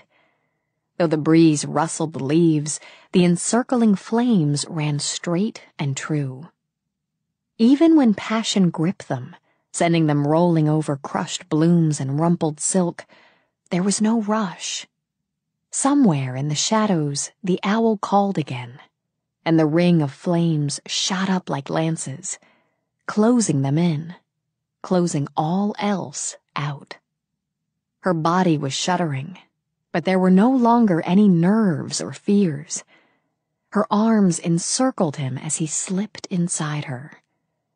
With his blood roaring in his head, he watched her eyes flutter open, saw those gold stars shining against the deep blue as magnificently as those overhead shone in the sky. He lowered his mouth to hers as they moved together in a dance older and more powerful than any other. She felt the beauty of it, the magic that was more potent than anything she could conjure. He filled her utterly. Even when the ache drove them both, the tenderness remained. 2 glistening tears slipped from her eyes as she arched for him, letting her body fly with that final, staggering release. She heard him call out her name, like a prayer, as he poured himself into her. When he buried his face in her hair, shuddering, she saw the flash of a shooting star, streaking like a flame through the velvet sky. Time passed. Minutes, hours. It didn't concern him. All he knew was that she was as soft as a wish beneath him, her body relaxed but still curled into his. Nash thought it would be delightful for them to stay just like this until sunrise. Then he thought, more practically, that he would probably end up smothering her. When he started to shift, Morgana clamped herself around him like a vice. She said sleepily. Since she insisted, he thought, he might as well nibble on her neck. I may be on the thin side, but I'd guess I have you by a good 60 pounds. Besides, I want to look at you. He levered himself onto his elbows and pleased himself. Her hair was spread out like tangled black silk on the white cloth. There were flowers caught in it, making him think of gypsies and fairies, and witches.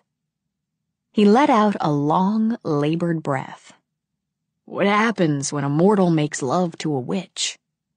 She had to smile, and did so slowly, sinuously. "Did you happen to notice the gargoyles on the tower of the house?" Nash's mouth opened, then closed again. Morgana let out a long, rich laugh as her fingers danced down his spine. "I love it when you're gullible." He was feeling entirely too good to be annoyed. Instead, he played with her hair. "It seemed like a reasonable question. I mean, you are. I know you are. But it's still tough to swallow. Even after what I saw tonight." His eyes came back to hers. "I watched you." She traced his lips with a fingertip. "I know. I've never seen anything more beautiful. You, the light, the music." His brows came together. There was music. For those who know how to hear it. For those who are meant to hear it. It wasn't so hard to accept after everything else. "What are you doing here? It looked like some kind of ceremony." "Tonight's the spring equinox. A magic night. What happened here, with us, was magic too." Because he couldn't resist, he kissed her shoulder. "Sounds like a tired line, but it's never been like this for me before. With anyone." "No." She smiled again. "Not with anyone." Her pulse leapt as she felt him harden inside her. "Again," she murmured when his lips lowered to hers. The night moved toward morning before they dressed. As Nash pulled on his sweatshirt, he watched Morgana gathering up the crushed and broken flowers. "I guess we did them in. I'll have to steal you some more." Smiling, she cradled them in her arms. "These will do nicely," she said. Nash's eyes widened when he saw that the flowers she held were now as full and fresh as when he had first picked them. He passed a hand through his hair. "I don't think I'm going to get used to that anytime soon." She merely placed them in his hands. "Hold them for me. I have to remove the circle." She gestured and the candle flames died. As she took them from the ground, she chanted quietly. "The circle cast in the moon's light is lifted now by my right. The work is done with harm to none. With love and thanks I set thee free. As I will, so mote it be." She set the last candle in the basket, then lifted the cloth. When it was folded, she put it away. "That's, all there is to it?" She picked up the basket and turned to him. "Things are usually more simple than we believe." Morgana offered a hand, pleased when he curled his fingers around hers. "And, in the spirit of that simplicity, will you share my bed for what's left of the night?" He brought their joined hands to his lips and gave her a simple answer. "Yes." She couldn't get enough of him, Nash thought dreamily. During the night, they had turned to each other again and again. Drifting off to sleep, drifting into love while the moonlight faded. And now, when the sun was a pale red glow behind his closed lids, she was nuzzling his ear. He smiled, murmuring to her as he let himself float toward wakefulness. Her head was a warm, welcome weight on his chest. The way she was tickling and teasing his ear told him she would not object to some lazy morning loving. More than willing to oblige her, he lifted a hand to stroke her hair. His hand stopped in midair. How could her head be on his chest and her mouth be at his ear? Anatomically speaking, it just didn't figure. But then again, he'd seen her do several things that didn't figure in terms of the simple laws of the real world. But this was too weird. Even half awake, his lively imagination bounced. Would he open his eyes to look and see something so fantastic, so out of his realm, that it would send him screaming out into the night? Day, he reminded himself. It was day. But that was hardly the point. Cautiously, he let his hand lower until it touched her hair. Soft, thick, but God, the shape of her head was wrong. She'd changed. She'd shifted into... When her head moved under his hand, Nash let out a muffled cry and, with his heart skating into his throat, opened his eyes. The cat lay on his chest, staring at him with unblinking and somehow smug amber eyes. Nash jolted when something cold slid over his cheek. He found that Pan was standing with his forelegs on the bed, his big silver head tilted curiously to one side. Before Nash could speak, the dog licked him again. Oh boy. While Nash waited for his mind to clear and his pulse to settle, Luna stood, stretched, then patted up his chest to peer into his face. Her muttered purr seemed distinctly like a chuckle. Okay, sure, you got me. He reached out with each hand to rub a furry head. Pan took that for a welcome and leapt onto the bed. He landed, light-footed, fortunately, on Nash's most vulnerable area. With a strangled oof, Nash sat bolt upright, dislodging the cat and making her wrap up against Pan. Things looked dicey for a moment, with the animals glaring and growling at each other. But Nash was too concerned with getting his wind back to worry about the prospect of fur flying. Ah, playing with the animals? Sucking in air, Nash looked up to see Morgana standing in the doorway. The moment she was spotted, Luna flicked her tail in Pan's face, strolled over to a pillow, circled, sat, and began to wash her hindquarters. Tail thumping, Pan plopped down. Nash figured he had about 70 pounds of muscle pinning his legs to the mattress. My pets seem very fond of you. Yeah, we're one happy family. With a steaming mug in one hand, she crossed to the bed. She was already dressed in a little red number with beads and embroidery on the wide shoulders, and tiny snaps running down the front until they ran out at the hem, which stopped several inches above her very sexy knees. Nash wondered if he should undo the snaps one at a time or in one quick yank. Then he caught a scent that was nearly as exotic and every bit as seductive as her perfume. Is that coffee? Morgana sat on the edge of the bed and sniffed the contents of the cup. Yes, I believe it is. Grinning, he reached out to toy with the end of the hair she'd woven into an intricate braid. That was awfully sweet of you. Her eyes mirrored surprise. What was? Oh, you think I brought this in for you? Watching him, she tapped a fingertip against the mug. That I brewed a pot of coffee, poured a cup, and decided to serve it to you in bed because you're so damn cute. Properly chastened, he sent one last longing look at the mug. Well, in this case, she said, interrupting him, you happen to be exactly right. He took the cup she offered, watching her over the rim as he drank. He wasn't a coffee snob, couldn't afford to be, with the mud he usually made for himself, but he was sure this was the best cup to be found west of the Mississippi. Thanks. Morgana. He reached up to set one of the complex arrangements of beads and stones at her ears jangling. Just how damn cute am I?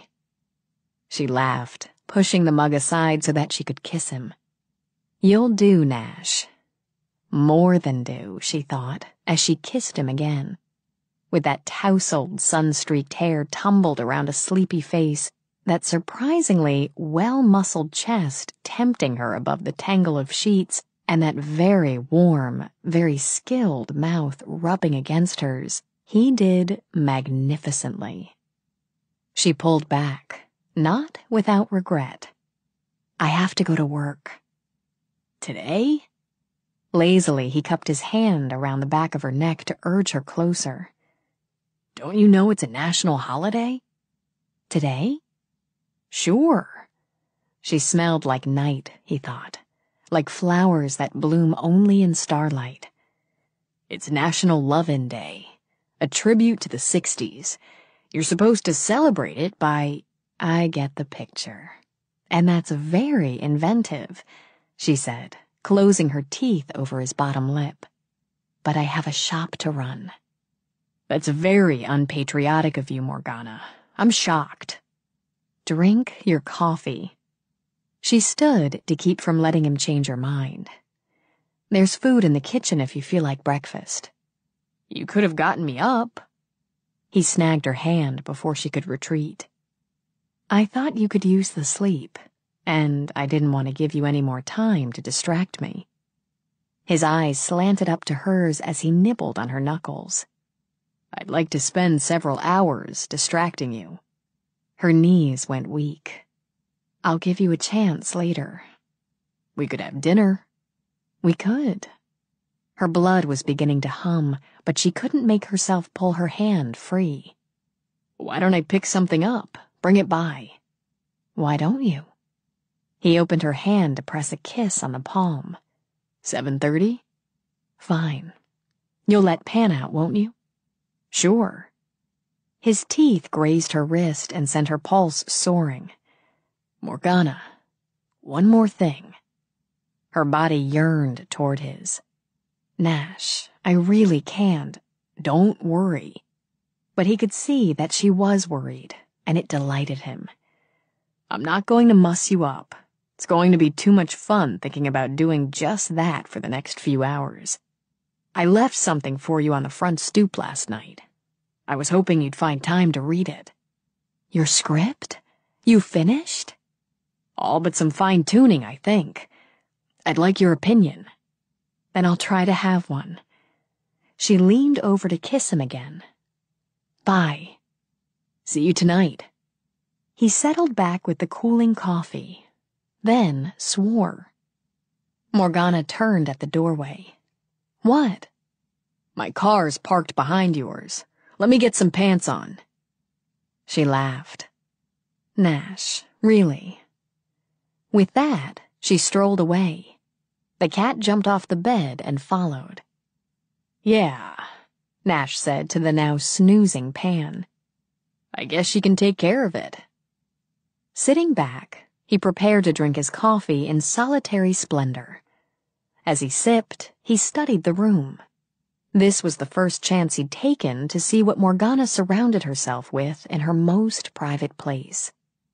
There was drama, of course. She walked with drama wherever she went. Here it was typified in the bold jewel colors she'd chosen.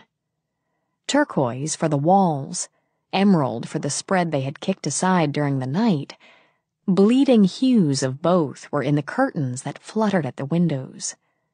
A daybed upholstered in sapphire stretched under one window.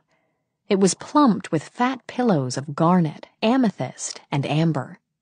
Arched over it was a slender brass lamp with a globe shaped like a lush purple morning glory. The bed itself was magnificent, a lake of tumbled sheets bordered by massive curved head and footboards. Intrigued, Nash started to get up. Pan was still pinning his legs, but after a couple of friendly nudges, he rolled aside obligingly to snore in the center of the bed. Naked, mug in one hand, Nash began to wander the room. A polished silver dragon stood on the nightstand, his head back, his tail flashing. The wick between his open jaws announced that he would breathe fire. She had one of those pretty mirrored vanities with a padded stool that Nash had always considered intensely feminine. He could imagine her sitting there, running the jewel-crusted silver-backed brush through her hair. or anointing her skin with the creams or lotions from one of the colorful glass pots that stood on it, winking in the sunlight. Unable to resist, he picked one up, removing the long crystal top and sniffing. At that moment, she was so much in the room with him he could almost see her. That was the complexity and power of a woman's magic. Reluctantly, he recapped the bottle and set it aside. Damn it. He didn't want to wait through the day for her. He didn't want to wait an hour. Easy, Kirkland, he lectured himself. She'd only been gone 5 minutes. He was acting like a man besotted. Or bewitched. That thought set off a niggling little doubt that he frowned over for a moment, then shoved aside. He wasn't under any kind of spell. He knew exactly what he was doing, and he was in complete control of his actions. It was just that the room held so much of her, and being in it made him want. Frowning, he ran his fingers through a pile of smooth-colored stones she kept in a bowl. If he was obsessing about her, that, too, could be explained. She wasn't an ordinary woman. After what he'd seen, with what he knew, it was natural for him to think about her more often than he might about someone else. After all, the supernatural was his forte. Morgana was living proof that the extraordinary existed in an ordinary world. She was an incredible lover. Generous, free, outrageously responsive. She had humor and wit and brains, as well as an agile body. That combination alone could make a man sit up and beg. When you added the fairy dust, she became downright irresistible. Plus, she'd helped him with his story. The more Nash thought about it, the more he was certain the script was his best work to date. But what if she hated it? The idea jumped into his mind like a warty toad and had him staring into space. Just because they had shared a bed, and something else too intangible for him to name, didn't mean she would understand or appreciate his work. What the hell had he been thinking of giving it to her to read before he'd polished it? Terrific, he thought in disgust and bent to snatch up his jeans. Now he had that to worry about for the next several hours. As he strode off to shower, Nash wondered how he had gotten in so deep that a woman could drive him crazy in so many ways. Chapter 8. It was more than 4 hours later before Morgana had a chance for a cup of tea and a moment alone. Customers, phone calls, arriving shipments had kept her busy enough that she'd had time enough only to glance at the first page or two of Nash's script. What she saw intrigued her enough to have her resenting each interruption. Now she heated water and nibbled on tart green grapes. Mindy was in the shop, waiting on 2 college students. Since both students were male, Morgana knew Mindy wouldn't need any help. With a sigh, she brewed the tea, set it to steep, then settled down with Nash's script. An hour later, she'd forgotten the tea that grew cold in the pot. Fascinated, she flipped back to page 1 and began all over again. It was brilliant, she thought, and felt a surge of pride that the man she loved could create something so rich, so clever, so absorbing. Talented, yes. She'd known he was talented. His movies had always entertained and impressed her. But she'd never read a screenplay before. Somehow she thought it would be no more than an outline, the bare bones that a director, actors, technicians would flesh out for an audience.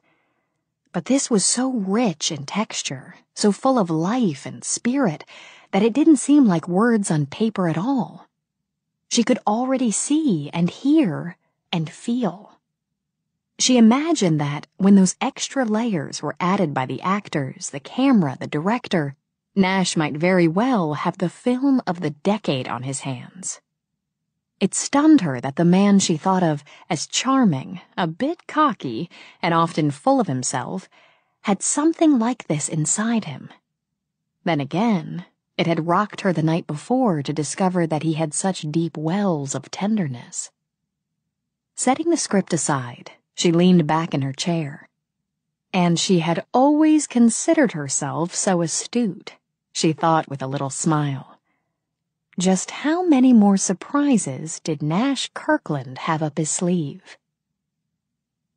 He was working on the next one as hard as he could. Inspiration had struck, and Nash had never been one to let a good idea slip away. He'd had a moment's twinge at the notion of leaving Morgana's back door unlocked, but he'd figured that with her reputation and with the wolf dog roaming the grounds, nobody would dare break in. For all he knew, she'd cast some sort of protective spell over the house in any case.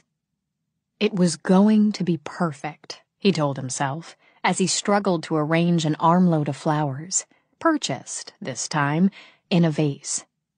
They seemed to take on a life of their own, stems jamming, heads drooping. After several tries, the arrangement still looked as though the flowers had been shoved into the container by a careless 10-year-old. By the time he'd finished, he'd filled 3 vases and was happy to admit he'd never be a set director. But they smelled good. A glance at his watch warned him that time was running short. Crouching in front of the hearth, he built a fire. It took him longer, and he imagined it took considerably more effort than it would have taken Morgana. But at last, the flames were licking cheerfully at the wood. A fire was hardly necessary, but he liked the effect. Satisfied, he rose to check the scene he'd so carefully set. The table for 2 was laid with a white cloth he'd found in the drawer of the sideboard in Morgana's dining room. Though that room had had possibilities with its soaring ceiling and its huge fireplace, he thought the drawing room more intimate.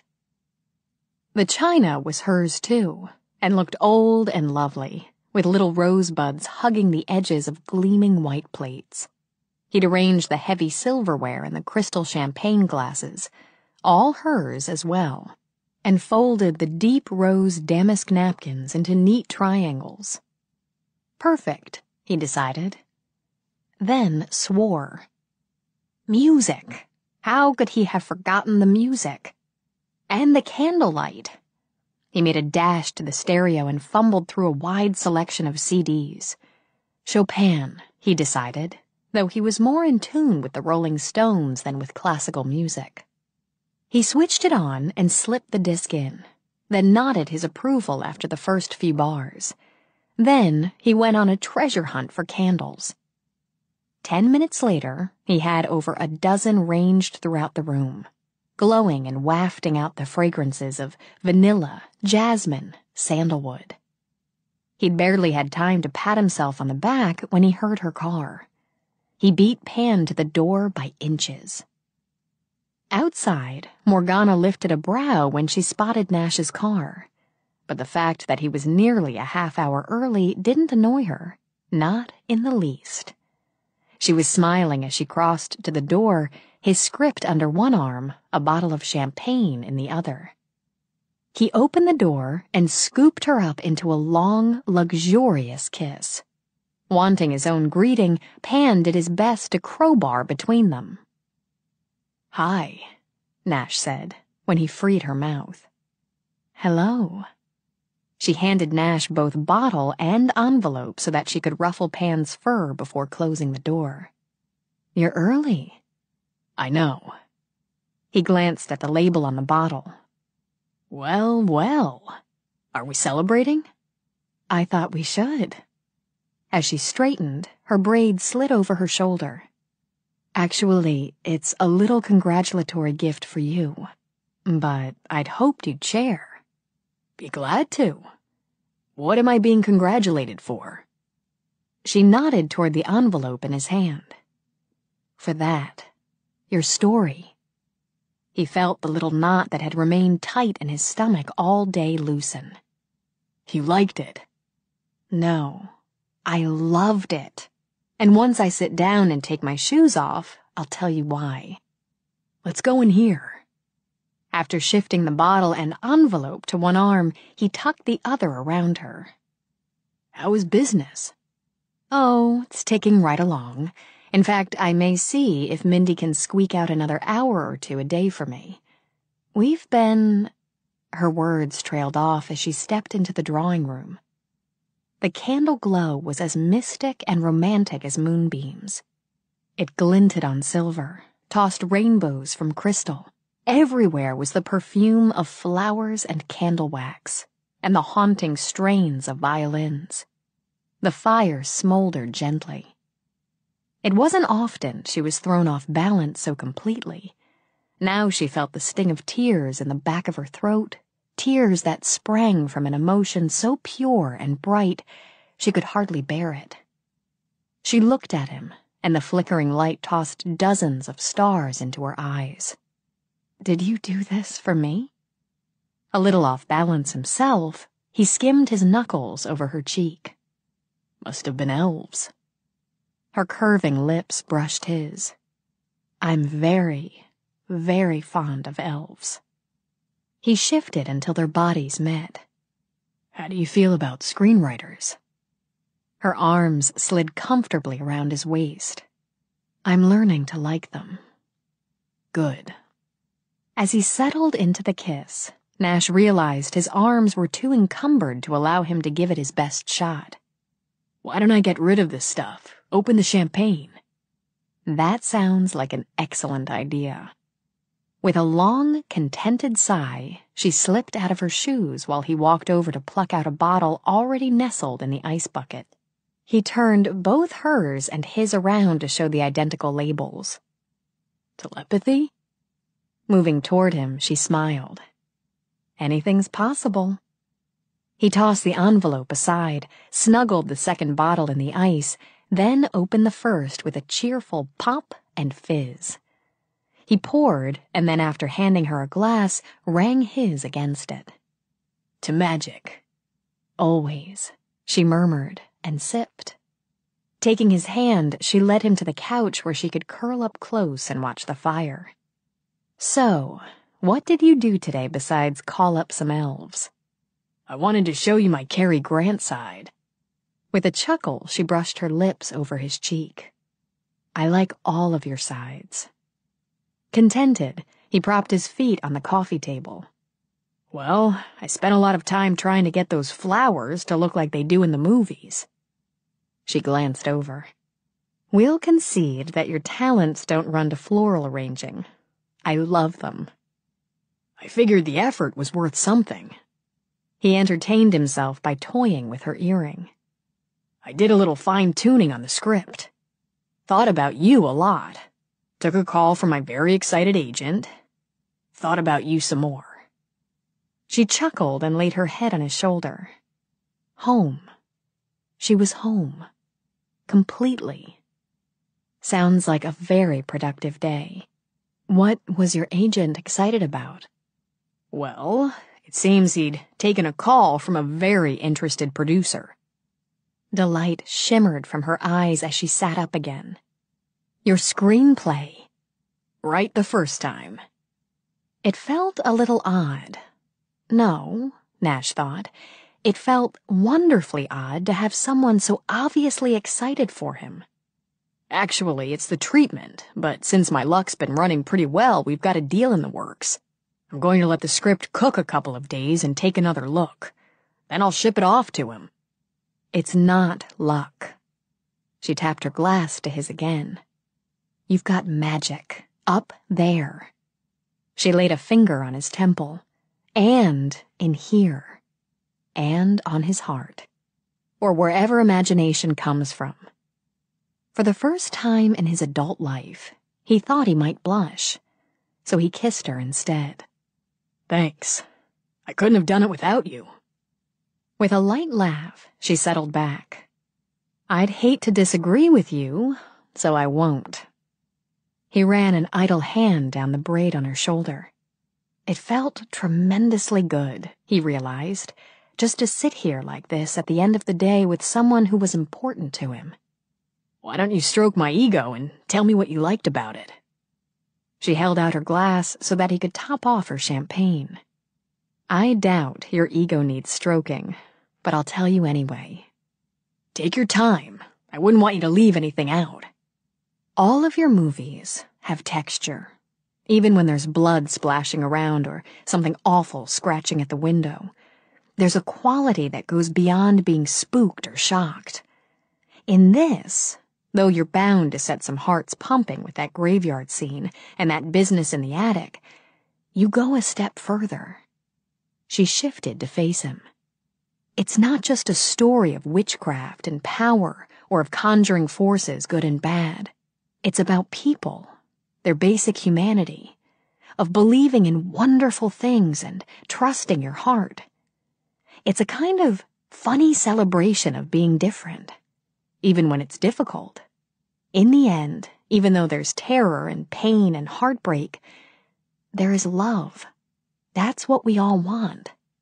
You didn't mind that I had Cassandra casting spells with graveyard dirt or chanting over a cauldron? Artistic license, Morgana said with a lifted brow. I suppose I found it possible to overlook your creativity, even when she was prepared to sell her soul to the devil to save Jonathan. With a shrug, he drained his glass. If Cassandra had the power of good, the story would hardly have enough punch if she didn't have at least one match with the power of evil. You see, there are some basic commandments of horror. Even though that's not exactly what this turned out to be, I think they still apply. Ultimate good against ultimate evil, she suggested. That's one. The innocent must suffer, he added. Then there's the rite of passage. That same innocent must spill blood. A manhood thing, Morgana said dryly. Or womanhood. I'm no sexist. And good must, through great sacrifice, triumph. Seems fair. There's one more. My personal favorite. He skimmed a fingertip up her neck. Chills chased it. The audience should wonder and keep wondering if whatever evil that's been vanquished slinked free again after the final fade-out. She pursed her lips. We all know evil's always slinking free. Exactly. He grinned. The same way we all wonder, from time to time, if there really is something drooling in the closet at night, after the lights go out, and we're alone. He nipped at her earlobe. Or what's really rustling the bushes outside the cellar window, or skulking in the shadows, ready, waiting to ooze out, and when the doorbell rang, she jolted. Nash laughed. Morgana swore. Why don't I get it?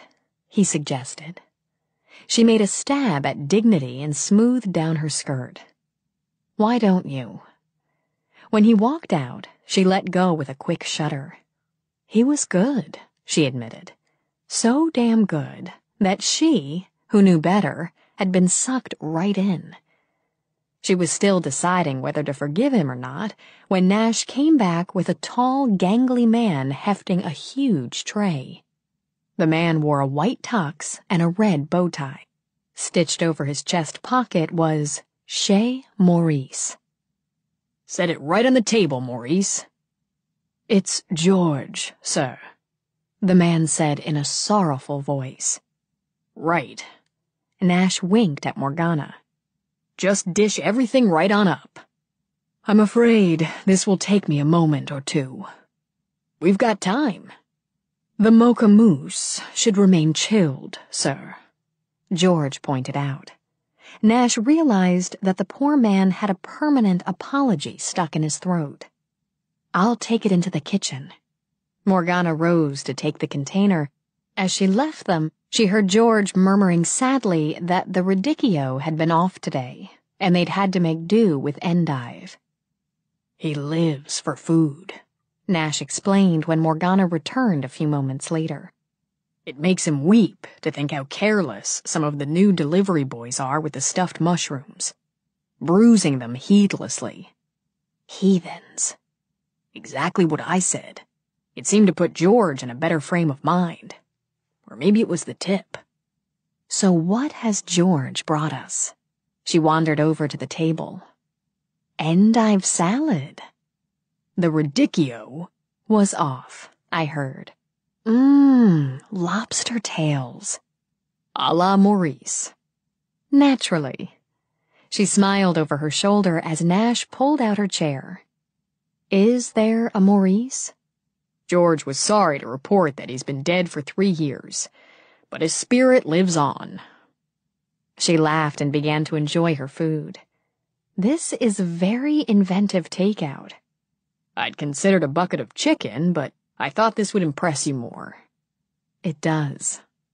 She dipped a bite of lobster in melted butter, watching him as she slipped it between her lips. You set a very attractive stage. Her hand brushed lightly over his.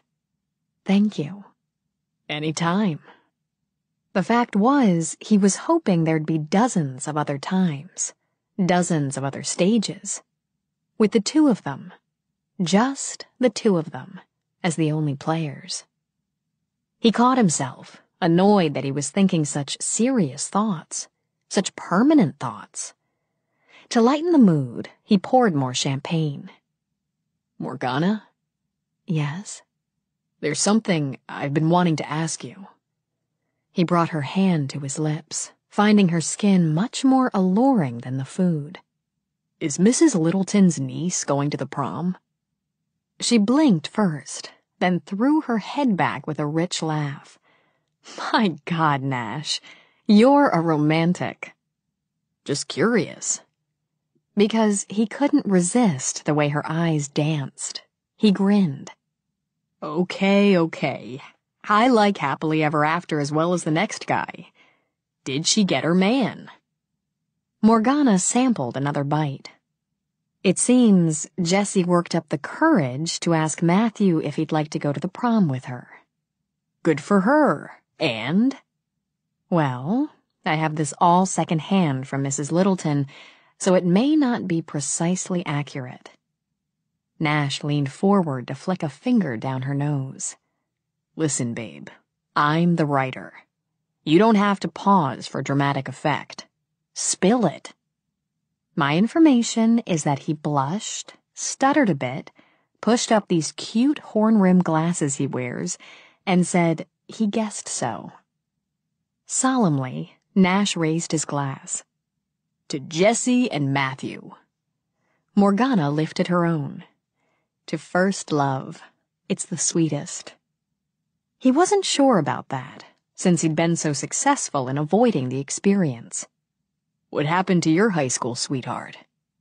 What makes you think I had one? Doesn't everyone? Morgana acknowledged that with a faint cock of her brow. Actually, there was one boy. His name was Joe, and he played on the basketball team. A jock. I'm afraid Joe was second string, but he was tall. Height was important to me in those days, as I loomed over half the boys in my class. We dated on and off through senior year. She sipped her wine, and did a lot of necking in a 72 Pinto. Hatchback? Nash asked between bites. I believe so. I like to get a clear visual. He grinned. Don't stop now. I can see it. Exterior scene, night. The parked car on a dark, lonely road. The two sweethearts entwined, stealing desperate kisses as the radio sings out with a theme from A Summer Place. I believe it was Hotel California, she corrected. Okay, then the last guitar riff fades. I'm afraid that's about it. He went to Berkeley in the fall, and I went to Radcliffe. Height and a nice pair of lips just wasn't enough to keep my heart involved at a distance of 3,000 miles. Nash sighed for all men. Frailty, thy name is woman. I believe Joe recovered admirably. He married an economics major and moved to St. Louis. At last count, they'd produced 3/5 of their own basketball team. Good old Joe. This time, Morgana refilled the glasses. How about you? I never played much ball. I was talking about high school sweethearts. Oh. He leaned back, enjoying the moment, the fire crackling at his back, the woman smiling at him through the candlelight, the good-natured fizz of champagne in his head. She was Vicky, with an I, a cheerleader. What else? Morgana agreed. I mooned over her for nearly 2 months before I worked up the courage to ask her out. I was shy. Morgana smiled over the rim of her glass. Tell me something I can believe. No, really. I transferred in the middle of junior year. By that time, all the groups and cliques are so firmly established, it took a crowbar to break them up. You're odd man out, so you spend a lot of time watching and imagining. She felt a stirring of sympathy, but she wasn't sure he'd welcome it. And you spent time watching Vicky with an I. I spent a whole lot of time watching Vicky. Felt like decades. The first time I saw her do a sea jump, I was in love. He paused to study Morgana. Were you a cheerleader? No, sorry. Too bad. I still get palpitations watching sea jumps. Anyway, I finally sweated up the nerve to ask her to the movies. It was Friday the 13th. The movie, not the date. While Jason was hacking away at the very unhappy campers, I made a fumbling pass. Vicky received. We were an item for the rest of the school year. Then she dumped me for this hood with a motorcycle and a tattoo. The hussy. Shrugging philosophically, he polished off his lobster. I heard she eloped with him, and they went to live in a trailer park in El Paso, which is no more than she deserved after breaking my heart. Tilting her head, Morgana gave him a narrowed look. I think you made it up. Only part of it. He didn't like to talk about his past, not with anyone. To distract her, he rose and changed the music. Now it was slow, dreamy Gershwin. Coming back to the table, he took her hand to draw her to her feet. I want to hold you, he said simply. Morgana moved easily into his arms and let him lead. At first, they merely swayed to the music, his arms around her waist, hers around his neck, their eyes on each other's. Then he guided her into a dance so that their bodies flowed together to the low throb of the music. He wondered if he would always think of her in candlelight. It suited her so well. That creamy Irish skin glowed as fragilely as the rose-tipped china. Her hair, black as the night that deepened beyond the windows, was showered with little stars of light. There were more stars in her eyes, sprinkled like moon dust over the deep midnight blue. The first kiss was quiet, a soft meeting of lips that promised more, that promised anything that could be wished. He felt the champagne spin in his head as he lowered his mouth to hers again, as her lips parted beneath his like the petals of a rose. Her fingers glided silkily along his neck, teasing nerves to the surface. A low moan sounded in her throat, a moan that had his blood humming in response. Her body moved against his as she deepened the kiss. Her eyes remained open, drawing him in. He slid his hands up her back, aroused by her quick shudder of response. Watching her, wanting her, he tugged the band from the end of her braid, combing tensed fingers through to loosen the intricate coils. He could hear her breath catch, see her eyes darken, as he dragged her head back and plundered that wide, unpainted mouth. She tasted danger and delight and desperation. The combination swirled inside her, a headier brew than any wine. His muscles were wire-taut under her hands, and she shivered with a mixture of fear and pleasure at the thought of what would happen when they sprang free. Desire took many forms. Tonight, she knew, it would not come as the patient, reverent exploration they had known before. Tonight, there were fires raging. Something snapped. He could all but hear the chains on his control break. He pulled away, his hands still gripping her arms, his body a mass of aches and needs. She said nothing, only stood, her lips soft and swollen from his, her hair tumbled like restless night around her shoulders, her eyes full of smoke and secret promises. He dragged her back again. Even as his mouth was devouring hers, he lifted her off her feet. She'd never believed she would allow herself to be swept away. She'd been wrong. As he strode from the room and up the stairs, both her mind and her body went willingly with him. Reckless and ready, she let her lips race over his face, down his throat and back up to meet his avid mouth. He didn't pause at the bedroom door, not even when he saw that she'd brought the candles and music with them. The bed was centered in their glow, beckoning. He tumbled onto it with her. Impatient hands, hungry mouths, desperate words. He couldn't get enough. There couldn't be enough to fill this gnawing need. He knew she was with him, flame for flame, demand for demand. But he wanted to push her further and faster, until there was nothing but blazing heat and wild wind. She couldn't get her breath. The air was too heavy and hot, so hot she wondered that her skin didn't burst into flames. She reached for him, thinking she would ask, beg for a moment to stop and catch her sanity. Then his mouth crushed hers again, and even the wish for reason was lost. In a mindless haze of greed, he yanked his hand down the front of her dress. Snaps burst open like tiny explosions to reveal flushed skin and seductive black lace. With a breathless oath, he ripped the flimsy cloth aside so that her breasts spilled into his restless hands. She cried out, not in fear or in pain, but in wonder, as his greedy mouth scorched her skin. He was ruthless, relentless, reckless. Need sliced through him, hot knives of desire that cut all ties to the civilized. His hands moved over her, leaving aches and trembles in their wake. Her response was not submission, not surrender, but rather a greed that swelled as ripely as his own. She took, she tormented, she tantalized.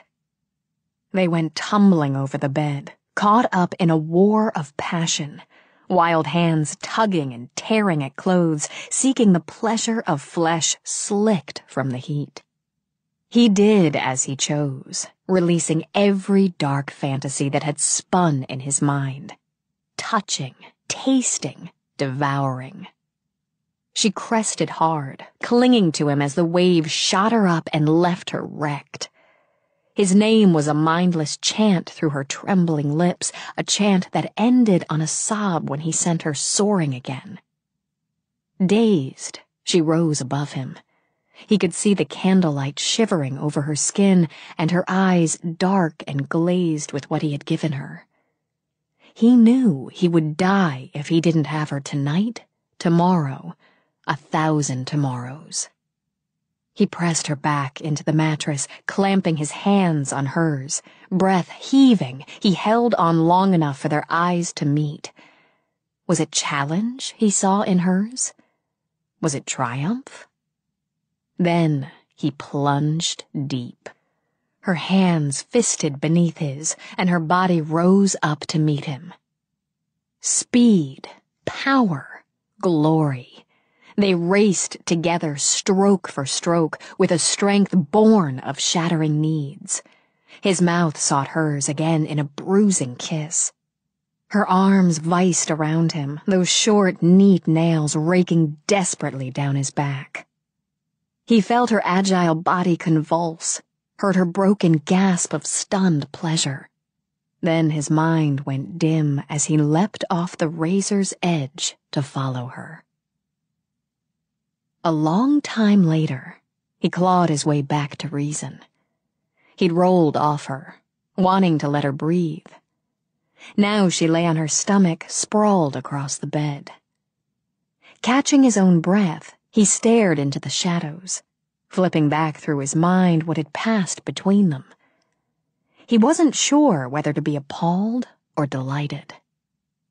He supposed plundered would be an apt word. He certainly hadn't been worried about the niceties. However much pleasure he'd found in making love with a woman before, he'd never slipped over the edge into madness. It had its points, he realized. But he wasn't sure how Morgana might feel about having had her clothes ripped off her.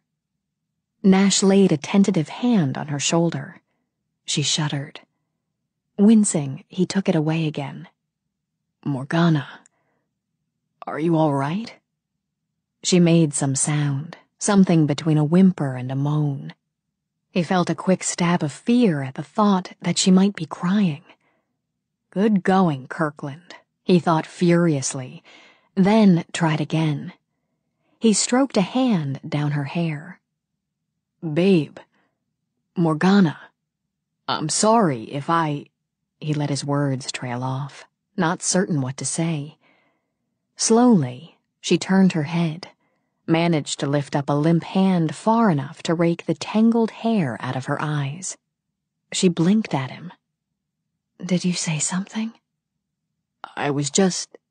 Are you okay?" She sighed.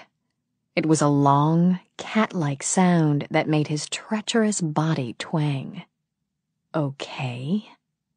She seemed to roll the word around, testing it with her tongue. "I don't think so. Ask me again when I find the energy to move." She slid her hand over the tangled sheets to take his. "Are you?" "Am I what?" "Okay." "I wasn't the one being plundered." The word had a smile spreading lazily over her face. "No? I thought I did a pretty good job." She stretched and was pleased to see that her body was nearly in working order again. "Give me an hour and I'll try again." Relief began to trickle through. "You're not upset?" "Do I look upset?" He thought it over. She looked like a cat who'd happily gorged on a gallon of cream. He didn't even realize he'd started to grin. "No, I guess not." "Pleased with yourself, aren't you?" "Maybe I am." He started to reach out to drag her closer and found his fingers tangled in what was left of her bra. "Are you?" She wondered that the grin didn't split his face. He was watching her, all but whistling a tune as he spun the tattered lace on one finger. Morgana pushed up to her knees, noted his very satisfied eyes skimmed over her. "Do you know what, Nash?" "No. What?" "I'm going to have to wipe that grin off your face." "Yeah? How?" Tossing her hair back, she planted herself over him. Slowly, sinuously, she slid down. "Watch me." Chapter 9. As far as Nash was concerned, life was a pretty good deal. He spent his days doing something he loved, and he was paid very well to do it. He had his health, a new home, and an interesting deal in the works. Best of all, he was enjoying an incredible affair with a fascinating woman. A woman whom, he discovered in the past weeks, he was not only desperately attracted to, but considered a friend. Nash had learned through trial and error that a lover you couldn't enjoy out of bed satisfied the body but left the spirit wanting. With Morgana, he'd found a woman he could laugh with, talk with, argue with, and make love with, all with a sense of intimacy he'd never experienced before. A sense of intimacy he hadn't realized he wanted before. There were even times he forgot she was something more than a woman. Now, as he finished the series of push-ups he forced himself to perform 3 times a week, he thought over their last few days together. They'd taken a long, leisurely drive up to Big Sur to stand at an overlook, wind whipping their hair as they looked out over the staggering view of hills and water and cliffs. Like tourists, they'd taken snapshots with her camera, videos with his. Though he'd felt a little foolish, he'd even scooped up a few pebbles, when she wasn't looking, to slip into his pocket as a souvenir of the day. He'd tagged along while she'd poked around in the shops in Carmel, and had been good-naturedly resigned when she piled packages into his arms. Lunch on the terrace of some pretty cafe surrounded by flowers. Sunset picnics on the beach, sitting with his arm around her head on his shoulder, while the great red orb bled fire into the sky and then sank into the indigo sea. Quiet kisses at dusk. Easy laughter. Intimate looks in crowded places. It was almost as if he was courting her. With a grunt, Nash let his arms relax. Courting? No, that wasn't what it was at all, he assured himself, rolling over on his back. They simply enjoyed each other's company. A great deal. But it wasn't courtship. Courtship had a sneaky habit of leading to marriage. And marriage, Nash had decided long ago, was one experience he could do without.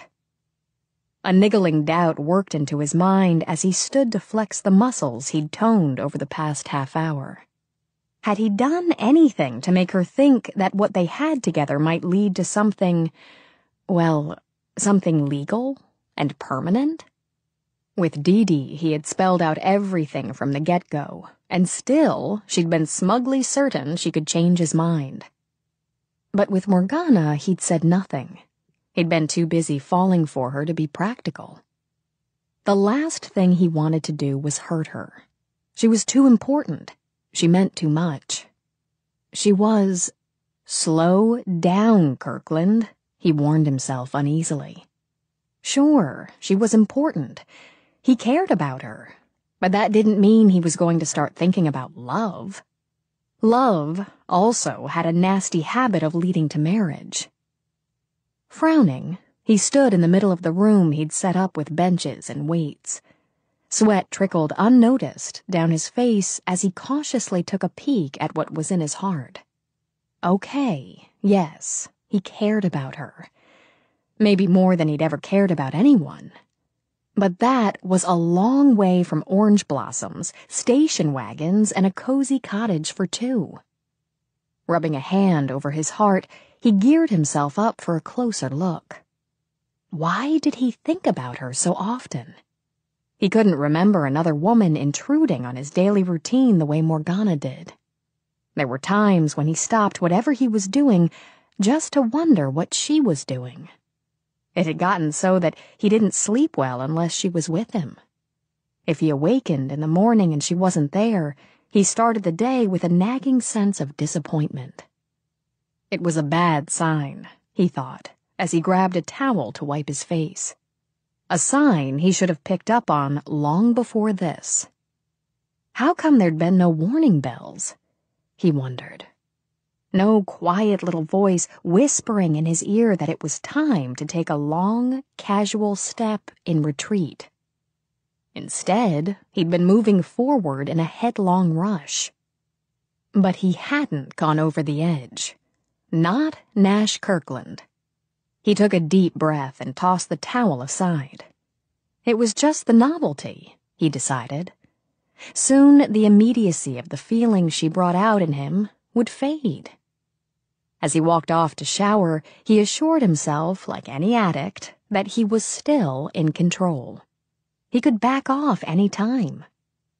But like fingers reaching for an itch, his mind kept worrying the problem. Maybe he was fine.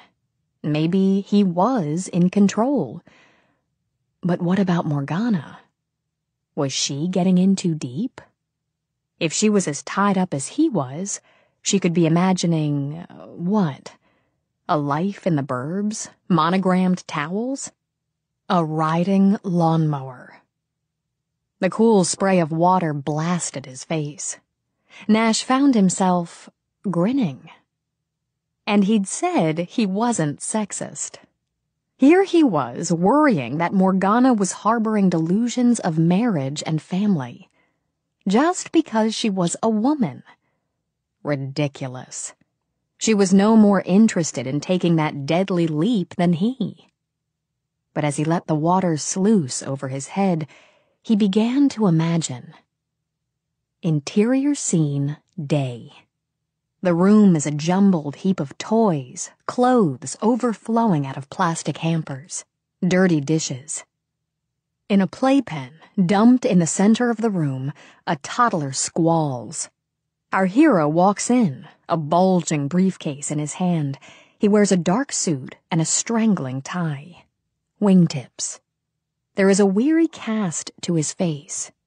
A man who has faced problems all day and has come home to more.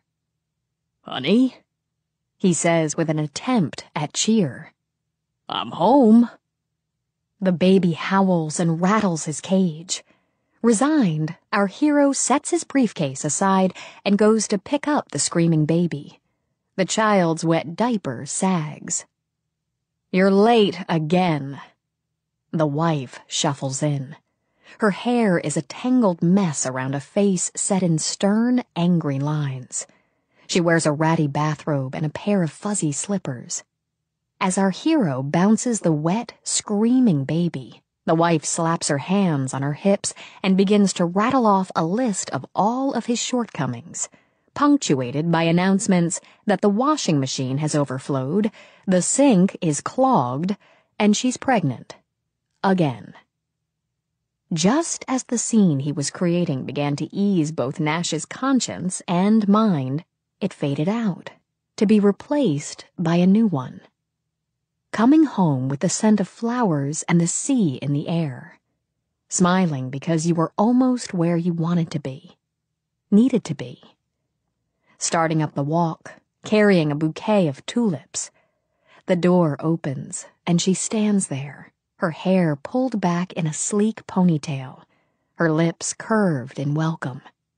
She cradles a pretty dark-haired child on her hip, a child who giggles and holds out its pudgy arms. He cuddles the child, smelling talc and baby and his wife's subtle perfume. "We missed you," she says, and lifts her face for a kiss. Nash blinked. With a wrench of his wrist, he shut off the water, then shook his head. He had it bad, he admitted. But, since he knew that second scene was more of a fantasy than anything he'd ever written, he was still in control. When he stepped out of the shower, he wondered how soon she would be there. Morgana punched down on the accelerator and leaned the car into a curve. It felt good. No, it felt fabulous to be buzzing along the tree-lined road with the windows down and the sea breeze blowing through her hair. What made it fabulous was that she was going somewhere to be with someone who made a difference in her life. She'd been content without him. Perhaps she would have gone on being content if she had never met him. But she had. And nothing was ever going to be the same again. She wondered if he knew how much it meant that he accepted her for what she was. She doubted it. She hadn't known how much it could mean until it had happened. And, as for Nash, he had a habit of looking at things at a skewed angle and seeing the humor in them. She imagined he saw her talents as some kind of great joke on science, and perhaps they were. In a way. But the important thing, to her, was that he knew and accepted. He didn't look at her as if he expected her to grow a second head at any moment. He looked at her as a woman. It was easy to be in love with him. Though she had never considered herself a romantic, she had come to appreciate all the books, the songs, the poetry, written to celebrate the caprices of the heart. It was true that when you were in love, the air smelled clearer, the flowers sweeter. On a whim, she wished a rose into her hand, smiling as she sniffed the delicate closed bloom. Her world felt like that, she realized, like a rose that was just about to open. It made her feel foolish to think like that, giddy, light-headed. But her thoughts were her own, she reminded herself, until she made them someone else's. It occurred to her that, sooner or later, she would have to share them with Nash. She couldn't be sure how long it would be before complications set in, but for now, it was glorious simply to enjoy the soft spread of emotion glowing inside her. As she pulled into his driveway, she was smiling. She had a few surprises for Nash, starting with her plan for this balmy Saturday night. She reached for the bag on the seat beside her, and Pan stuck his head over her shoulder. "Just give me a minute," she told him. "And you can get out and see what's what. Luna will show you around." From her perch on the floor of the passenger seat, Luna glanced up, eyes slitted. "If you don't behave, I'll dump you both back home. You'll have only yourselves for company until Monday." As she stepped from the car, she felt a flicker, like a curtain fluttering over her mind. She stood, one hand resting on the door, absorbing a wash of wind, a whisper of sound. The air thickened, grayed. There was no dizziness. It was as if she had stepped from sunshine into shadows, shadows where mysteries waited to be solved. She strained to see beyond that mist, but it lay heavy, teasing her with hints and glimpses only. Then the sun was back, and there was only the sound of water rushing against rock.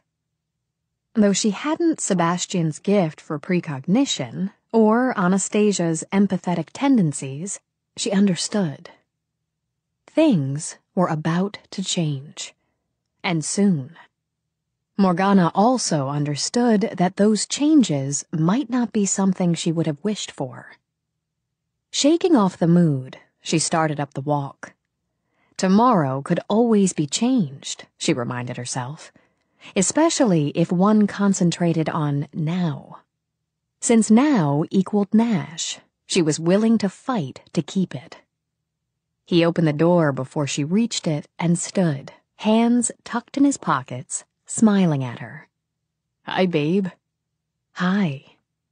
Dangling the bag from one hand, she linked an arm around his neck and curved her body to his for a kiss.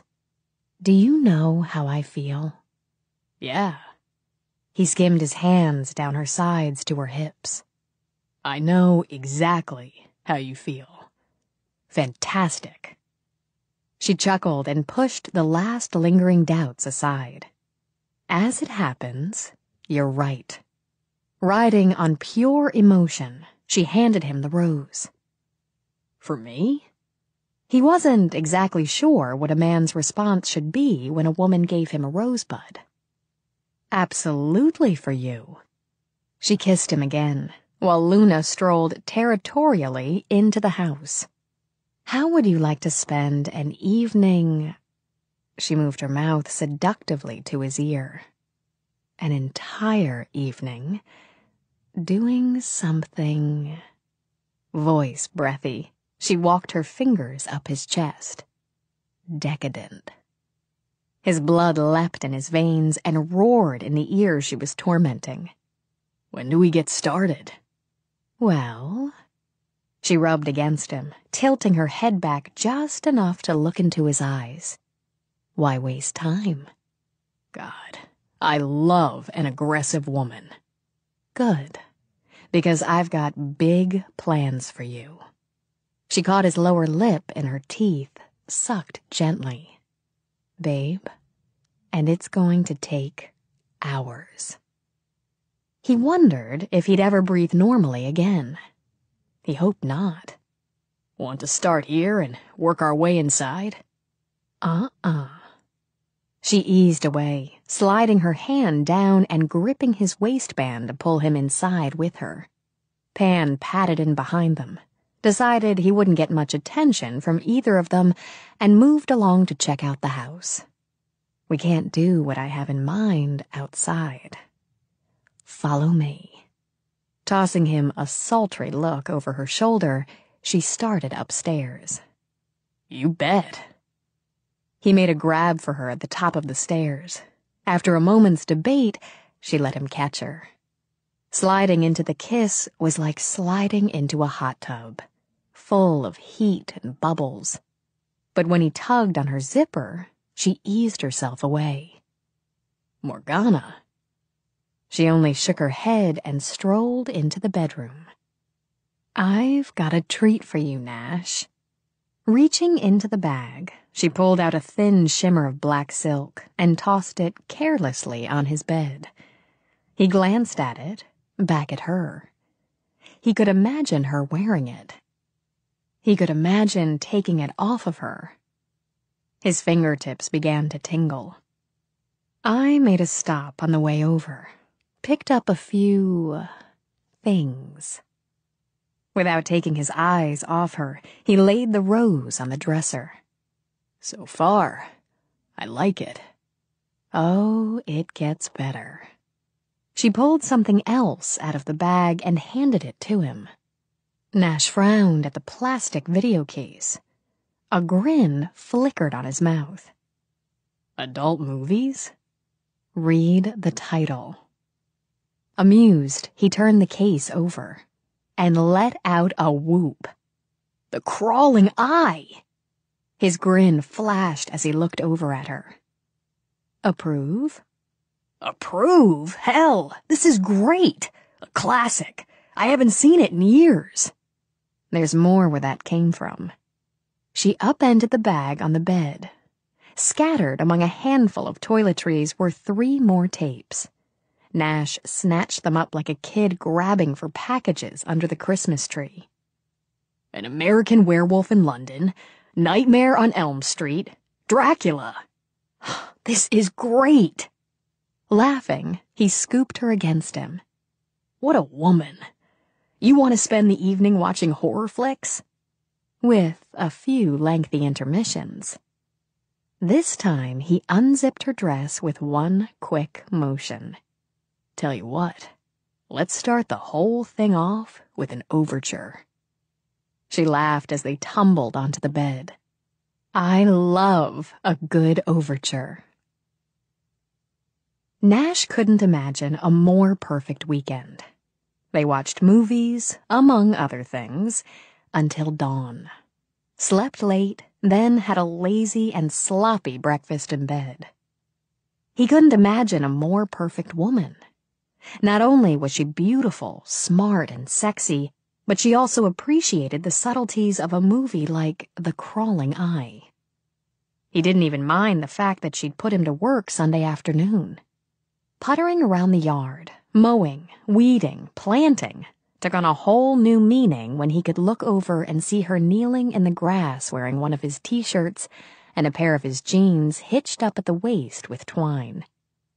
It made him wonder what it would be like, what it could be like, if she were always there, within reach. Nash lost track of the weeding he'd been assigned, and, nuzzling the dog, who had trotted over to butt his head against his chest, he just watched Morgana. She was humming. He didn't recognize the tune, but it sounded exotic. Some witch's song, he supposed. Handed down through time. She was magic. Even without the talents she'd inherited, she would be magic. She'd tucked her hair up under his battered Dodgers cap. There wasn't a touch of makeup on her face.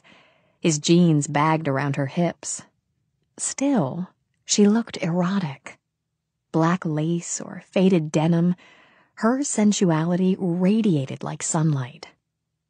More, there was a purity to her face, a confidence, an awareness of self that he found utterly irresistible. He could imagine her kneeling there, in that very spot, a year from now, 10 years, and still setting off that stirring in his blood. My God. His hand slid bonelessly from the dog's head. He was in love with her. Really in love. Totally caught in the big, scary L word. And what the hell was he going to do about it? In control? He thought, dazed. Able to back off any time? What a crock! He rose on unsteady legs. The clutching in his stomach was plain fear. And it was for both of them. She glanced over, tipping the cap down so that the brim shaded her eyes. Something wrong? No, I was going to go in and get us something cold. He all but ran into the house, leaving Morgana staring after him. Coward, wimp, idiot. All the way into the kitchen, he cursed himself. After filling a glass with water, he gulped it down. Maybe it was a touch of sun, a lack of sleep, an overactive libido. Slowly, he set the glass aside. Like hell. It was love. Step right up, ladies and gentlemen. Step right up and see an average man transformed into a puddle of nerves and terror by the love of a good woman. He bent over the sink and splashed water on his face. He didn't know how it had happened, but he was going to have to deal with it. As far as he could see, there was no place to run. He was a grown man, Nash reminded himself, so he would do the adult thing and face it. Maybe he should just tell her, straight out. Morgana, I'm crazy about you. Blowing out a breath, he dashed more water onto his face. Too weak, too ambivalent. Morgana, I've come to realize that what I feel for you is more than attraction, even more than affection. This time, his breath hissed out. Too wordy, too damn stupid. Morgana, I love you. Simple, to the point, and scary as hell. He majored in scary, he reminded himself. He ought to be able to pull this off. Straightening his shoulders, bracing his system, he started out of the kitchen. The wall phone shrilled and nearly had him jumping out of his shoes. Easy boy, he muttered. Nash? Morgana stood in the kitchen doorway, eyes full of curiosity and concern. Are you all right? Me? Yeah, I'm great. He dragged a nervous hand through his hair. How about you? Fine, she said slowly. Are you going to answer the phone? The phone? While his mind scattered in 1,000 directions, he glanced at the ringing phone. Sure. Good. I'll fix us that cold drink while you do. Still frowning at him, she walked to the refrigerator. Nash didn't notice that his palms were wet until he picked up the receiver. Forcing a grin, he wiped his free hand on his jeans. Hello? The excuse for a smile faded instantly. Stunned, Morgana paused with one hand on a soft drink bottle and the other on the refrigerator door. She'd never seen him look like this. Cold. His eyes had frosted over. Ice over velvet. Even as he leaned back against the counter, there was tension in every line of his body. Morgana felt a shudder rush down her spine. She'd known he could be dangerous, and the man she was staring at now had stripped off all the easygoing charm and good-natured humor. Like one of the characters Nash might have conjured out of his imagination, this man was capable of quick and bloodless violence. Whoever was on the other end of the telephone should have been grateful for the distance between them. Leanne. He said the name in a flat, gelid tone. The voice rattling brightly in his ear set his teeth on edge. Old memories, old wounds, swam to the surface. He let her ramble for a moment until he was sure he had himself under control. "Just cut to the chase, Leanne. How much?" He listened to the wheedling, the whining, the recriminations. His responsibilities, he was reminded. His obligations. His family. "No, I don't give a damn. It's not my fault you got hung up with another loser." His lips curved in a humorless smile. "Yeah, right. Bad luck. How much?" He repeated, barely lifting a brow at the requested amount. Resigned, he pulled open a drawer and rummaged until he found a tattered scrap of paper and the stub of an old pencil. "Where do I send it?" He scribbled. "Yes, I've got it. Tomorrow." He tossed the paper onto the counter. "I said I would, didn't I? Just drop it. I've got things to do." "Sure. You bet." He hung up and started to let loose with a stream of oaths. Then he focused on Morgana. He'd forgotten she was there. When she started to speak, he shook his head. "I'm going for a walk," he said abruptly, and slammed out of the screen door. Carefully, Morgana set the bottle she still held on the counter. Whoever had called had done more than anger him, she realized. She had seen more than anger in his eyes. She had seen grief, too. One had been as vicious as the other. Because of it, she blocked her first inclination to go after him. She would give him a few minutes alone first. His long strides ate up the ground quickly. He stalked over the grass that had given him so much pleasure when he had mowed it only an hour before, passed without noticing the flowers that were already lapping up the sun now that they were free of choking weeds. Automatically, he headed for the tumble of rocks at the edge of his property that separated his land from the bay. This was another reason he'd been drawn to this place. The combination of wildness and serenity. It suited him, he supposed, as he dug his hands deep in his pockets. On the surface, he was a relaxed, contented man. Those qualities usually extended deeper, but often, maybe too often, there was a recklessness swarming inside him. Now he dropped down on a rock and stared out over the water. He would watch the gulls, the waves, the boats. And he would wait until he felt that contentment again. He drew a deep breath, cleansing. Thank God, was all he could think. Thank God he hadn't spoken of his feelings to Morgana. All it had taken was one phone call from the past to remind him that there was no place for love in his life. He would have told her, he realized. He would have gone with the impulse of the moment and told her he loved her. Maybe, probably, he would have started to make plans. Then he would have messed it up. No doubt he would have messed it up. Sabotaging relationships was in his blood. His hands curled and uncurled as he struggled to level again. Leanne, he thought with a short, bitter bark of laughter. Well, he would send her the money, and she would fade out of his life. Again, until the money ran out. And that pattern would repeat itself over and over again, for the rest of his life. "It's beautiful here," Morgana said quietly from behind him. He didn't jolt. He just sighed. Nash supposed he should have expected her to follow him, and he supposed she would expect some sort of explanation. He wondered how creative he might be. Should he tell her Leanne was an old lover, someone he'd pushed aside who wouldn't stay aside?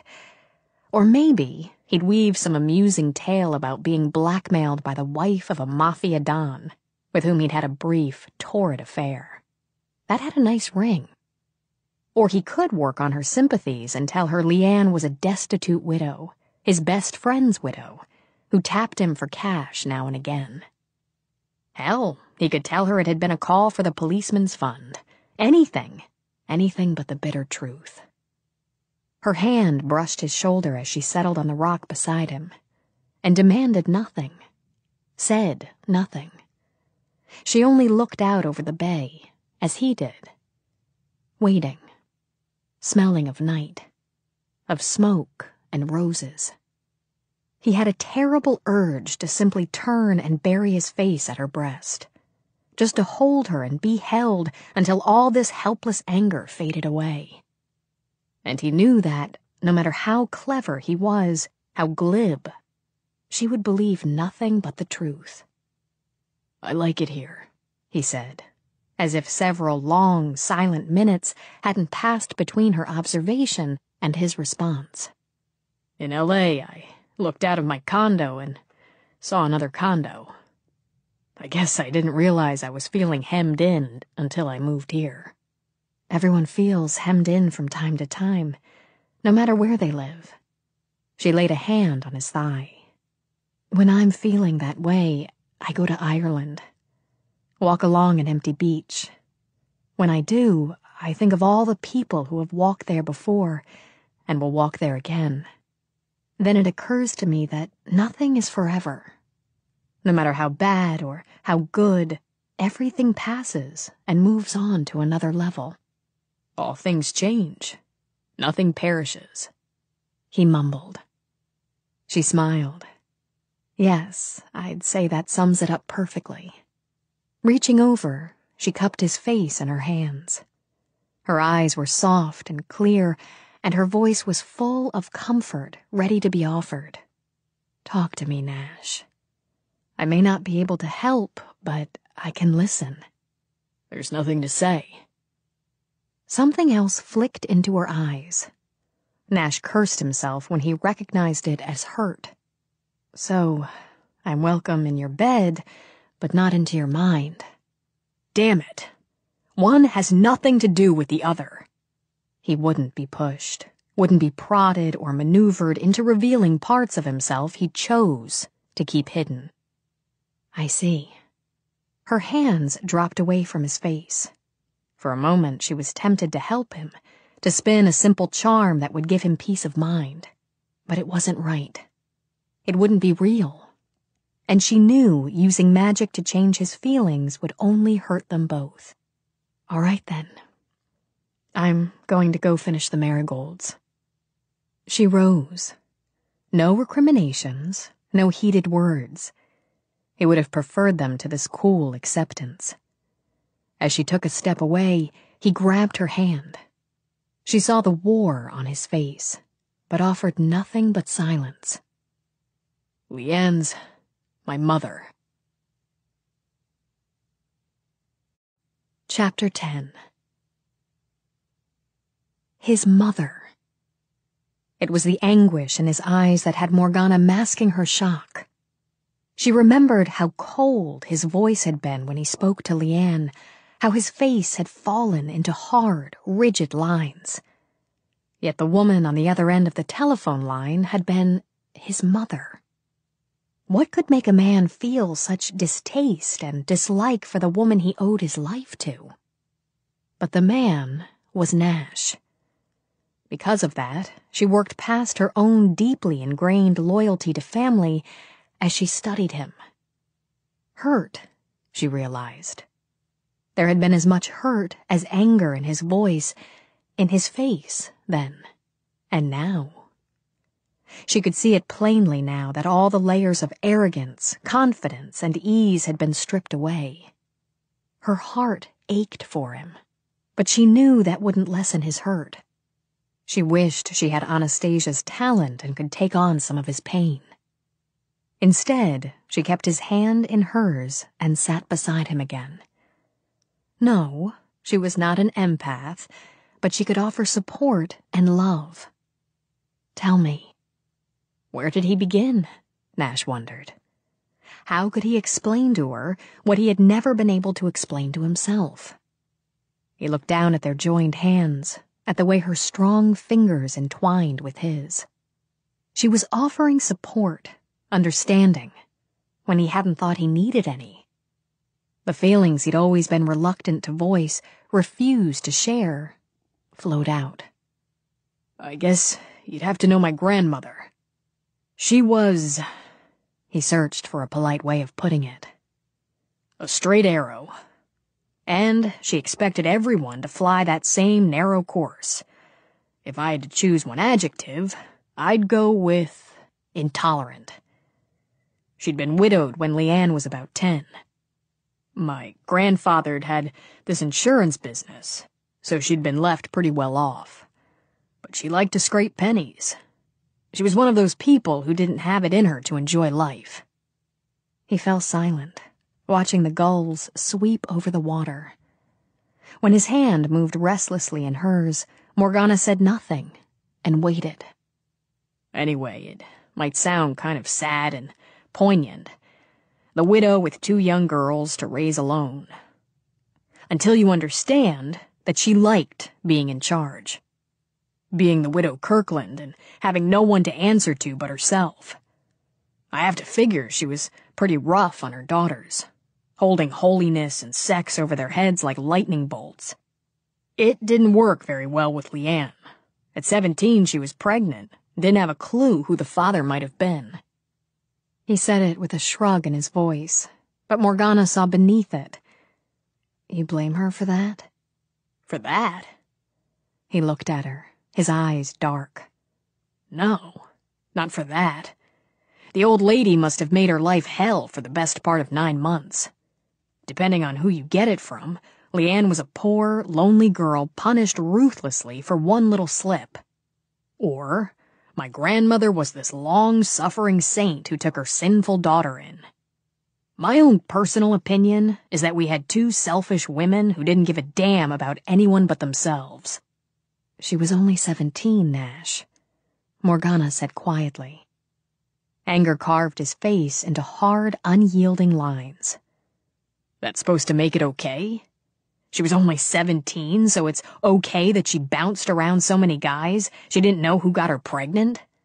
She was only 17, so it's okay that 2 days after she had me, she took off, left me with that bitter old woman without a word, without a call or even a thought, for 26 years. The raw emotion in his voice squeezed her heart. She wanted to gather him close, hold him until the worst of it passed. But when she reached out, he jerked away, then stood. I need to walk. She made her decision quickly. She could either leave him to work off his pain alone, or she could share it with him. Before he could take 3 strides, she was beside him, taking his hand again. I'm sorry, Nash. He shook his head violently. The air he gulped in was as sweet as spring, and yet it burned like bile in his throat. I'm sorry. No reason to take it out on you. She touched his cheek. I can handle it. But he wasn't sure he could. He'd never talked the whole business through before, not with anyone. Saying it all out loud left an ugly taste in his mouth, one he was afraid he'd never be rid of. He took another careful breath and started again. I stayed with my grandmother until I was 5. My Aunt Carolyn had married. He was in the army, a lifer. For the next few years, I moved around with them, from base to base. He was a hard-nosed bastard, only tolerated me because Carolyn would cry and carry on when he got drunk and threatened to send me back. Morgana could imagine it all too clearly. The little boy in the empty middle, controlled by everyone, belonging to no one. You hated it. Yeah, I guess that hits the center. I didn't know why, exactly, but I hated it. Looking back, I realized that Carolyn was as unstable as Leanne, in her own way. One minute she'd fawn all over me, the next she'd ignore me. She wasn't having any luck getting pregnant herself. Then, when I was about 8 or 9, she found out she was going to have a kid of her own. So I got shipped back to my grandmother. Carolyn didn't need a substitute anymore. Morgana felt her eyes fill with angry tears at the image of the child, helpless, innocent, being shuffled back and forth between people who knew nothing of love. She never looked at me like a person, you know? I was a mistake. That was the worst of it. He said, as if to himself. The way she drummed that point home, that every breath I took, every beat of my heart was only possible because some careless, rebellious girl had made a mistake. No, Morgana said, appalled. She was wrong. Yeah, maybe. But things like that stick with you. I heard a lot about the sins of the father, the evils of the flesh. I was lazy, intractable, and wicked, one of her favorite words. He sent Morgana a grim little smile. But that was no more than she expected, seeing as how I'd been conceived. She was a horrible woman, Morgana bit out. She didn't deserve you. Well, she'd have agreed with you on the second part. And she made me understand just how grateful I should be that she put food in my belly and a roof over my head. But I wasn't feeling very grateful, and I ran away a lot. By the time I was 12, I got slipped into the system. Foster homes. His shoulders moved restlessly, in a small outward showing of the turmoil within. He was pacing back and forth over the grounds, his stride lengthening as the memories worked on him. Some of them were okay. The ones that really wanted you. Others just wanted the check you brought in every month. But sometimes you got lucky and ended up in a real home. I spent one Christmas with this family, the Hendersons. His voice changed, took on a hint of wonder. They were great. Treated me just like they treated their own kids. You could always smell cookies baking. They had the tree, the presents under it, all that colored paper and ribbon, stockings hanging from the mantel. It really blew me away to see one with my name on it. They gave me a bike, he said quietly. Mr. Henderson bought it secondhand and took it down to the basement to fix it up. He painted it red. Bug-eyed, fire engine red, and he'd polished all the chrome. He'd put a lot of time into making that bike something special. He showed me how to hook baseball cards on the spokes. He sent her a sheepish look that had Morgana tilting her head. What? Well, it was a really great bike, but I didn't know how to ride. I'd never had a bike. Here I was, nearly 12 years old, and that bike might as well have been a Harley Hog for all I knew. Morgana came staunchly to his defense. That's nothing to be ashamed of. Nash sent her an arch look. Obviously, you've never been an 11-year-old boy. It's pretty tough to handle the passage into manhood when you can't handle a two-wheeler. So I mooned over it, made excuses not to ride it. I had homework, I twisted my ankle, it looked like rain. Thought I was pretty clever. But she, Mrs. Henderson, saw right through me. One day she got me up early, before anyone else was awake, and took me out. She taught me, held the back of the seat, ran along beside me, made me laugh when I took a spill. And when I managed to wobble down the sidewalk on my own, she cried. Nobody'd ever... He let his words trail off, embarrassed by the scope of emotion that memory evoked. Tears burned the back of her throat. They must have been wonderful people. Yeah, they were. I had 6 months with them. Probably the best 6 months of my life. He shook off the memory and went on. Anyway, whenever I'd get too comfortable, my grandmother would yank the chain and pull me back. So I started counting the days until I was 18, when nobody could tell me where to live or how. When I got free, I was damn well going to stay that way. What did you do? I wanted to eat, so I tried a couple of regular jobs. He glanced at her, this time with a hint of humor in his eyes. I sold insurance for a while. For the first time since he'd begun, she smiled. I can't picture it. Neither could I. It didn't last. I guess when it comes right down to it, I've got the old lady to thank for trying writing as a career. She used to whack me good whenever she caught me scribbling. Excuse me? Morgana was certain she must have misunderstood. She hit you for writing? She didn't exactly understand the moral scope of vampire hunters, he said dryly. So, figuring it was the last thing she wanted me to do, I kept right on doing it. I moved to L.A., managed to finesse a low-level job with the special effects guys. Then I worked as a script doctor, met the right people. Finally managed to sell Shapeshifter. My grandmother died while that was in production. I didn't go to the funeral. If you expect me to criticize you for that, I'll have to disappoint you. I don't know what I expect, he muttered. Stopping beneath a cypress, he turned to her. I was 26 when the movie hit. It was, well, we'll risk a bad pun and call it a howling success. Suddenly, I was riding the wave. My next script was picked up. I got myself nominated for a Golden Globe. Then, I started getting calls. My aunt. She just needed a few bills to tide her over.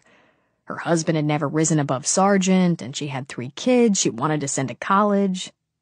Then Leanne. He scrubbed his hands over his face, wishing he could scrub away the layers of resentment, of hurt, of memory. She called you, Morgana prompted. Nope. She popped up on my doorstep one day. It would have been ludicrous if it hadn't been so pathetic. This stranger, painted up like a Cupid doll, standing at my front door telling me she was my mother. The worst part was that I could see me in her. The whole time she was standing there, pouring out the sad story of her life, I wanted to shut that door in her face, bolt it. I could hear her telling me that I owed her, how having me had screwed up her life, how she was divorced for the 2nd time and running on empty. So I wrote her out a check. Tired, he slid down the tree and sat on the soft ground beneath. The sun was hanging low, the shadows stretching long. Morgana knelt beside him. Why did you give her money, Nash? It was what she wanted. I didn't have anything else for her anyway. The first payment lasted her almost a year. In between, I'd get calls from my aunt or one of my cousins. He tapped a fisted hand on his thigh. Months will go by, and you'll think you've got your life pretty well set, but they don't let you forget what you've come from. If the price for that's a few thousand now and again, it's not a bad bargain. Morgana's eyes heated. They have no right to take pieces of you. I've got plenty of money. I'm not talking about dollars. I'm talking about you. His gaze locked on hers. They remind me what I am. They don't even know you, she said furiously. No, and I don't know them. But that doesn't mean a hell of a lot. You know about legacies, Morgana. About what comes down in the blood. Your inheritance is magic. Mine's self-interest. She shook her head. Whatever we inherit, we have the choice of using it or discarding it. You're nothing like the people you came from. He took her by the shoulders then, his fingers tense. More than you think. I've made my choices. Maybe I stopped running away because it never got me anywhere. But I know who I am. That's someone who does best alone. There's no Henderson family in my future, Morgana. Because I don't want it. Now and again I write out a check. Then I can close that all off so it's just me again. That's the way I want it. No ties, no obligations, no commitments. She wouldn't argue with him, not when the pain was so close to the surface. Another time, she could show him how wrong he was. The man holding her now was capable of tenderness, of generosity, of sweetness, none of which had been given to him, all of which he'd found for himself. But she could give him something, if only for a short time. You don't have to tell me who you are, Nash. Gently, she brushed his hair from his face. I know. There's nothing you can't give that I'll ask for. Nothing you don't want to give that I'll take. She lifted her amulet, closed his hand over it, and hers over his. Her eyes deepened as they stared into his. That's an oath. He felt the metal grow warm in his hand. Baffled, he looked down to see it pulsing with light. I don't... An oath, she repeated. One I can't break. There's something I want you to take, that I can give. Will you trust me? Something was stealing over him. Like a shadow cast by a cloud, it was cool and soft and weightless. His tensed muscles relaxed. His eyes grew pleasantly heavy, as from a great distance he heard himself speak her name. Then he glided into sleep. When he awakened, the sun was warm and bright. He could hear birdsong and the babbling music of water running over rock. Disoriented, he sat up. He was in a wide, rolling meadow of wildflowers and dancing butterflies. A few feet away, a gentle-eyed deer stopped her peaceful walk to study him. There was the lazy drone of bees and the whisper of wind through the high green grass. With a half-laugh, he rubbed a hand over his chin, half expecting to find a beard like Rip Van Winkle's. But there was no beard, and he didn't feel like an old man. He felt incredible. Standing, he looked out over the acres of flowers and waving grass. Above the sky was a rich blue bowl, the deep blue of high spring. Something stirred in him, as gently as the wind stirred the grass. After a moment, he recognized it. Serenity. He was utterly at peace with himself. He heard the music, the heartbreaking beauty of harp song. The smile was already curving his lips as he followed it, wading through the meadow grass and flowers, startling butterflies. He found her on the bank of the brook. Sun flashed off the water as it tumbled over smooth, jewel-colored rocks. The full white skirts of her dress pooled over the grass. Her face was shaded by a wide-brimmed hat, tipped flirtatiously over one eye. In her lap was a small golden harp.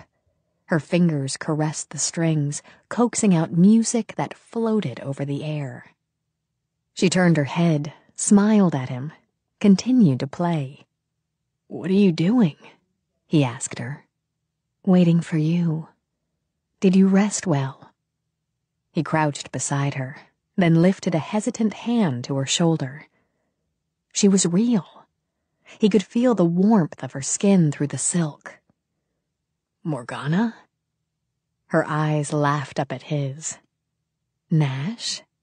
Where are we?" She stroked the harp again. Music soared, spreading like the wings of a bird. "In dreams," she told him. "Yours and mine." After setting the harp aside, she took his hands. "If you want to be here, we can stay a while. If you want to be somewhere else, we can go there." She made it sound so easy, so natural. "Why?" "Because you need it." She brought his hand to her lips. "Because I love you." He didn't feel the scrabble of panic. Her words slid easily into his heart, making him smile. Is it real? She rubbed her cheek over his hand, then kissed it again. It can be, if you want it. Her teeth grazed lightly over his skin, sparking desire. If you want me. He drew the hat from her head, tossing it aside as her hair rained down over her shoulders and back. Am I spellbound, Morgana? No more than I. She cupped his face in her hands to bring his lips to hers. I want you, she murmured against his mouth. Love me here, Nash, as though it were the first time, the last time, the only time. How could he resist? If it was a dream, so be it.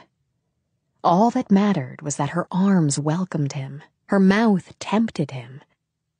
She was everything a man could want, all silk and honey, melting against him. Her body seemed boneless as he laid her back on the soft green grass. There was no time here, and he found himself pleased to linger over little things. The velvet flow of her hair under his hands, the teasing flavors at the corners of her mouth, the scent of her skin along her jaw. She yielded to him, a malleable fantasy of silks and scents and seduction. Her quiet sigh sweetened the air.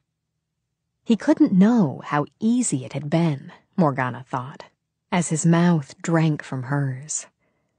As different as they were, their dreams were the same. For this hour or two, they could share each other, and the peace she had wrapped them in. When he lifted his head, she smiled at him. His eyes darkened as he traced the shape of her face with a fingertip. I want it to be real, he said. It can be. Whatever you take from here, whatever you want for us, can be. Testing, he brought his lips to hers again. It was real, as was the feeling that flooded him when those lips parted for his. He sank deep into that long, luxurious melding of lips and tongues. Beneath his, her heart beat fast and true. When his hand covered it, he felt its rhythm leap. Slowly, wanting to spin out the moment, he unfastened the tiny pearls that ranged down her bodice. Beneath, she was all warm, soft skin. In fascination, he explored the textures as her breath quickened. Satin and silk, the color of rich cream. His eyes flicked back to hers as his fingertips skimmed. Through the fringe of dark lashes, her irises had deepened, hazed. Lightly he brushed his lips over the soft slopes of her breasts. Honey and rose petals. With a murmur of approval, he teased her flesh with lazy, open-mouthed kisses, circling in until he could roll his tongue over the aching peaks. He nipped, knowing by her gasp that he was holding her at that dazzling point between pleasure and pain. He drew her in, driving them both quietly mad with teeth and tongue. Her hands were in his hair, gripping hard, and he felt her body arch, go taut, then shudder into pliancy. When he lifted his head to look at her, her eyes were glazed with shock and delight. How? She shivered again, throbbing with the aftermath of that fast, unexpected crest. Magic, he said, pressing his lips to her heated flesh again. Let me show you. He took her places she'd never seen. As she gloried in each dizzying journey, her hands and lips moved freely over him. When she trembled, so did he. A mixing of sighs, a melding of bodies, a murmured request, a breathless answer. Fired by need, she pulled his shirt away to taste the hot, damp flesh of his heaving chest. Where there was fire, there was joy, in feeling his blood leap for her, his pulse quicken. Within the small slice of paradise she had conjured, they made their own. Each time his mouth came to hers, the spell grew stronger. Possessive, persuasive, her hands streaked over him, and she rejoiced in the way his muscles bunched and quivered at her touch. He wanted, needed her to be as desperate as he. With his heart pounding in his ears, he began a torturous journey down her torso, streaking toward the center of her heat. His teeth scraped the sensitive skin of her thigh, dragging a broken moan from her. Her hands fisted in the grass as his tongue pleasured and plundered. Blind with need, she cried out as he drove her from peak to shattering peak. As her body writhed and arched, he steeped himself in her. Damp flesh slid over damp flesh as he began the return journey. When his mouth crushed down on hers, he sheathed himself in her. And his vision dimmed as he felt her open for him, surround him, welcome him. Fighting back the grinding need, he moved slowly, savoring, watching the flickers of pleasure on her face, feeling her pulse throb as she rose to meet him. The breath sighed out between her lips. Her eyes fluttered open.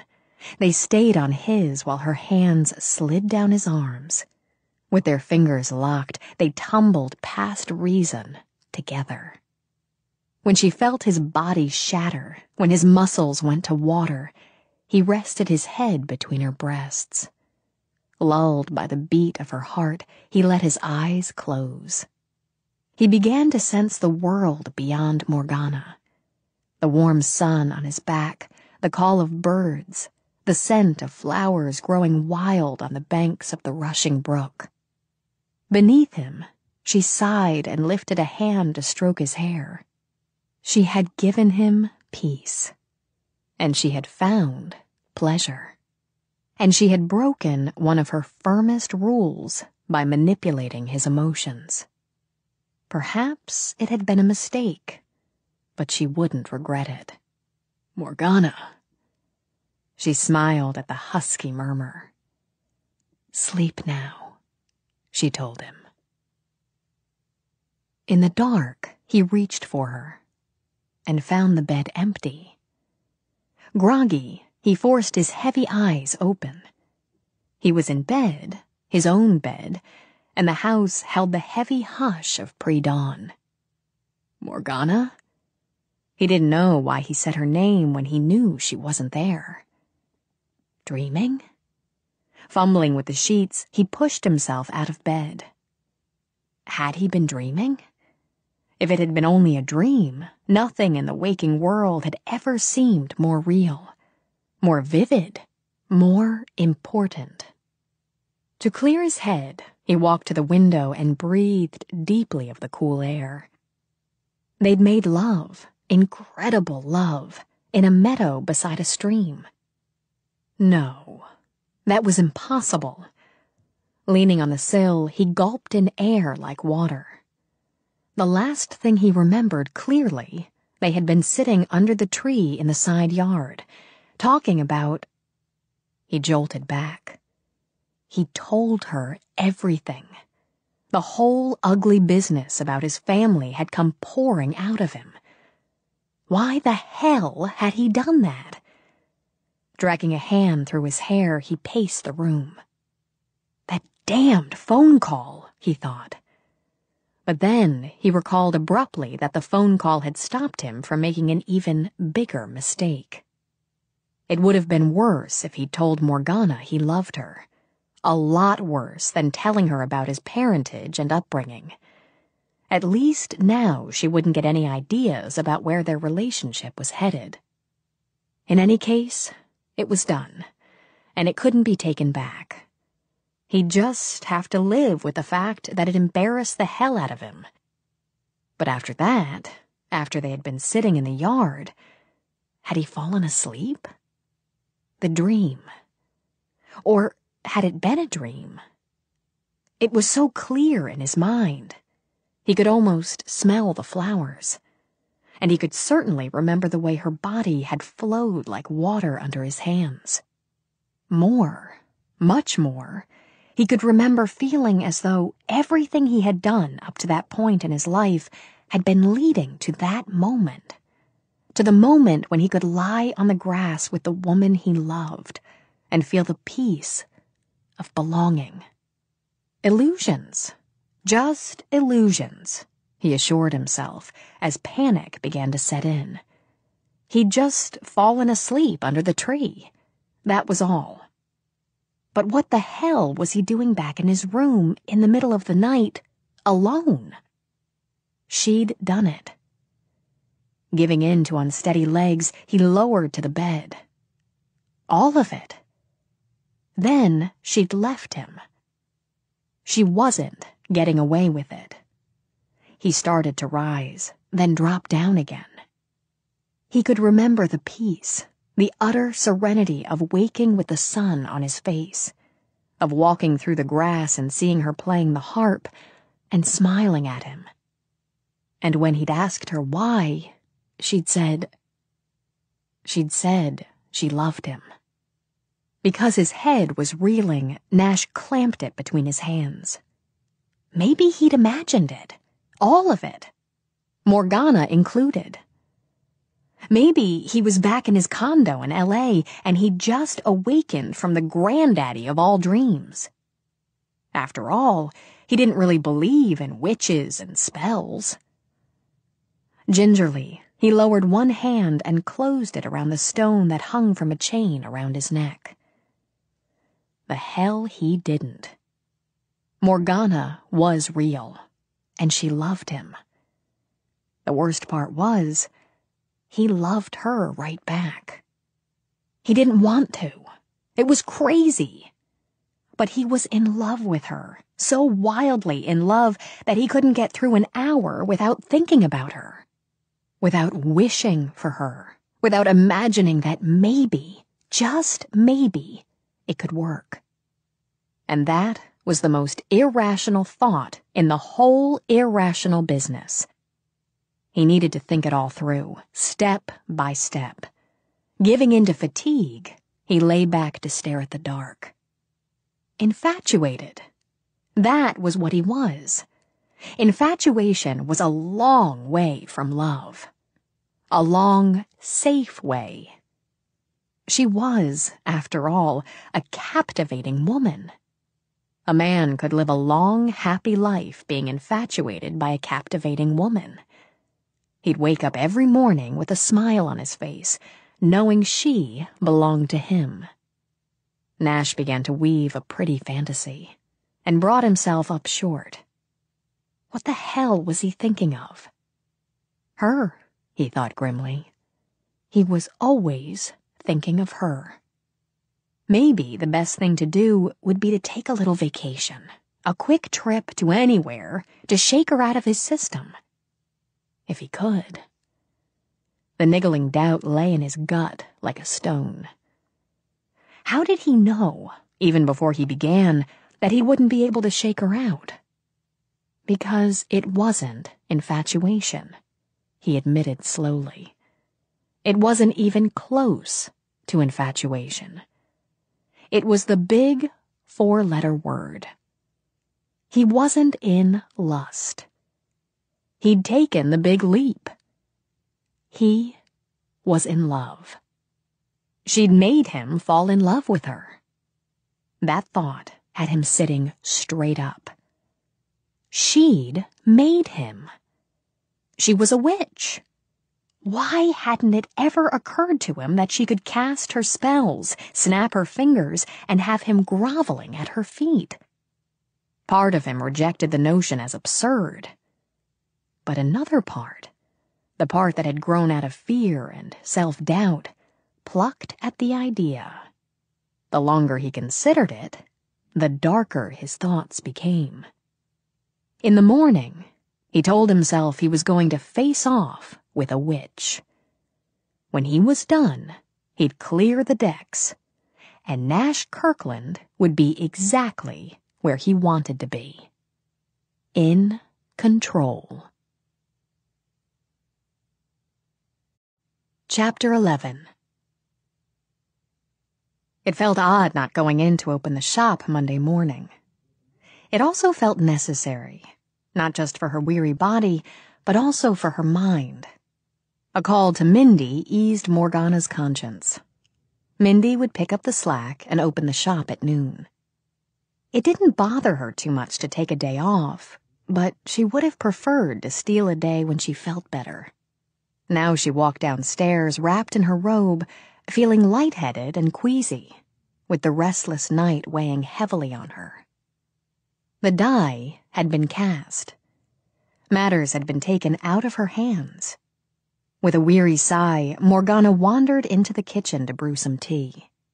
It had never really been in her hands. The awkward thing about power, she mused, was that you could never let yourself become so used to wielding it that you forgot there were bigger, more vital powers than your own. Pressing a gentle hand to her stomach, she walked to the window while the kettle heated. She wondered if she sensed a storm in the air, or if it was merely her own unsettled thoughts. Luna curled in and out of her legs for a moment, then sensed her mistress's mood and patted off. She hadn't chosen to be in love. She certainly hadn't chosen to have this avalanche of emotion barrel down on her and sweep her away. To have her life changed. It was nothing less than that now.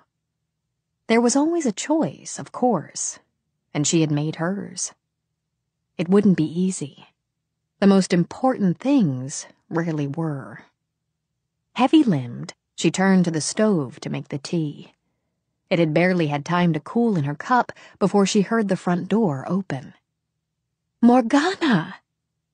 Resigned, Morgana poured 2 more cups just as her cousins came into the kitchen. "There!" Anastasia shot Sebastian a look as she hurried to Morgana. "I told you she wasn't feeling well." Morgana kissed her cheek.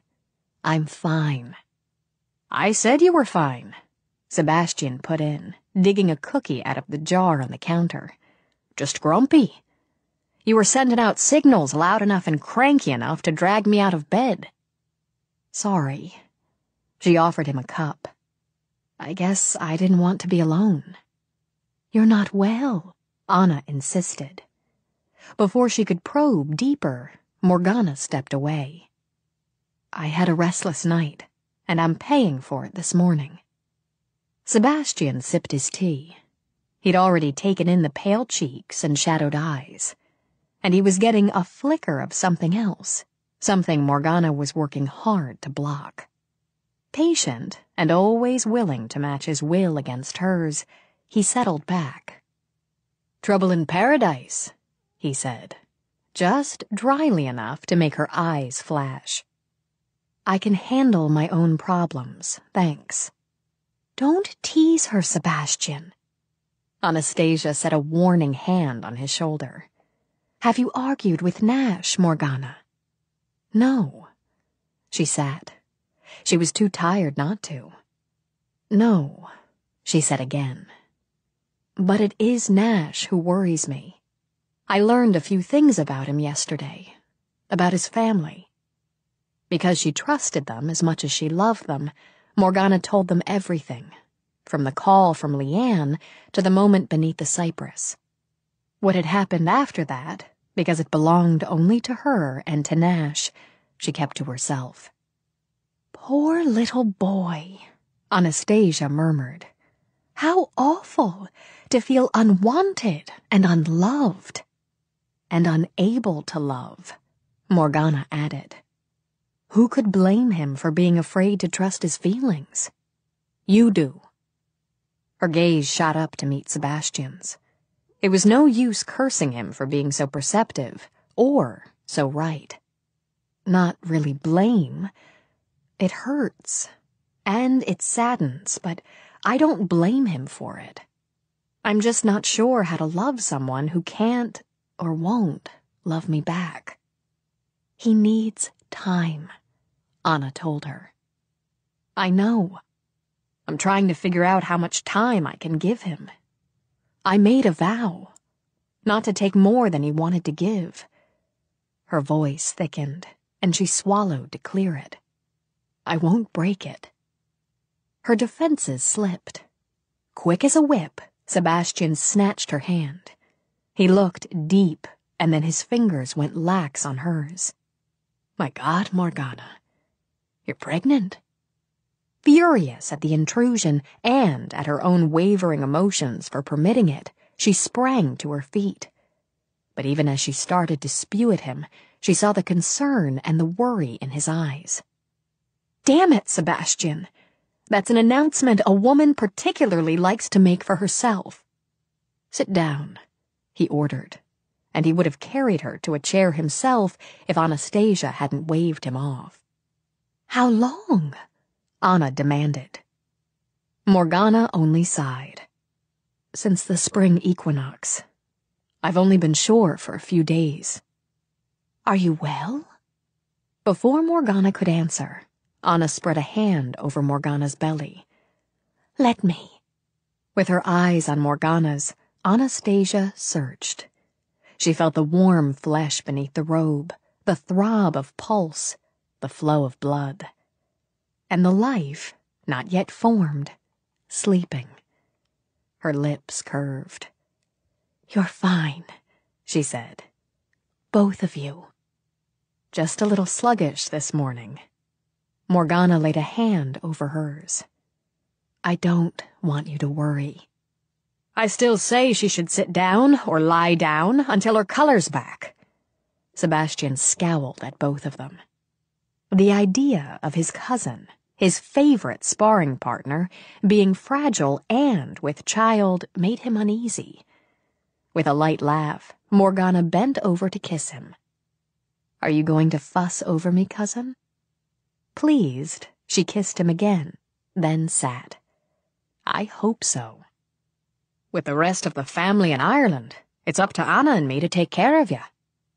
Morgana murmured an absent-minded thank you as Anna refilled her cup. And what makes you think I need to be taken care of?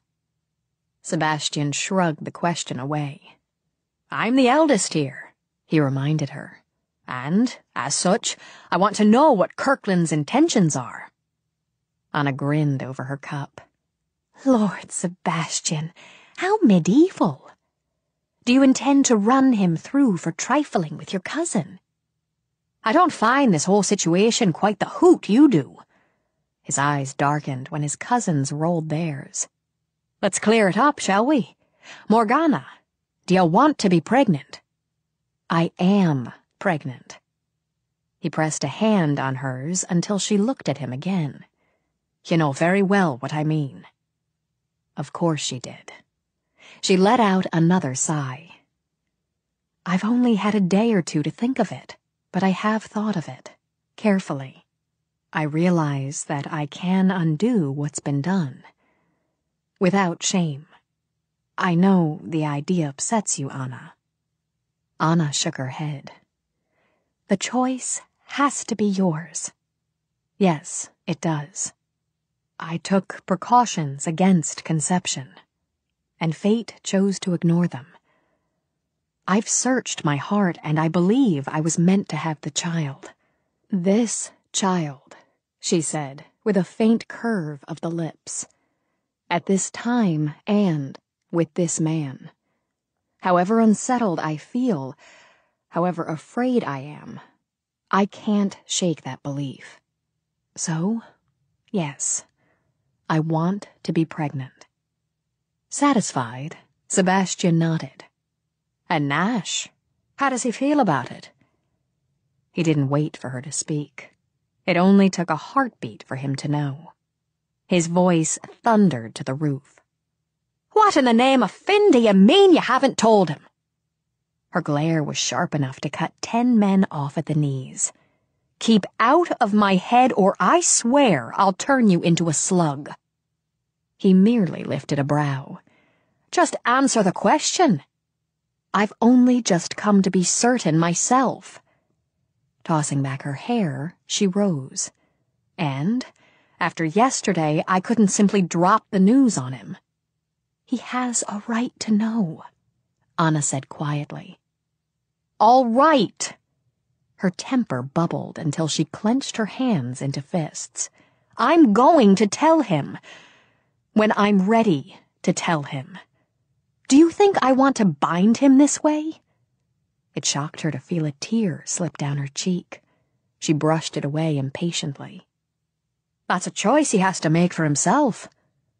Sebastian had already decided that, if Nash chose incorrectly, he would take great pleasure in breaking several vital bones, the conventional way. Sebastian's right, Morgana. Concerned, but firm, Anna rose again to wrap her arms around her cousin. It's his choice to make, as it was yours. He can't make it if he doesn't know the choice exists. I know. To comfort herself, Morgana laid her head on Anna's shoulder. I'll go this morning and tell him. Sebastian rose to stroke a hand down Morgana's hair. We'll be close. She was able to smile with a trace of her usual verve.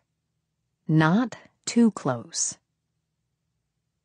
Nash rolled over in bed and muttered into his pillow. Dreams. He was having so many dreams. They were flitting in and out of his head like movie scenes. Morgana. Always Morgana, smiling at him, beckoning to him, promising him the incredible and the wonderful, making him feel whole and strong and hopeful. His grandmother, her eyes bright with anger, whacking him with her ubiquitous wooden spoon, telling him over and over again that he was worthless. Riding a bright red bike down a suburban sidewalk, the wind in his hair and the sound of flipping, flapping baseball cards thrumming in the spokes. Leanne, standing close, too close, with her hand out, reminding him that they were blood, that he owed her. Owed her. Morgana, laughing that wild, wicked laugh, her hair billowing back like a cloud while she streaked over the dark waters of the bay on her broomstick. Himself, plunged into a steaming cauldron with his grandmother stirring the stew with that damned spoon. And Morgana's voice, his mother's voice, cackling like one of the weird sisters from Shakespeare. Double, toil and trouble. He sat up with a jolt, breathing fast and blinking against the streaming sunlight. He lifted shaking hands to his face and rubbed hard. Great. Just dandy.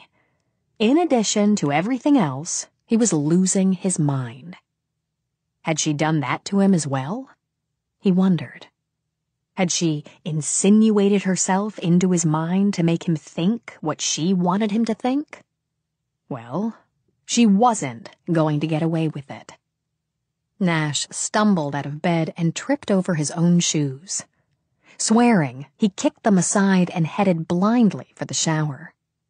As soon as he'd pulled himself together, he and the gorgeous Witch of the West were going to have a little chat. While Nash was holding his head under the shower, Morgana pulled up in his driveway. She'd come alone. When she'd refused to let Luna accompany her, the cat had stalked off, tail twitching in indignation. Sighing, Morgana promised herself she'd make it up to her. Maybe she'd run by Fisherman's Wharf and pick up a seafood feast to soften the cat's heart. In the meantime, she had her own heart to worry about. Tilting down the rearview mirror, she took a careful study of her face. With a sound of disgust, she leaned back. What had made her think she could cover the signs of strain and worry with simple cosmetics? She pressed her lips together and looked toward his house. She wasn't going to let him see her like this. She wasn't going to go to him with this kind of news when she appeared vulnerable and needy. He had enough people pulling his strings. She remembered that she'd once thought he was a completely carefree man. Perhaps, for long periods of time, he was. He'd certainly made himself believe so. If Nash was entitled to his front, then so was she. After taking a long, soothing breath, Morgana crooned a quiet chant. The shadows vanished from under her eyes, the color crept back into her cheeks. As she stepped out of the car, all signs of a restless night had been erased. If her heart was beating too quickly, she would deal with it. But she would not let him see that she was miserably in love and terrified. There was an easy smile on her face as she rapped on his door. A slick, sweaty fist was lodged in her gut. Cursing, Nash jammed one leg, then the other into Jean's. "Just a damn minute," he mumbled as he yanked them up. He stalked down the steps barefoot and bare-chested, all but growling at the thought of a visitor before coffee. "What?" he demanded as he flung open the door. Then he stopped dead, staring. She looked as fresh and beautiful as the morning, as sultry and sexy as midnight. Nash wondered how it was that the damp still clinging to his skin didn't turn to steam. "Hi." She leaned in to brush his lips with hers. "Did I get you out of the shower?" "Just about." Off balance, he slicked his fingers through his dripping hair. "Why aren't you at the shop?" "I'm taking the day off." She sauntered in, willing herself to keep her voice natural and her muscles relaxed. "Did you sleep well?" "You should know." At the mild surprise in her eyes, his temper strained. "What did you do to me, Morgana?" "Do to you?" "I did nothing to you." She made the effort to smile again. "If I'm not mistaken, you're in dire need of coffee. Why don't I fix some?" He grabbed her arm before she could turn toward the kitchen. "I'll fix it myself." She measured the anger in his eyes and nodded slowly. "All right. Would you rather I came back later?" "No. We'll settle this now." When he strode down the hallway, Morgana squeezed her eyes tight. Settle it, she thought with a vivid premonition of disaster. Why did that phrase sound so much like end it? Bracing, she started to follow him into the kitchen, but found her courage fading. Instead, she turned into the living room and sat on the edge of a chair. He needed his coffee, she told herself, and she needed a moment to regroup. She hadn't expected to find him so angry, so cold, the way he'd looked when he'd spoken to Leanne the day before. Nor had she had any idea how much it would hurt to have him look at her with that ice-edged and somehow aloof fury. She rose to wander the room, one hand placed protectively over the life beginning in her womb. She would protect that life, she promised herself, at all costs. When he came back, a steaming cup in his hand, she was standing by the window. Her eyes looked wistful. If he hadn't known better, he would have said she looked hurt, even vulnerable. But he did know better. Surely being a witch was the next thing to being invulnerable. "Your flowers need water," she said to him. "It isn't enough just to plant them." Again, her hand lay quietly over her stomach. "They need care." He gulped down coffee and scalded his tongue. The pain helped block the sudden need to go to her and take her into his arms, to whisk away the sadness he heard in her voice. "I'm not much in the mood to talk about flowers." "No." She turned, and the traces of vulnerability were gone. "I can see that. What are you in the mood to talk about, Nash?" "I want the truth. All of it."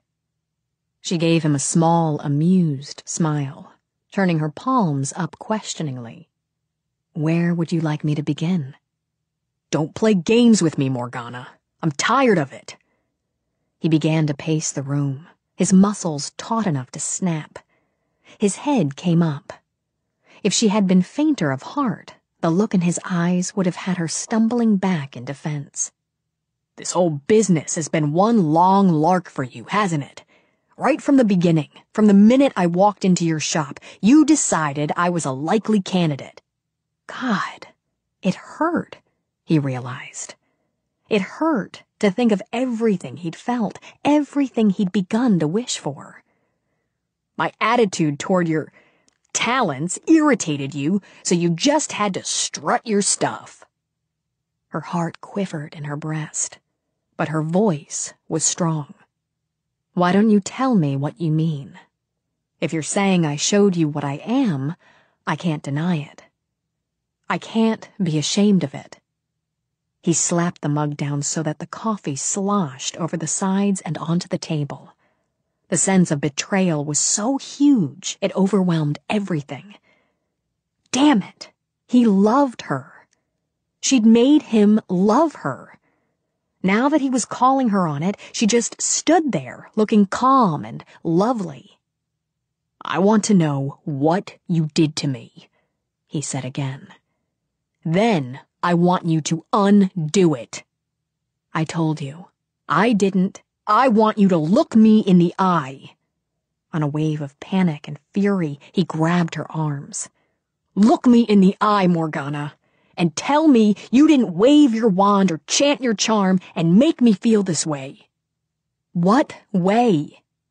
Damn you! I'm in love with you. I can't get through an hour without wanting you. I can't think about a year from now, 10 years from now, without seeing you with me. Her heart melted. Nash, he jerked back from the hand she lifted to his cheek. Stunned, Morgana let it fall back to her side. How did you do it? He demanded.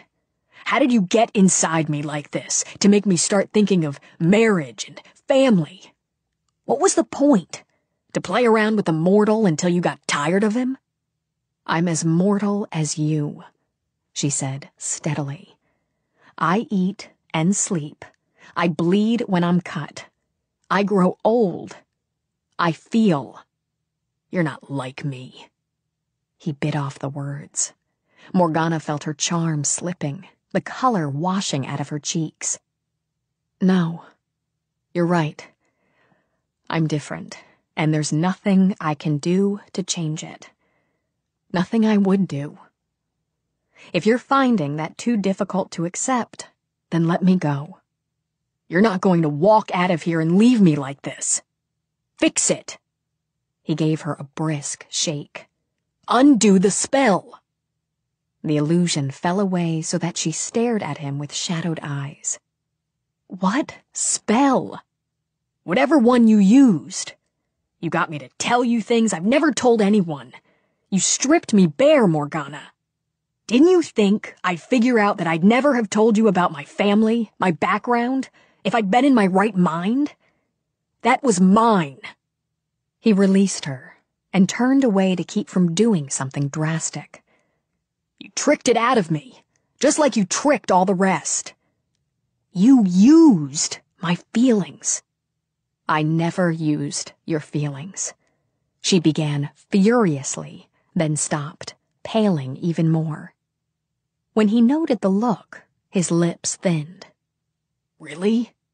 All right, I used them yesterday. After your mother called, after you told me all those things, I wanted to give you some peace of mind. So it was a spell. Though her chin came up, he wavered. She looked so damn fragile just then, like glass that would shatter at his touch. I let my emotions rule my judgment. If I was wrong, as it's obvious now I was, I apologize. Oh, fine. Sorry I took you for a ride, Nash.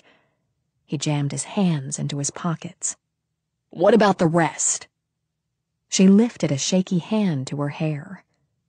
The rest of what? Are you going to stand there and tell me you didn't cause all of this? Manipulate my feelings? Make me think I was in love with you, that I wanted to start a life with you? God, have children with you? because he still wanted it. Still, his anger grew. I know damn well it wasn't my idea. No way in hell. The hurt sliced deep. But, as it cut, it freed something. His anger, his sense of betrayal and confusion, was nothing compared to what bubbled inside her. She reined it in with a light hand as she studied him. Are you saying that I bound you to me with magic? That I used my gifts for my own gain? Charmed you into loving me? That's just what I'm saying. Morgana released the reins. Color flooded back into her face, had her eyes gleaming like suns. Power and the strength it brought filled her. You brainless ass. Indignant, he started to snap back. His words came out like the bray of a donkey. Eyes wide, he tried again while she swooped around the room. So you think you're under a spell, she muttered, her fury making books fly through the room like literary missiles. Nash ducked and scrambled, but he didn't manage to avoid all of them. As one rapped the bridge of his nose, he swore. He felt a moment's dizzy relief when he realized he had his own voice back. Look, babe. No, you look, babe.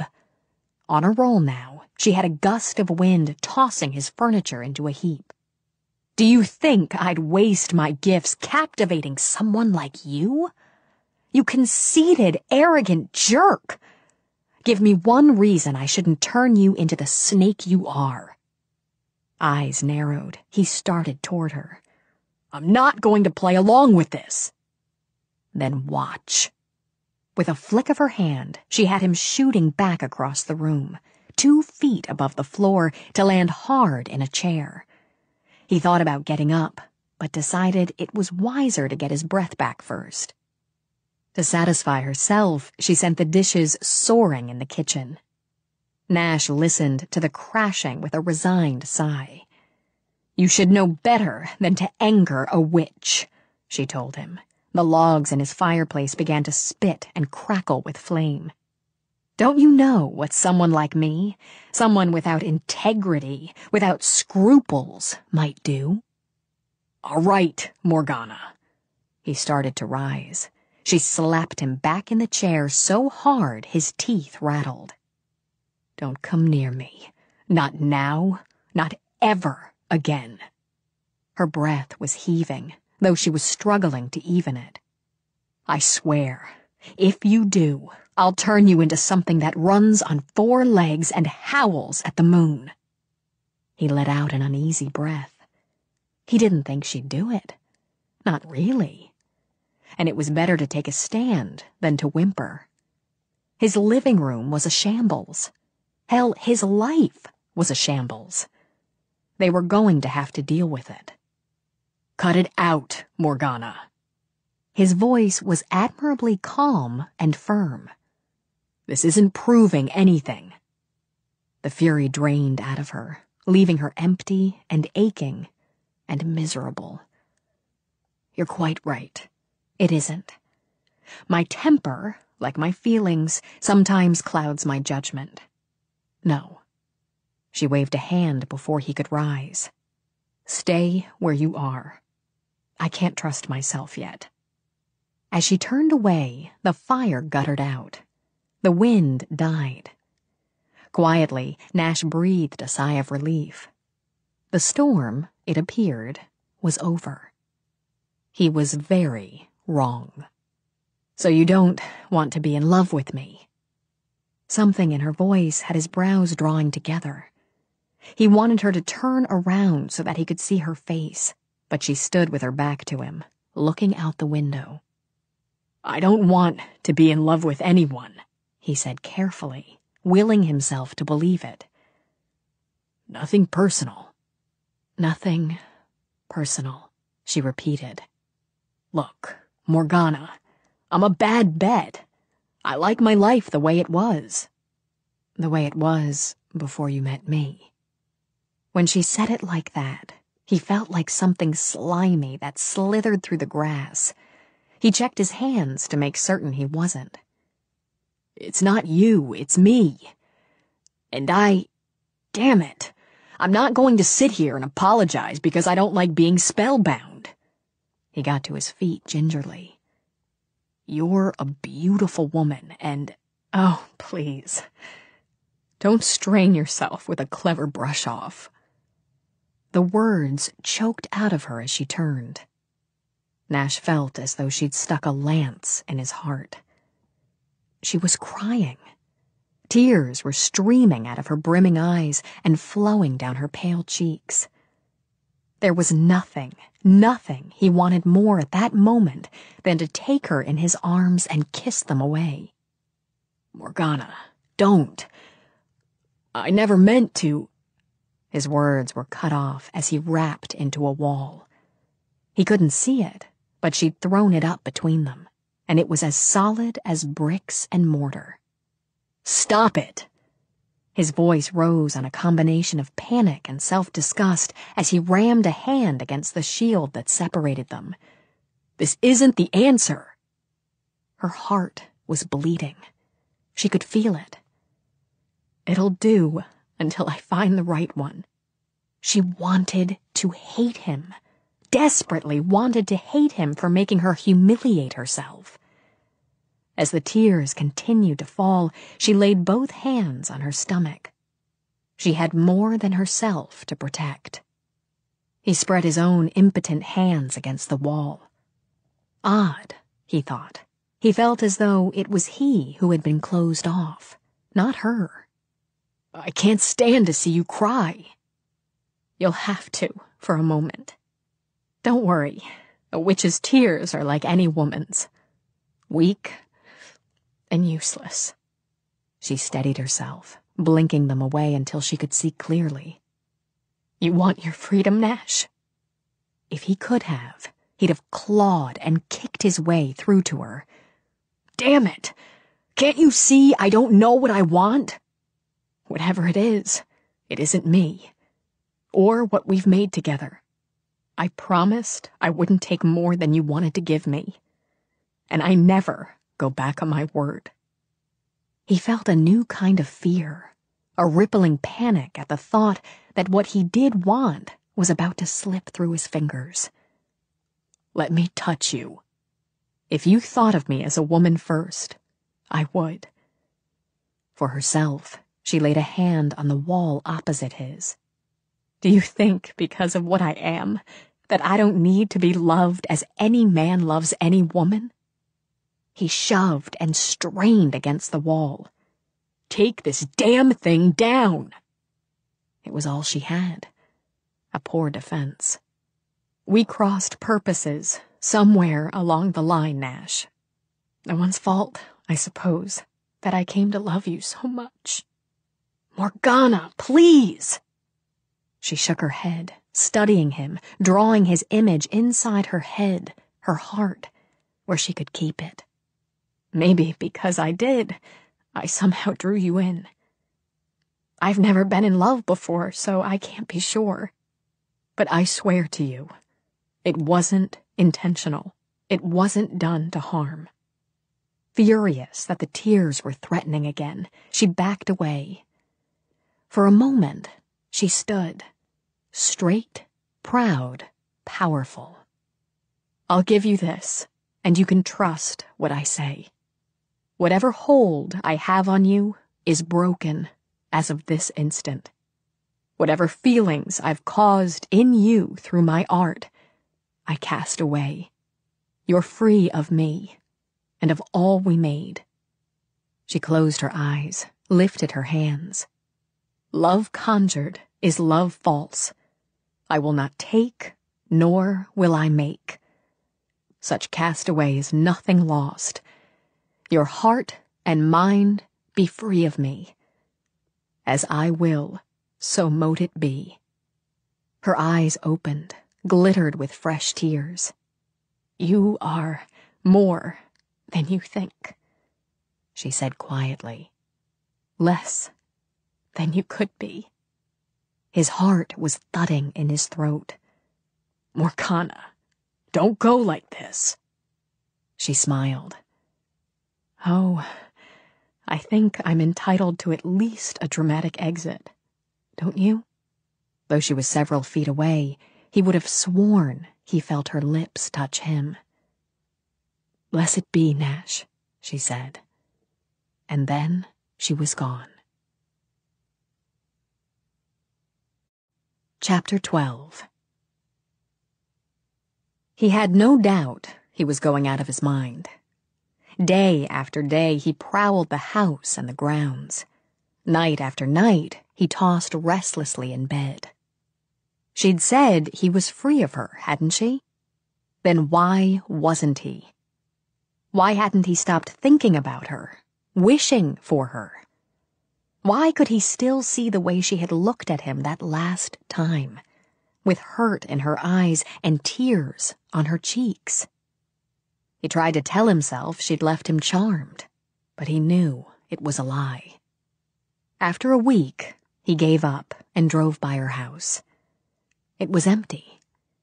He went to the shop and was told by a very cool and unfriendly Mindy that Morgana was away. But she wouldn't tell him where or when she would be back. He should have felt relief. That was what he told himself. Doggedly, he pushed thoughts of her aside and picked up the life he'd led before her. But when he walked the beach, he imagined what it would be like to stroll there with her, a toddler scampering between them. That image sent him driving down to LA for a few days. He wanted to think he felt better there, with the rush and the crowds and the noise. He took a lunch with his agent at the Polo Lounge and discussed the casting for his screenplay. He went alone to clubs and fed himself on music and laughter. And he wondered if he'd made a mistake in moving north. Maybe he belonged in the heart of the city, surrounded by strangers and distractions. But after 3 days, his heart yearned for home, for the rustle of wind and the whoosh of water, and for her. He went back to the shop, interrogating Mindy ruthlessly enough to have customers backing off and murmuring. She wouldn't budge. At his wit's end, he took to parking in her driveway and brooding at her house. It had been nearly a month, and he comforted himself with the thought that she had to come back sometime. Her home was here, her business. Damn it, he was here, waiting for her. As the sun set, he braced his elbows on the steering wheel and rested his head in his hands. That was just what he was doing, he admitted. Waiting for her. And he wasn't waiting to have a rational conversation, as he tried to convince himself he was over the past weeks. He was waiting to beg, to promise, to fight, to do whatever it took to put things right again. To put Morgana back in his life again. He closed his hand over the stones he still wore around his neck and wondered if he could will her back. It was worth a shot. A better idea than putting an ad in the personals, he thought grimly. Shutting his eyes, he focused all his concentration on her. Damn it. I know you can hear me if you want to. You're not going to shut me out this way. You're not. Just because I was an idiot is no reason to... He felt a presence. Actually felt it. He opened his eyes cautiously, turned his head, and looked up into Sebastian's amused face. What is this? Sebastian mused. Amateur night. Before he could think, Nash was shoving the car door open. Where is she? He demanded, taking Sebastian's shirt in his fists. You know, and one way or the other you're going to tell me. Sebastian's eyes darkened dangerously.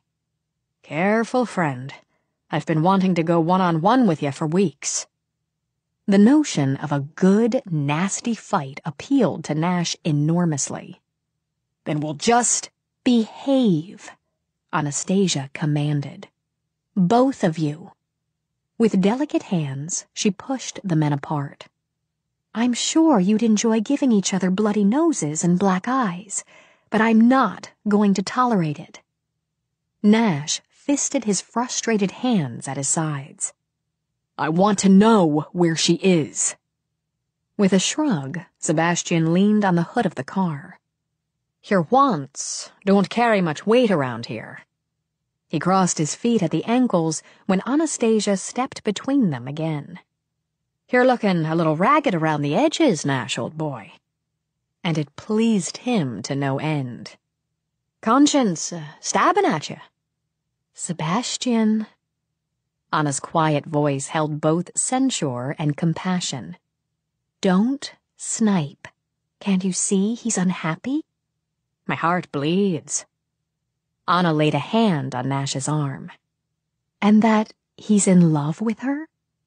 Sebastian's response was a short laugh. Don't let the hangdog look twist your feelings, Anna. She shot Sebastian an impatient glare. For heaven's sake, you only have to look. Reluctantly, he did. As his eyes darkened, he clamped a hand on Nash's shoulder. Before Nash could shrug it angrily away, Sebastian laughed again. By all that's holy, he is. He shook his head at Nash. Why the devil did you make such a mess of it? I don't have to explain myself to you, Nash muttered. Absently, he rubbed a hand over his shoulder. It felt as though it had been sunburned. What I have to say, I'll say to Morgana. Sebastian was softening, but he didn't see any reason to make it easy. I believe she's under the impression that you've already had your say. I don't know that she's in any condition to listen to your outrageous accusations again. Condition? Nash's heart froze. Is she sick? He grabbed Sebastian by the shirt front again, but the strength had left his hands. What's wrong with her? A look passed between the cousins, so brief, so subtle, that it went unnoticed. She's not ill, Anna said, and tried not to be furious with Morgana for not telling Nash about the child. In fact, she's quite well. Sebastian meant that she was upset by what happened between you the last time. Nash's fingers loosened. When he had his breath back, he nodded. All right. You want me to beg? I'll beg. I have to see her. If after I've finished crawling she boots me out of her life, I'll live with it. She's in Ireland, Anna told him. With our family. Her smile curved beautifully. Do you have a passport? Morgana was glad she'd come. The air in Ireland was soothing, whether it was the balmy breeze that rolled down from the hills or the wild wind that whipped across the channel. Though she knew it would soon be time to go back and pick up her life again, she was grateful for the weeks she'd had to heal. And for her family. Stretched out on the window seat in her mother's sitting room, she was as much at home and at peace as she could be anywhere in the world. She felt the sun on her face, that luminous sun that seemed to belong only to Ireland. If she looked through the diamond panes of glass, she could see the cliffs that hacked their way down to the rugged beach. And the beach, narrow and rough, stretching out to the waves. By changing the angle, she could see the terraced lawn, the green grass scattered with a profusion of flowers that stirred in the wind. Across the room, her mother sat sketching. It was a cozy moment, one that reminded Morgana sweetly of childhood. And her mother had changed so little in the years between. Her hair was as dark and thick as her daughter's, though she wore it short and sleek around her face. Her skin was smooth with the beautiful luster of her Irish heritage. The cobalt eyes were often dreamier than Morgana's, but they saw as clearly. When Morgana looked at her, she was washed by an intense flood of love. You're so beautiful, Mother. Bryna glanced up, smiled. I won't argue, since it feels so good to hear that from a grown daughter. Her voice carried the charming lilt of her homeland. "Do you know how wonderful it is to have you here, darling? For all of us." Morgana raised a knee and linked her hands around it. "I know how good it's been for me, and how grateful I am you haven't asked me all the questions I know you want to. And so you should be. I've all but had to strike your father mute to keep him from badgering you." Her eyes softened. "He adores you so." "I know." Morgana felt weak tears fill her eyes again, and she tried to blink them away. "I'm sorry. My moods." With a shake of her head, she rose. "I don't seem to be able to control them." "Darling." Bryna held out both hands, waiting until Morgana had crossed the room to link hers with them. "You know you can tell me anything at all, when you're ready. Mother." Seeking comfort, Morgana knelt down to rest her head in Bryna's lap. She gave a watery smile as her hair was stroked. "I've come to realize recently how very lucky I am to have had you, all of you, to love me, to want me, to care about what happens to me. I haven't told you before how grateful I am for you." Puzzled, Bryna cradled her daughter. "Families are meant to love and want and care, but all families don't." Morgana lifted her head, her eyes dry now and intense. "Do they? The loss is theirs. What's hurting you, Morgana?" She gripped her mother's hands again. "I've thought about how it must feel not to be wanted or loved, to be taught from childhood that you were a mistake, a burden, something only to be tolerated through duty. Can anything be colder than that? No, nothing's colder than living without love." Her tone gentled. "Are you in love?" She didn't have to answer. "He's been hurt so, you see. He never had what all of you gave me, what I took for granted. And despite it all, he's made himself into a wonderful man. Oh, you'd like him."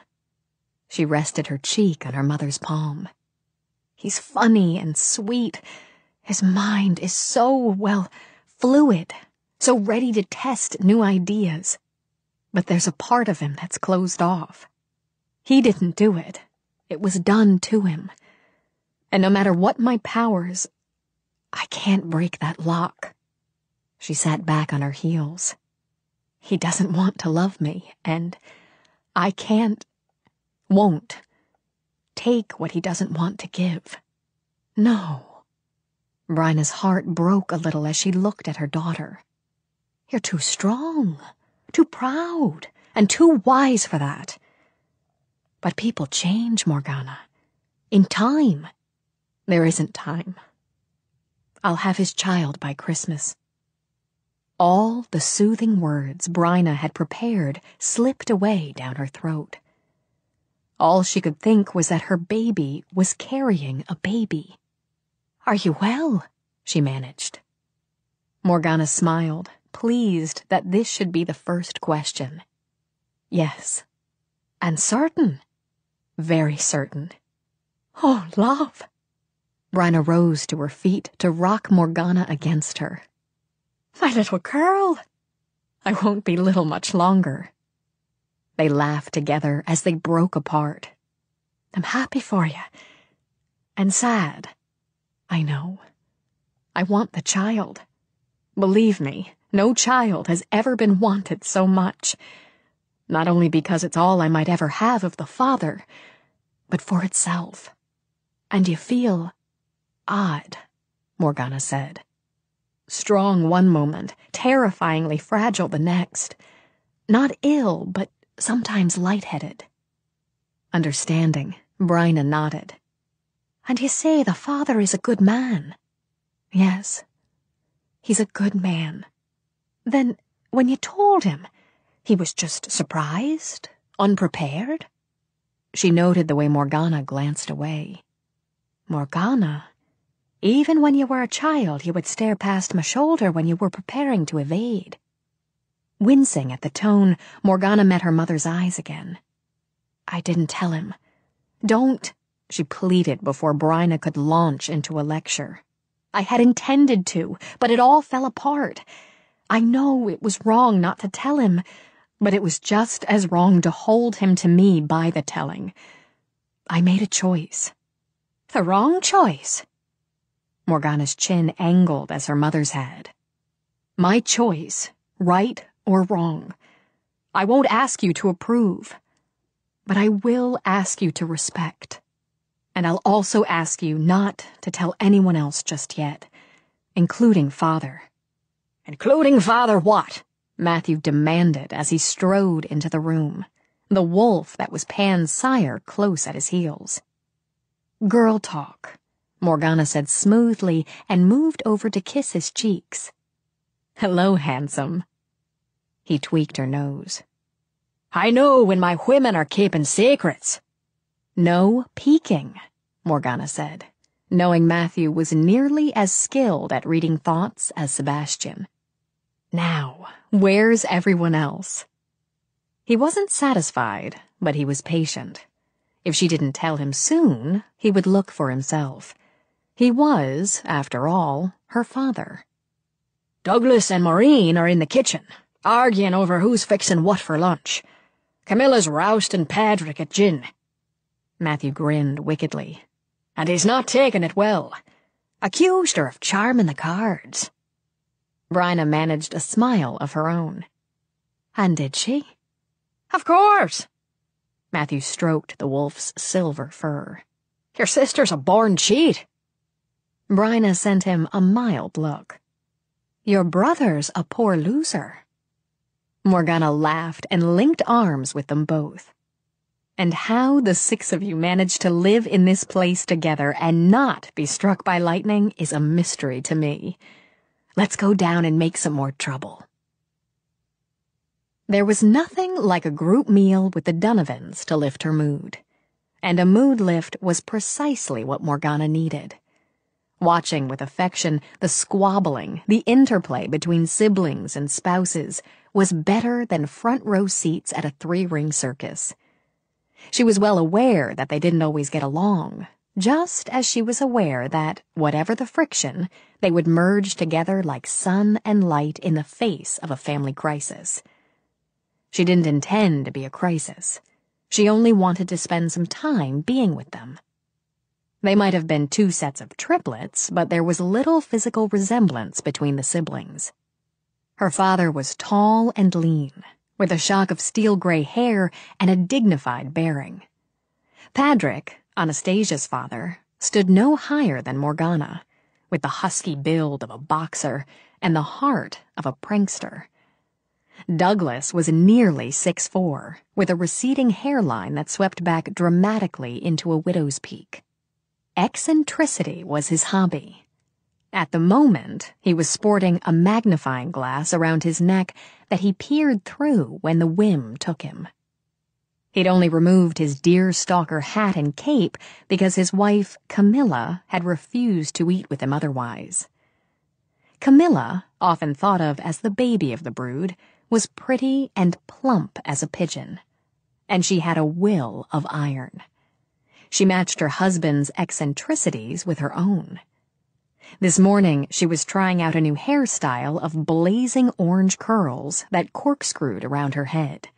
A long eagle feather dangled from one ear.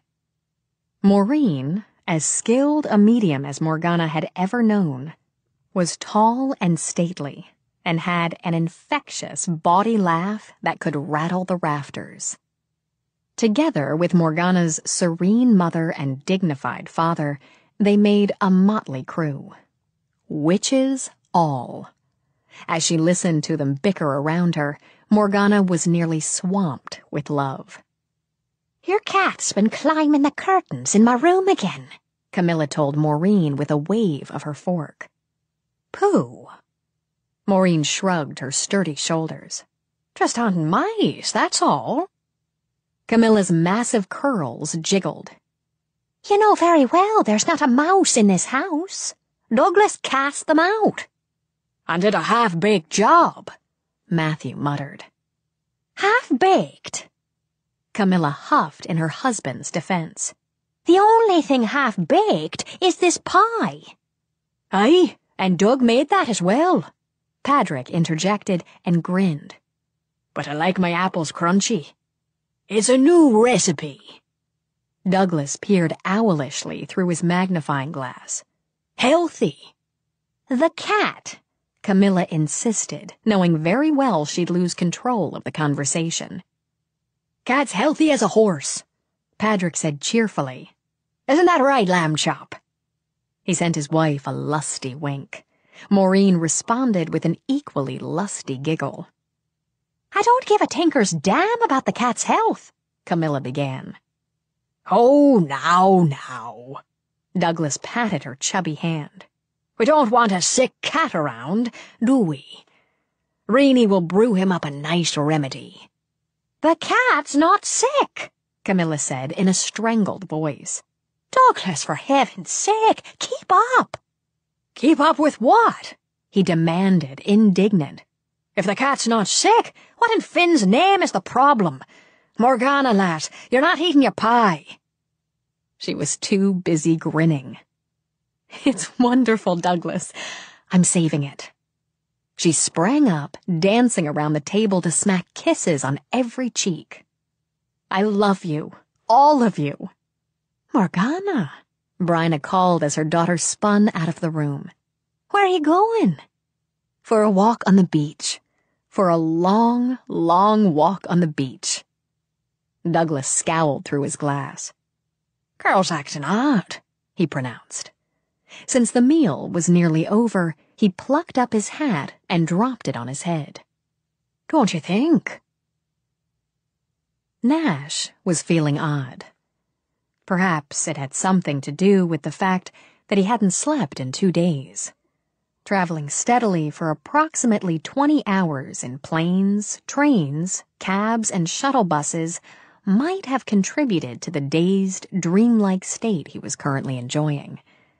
Still, he'd managed to get from the West Coast to the East, to catch another plane in New York, and snatch a little twilight sleep crossing the Atlantic.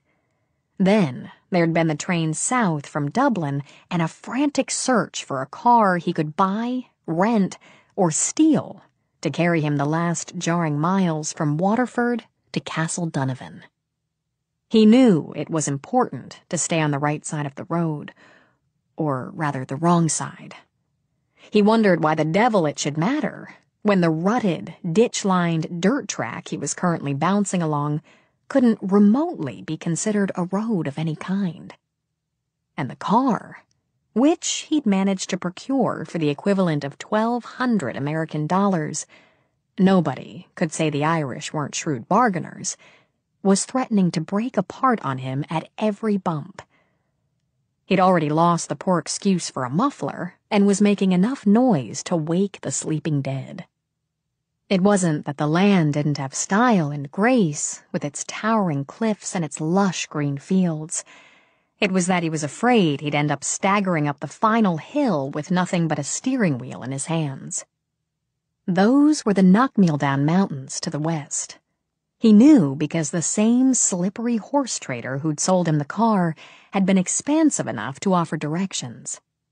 The mountains to the west, St. George's Channel to the east, and you'll trip right over the Donovans before tea time.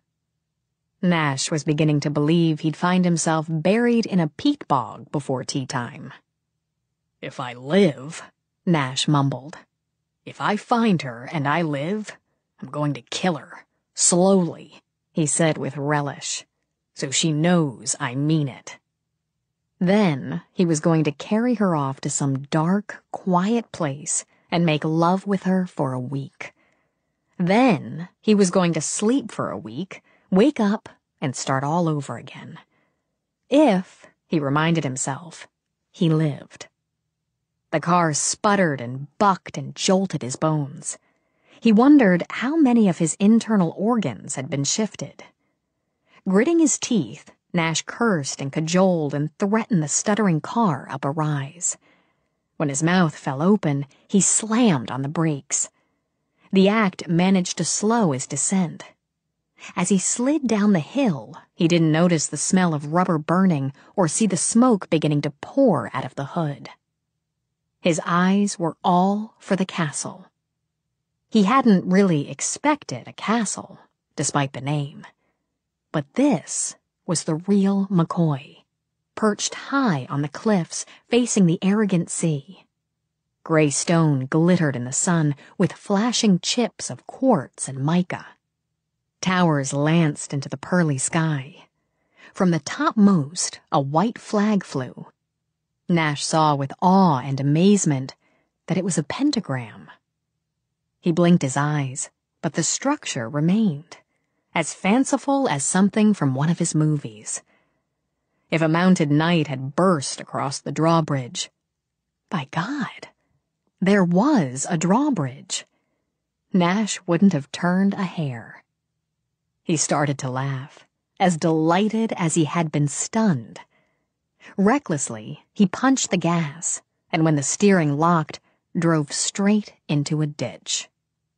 Calling up every oath he knew, Nash climbed out of what was left of the car. Then he kicked it and watched the rusted fender clatter off.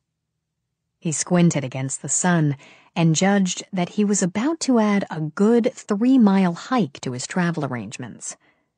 Resigned, he snagged his duffel bag out of the rear seat and started to walk.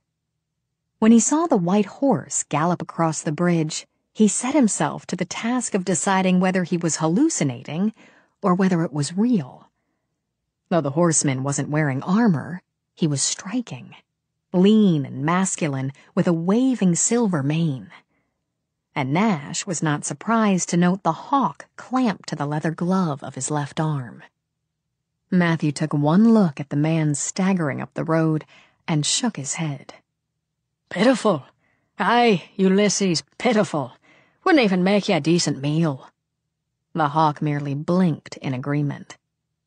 At first glimpse, Matthew saw a disheveled, unshaven, bleary-eyed man with a knot forming on his forehead and a line of blood trickling down his temple. Since he'd seen the fool drive into the ditch, he felt honor-bound to set him right again. He pulled up his mount and stared haughtily down at Nash. Lost, are you, lad? No, I know just where I'm going. There. He lifted a hand and gestured. Matthew lifted a brow. Castle Donovan. Don't you know the place is lousy with witches? Yeah, that's just why I'm going. Matthew shifted in the saddle to reassess the man. He might be disheveled, but he wasn't a vagrant. His eyes might be bleary with fatigue, but there was a steely glint of determination behind them. If you'll pardon my saying so, Matthew continued, you don't look to be in any shape to battle witches at the moment. Just one, Nash said between his teeth. Just one particular witch. Do you know you're bleeding? Where?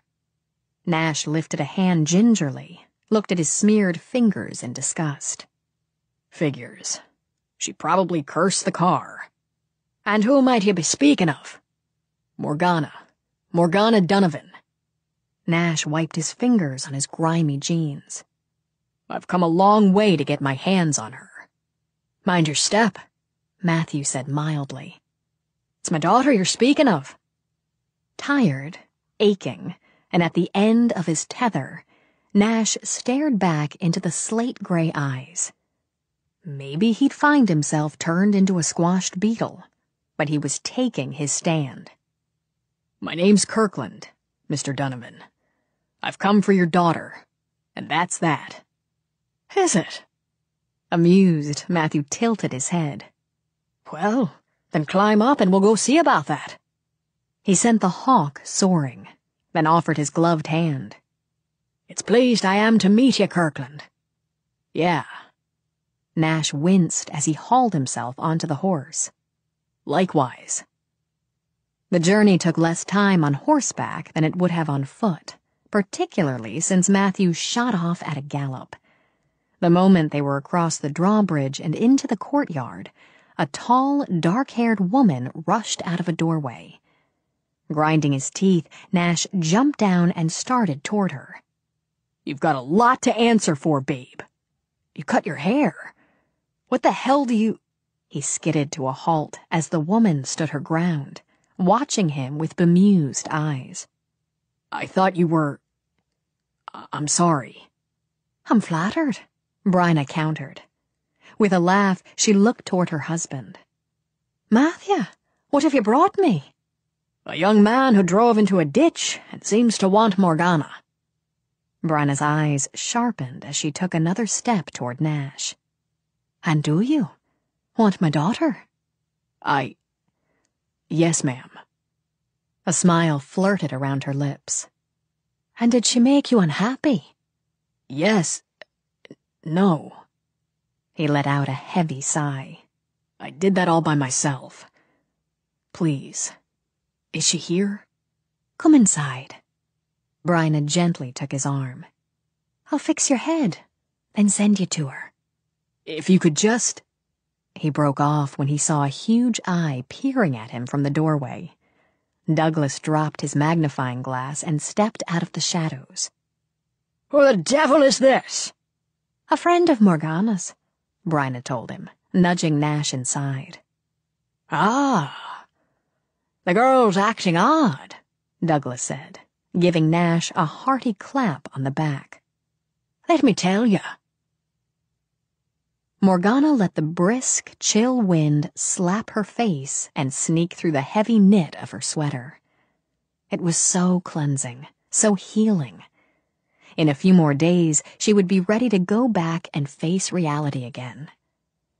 With a small, helpless sound, she sat on a rock. Here, alone, she could admit it. Had to admit it. She would never be healed. She would never be whole. She would go on and make a good life for herself and the child because she was strong, because she was proud. But something would always be missing. But she was through with tears, through with self-pity. Ireland had done that for her.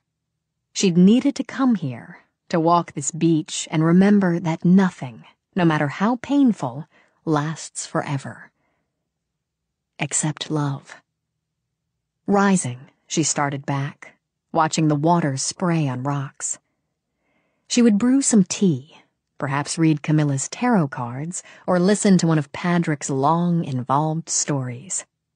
Then she would tell them, as she should have told them all along, about the baby. And, being her family, they would stand behind her. How sorry she was that Nash would never experience that kind of union. She sensed him before she saw him, but she thought her mind was playing tricks on her, teasing her because she was pretending to be so fearless. Very slowly, her pulse hammering in 100 places, she turned. He was coming down the beach, in long, hurried strides. The spray had showered his hair, and droplets of water were gleaming on it. His face was shadowed with a 2-day beard, and there was a neat white bandage at his temple, and a look in his eyes that had her heart screaming into her throat. In defense, she took a step back. The action stopped him cold. She looked, the way she looked at him. Oh, her eyes were dry. There were no tears to tear up his gut. But there was a glint in them, as if she was afraid of him. How much easier it would have been if she'd leapt at him, clawing and scratching and cursing. Morgana. Giddy, she pressed a hand over the secret she held inside. "What happened to you? You're hurt?" He touched his fingers to the bandage. "Nothing, really. I had a car fall apart on me. Your mother put something on it. On my head, I mean." "My mother?" Her gaze flickered over his shoulder toward the towers of the castle. "You've seen my mother?" "And the rest of them." He managed a quick smile. "They're, something. Actually, I ditched the car a couple of miles from the castle, literally. That's how I met your father." He knew he was babbling, but he couldn't stop. "Then they were taking me in the kitchen and pouring tea into me and... Hell, Morgana, I didn't know where you were. I should have. You told me you came to Ireland to walk the beach. I should have known. I should have known a lot of things." She braced a hand on the rock for balance. She was deathly afraid she was about to have a new experience and faint at his feet. "You've come a long way," she said, dully. "I would have been here sooner, but... Hey!" He jumped forward as she swayed. The shock came first that she felt so frighteningly fragile in his arms. But her arms were strong enough as she pushed at him. "Don't." Ignoring her, Nash pulled her close and buried his face in her hair. He drew in her scent like breath. "God, Morgana, just give me a minute. Let me hold you." She shook her head, but her arms, her treacherous arms, were already wrapping hard around him. Her moan was not of protest, but of need. When his mouth rushed to hers and took, he sank into her like a parched man into a clear, cool lake. "Don't say anything," he murmured as he rained kisses over her face. "Don't say anything until I've told you what I have to tell you." Remembering what he had told her before, she struggled against him. "I can't go through this again, Nash. I won't. No." He caught her hands by the wrists, his eyes burning into hers. "No walls this time, Morgana. On either side. Your word." She opened her mouth to refuse, but there was something in his eyes she was powerless against. "You have it," she said briefly. "I want to sit down." "Okay." He let her go, thinking it might be best if he wasn't touching her while he was struggling to fight his way clear of the morass he'd made of things. When she sat on the rock, folded her hands in her lap, and lifted her chin, he remembered he'd given serious thought to murdering her. No matter how bad things were, you shouldn't have run away. Her eyes widened and gleamed. "I?" "Yes, you," he shot back.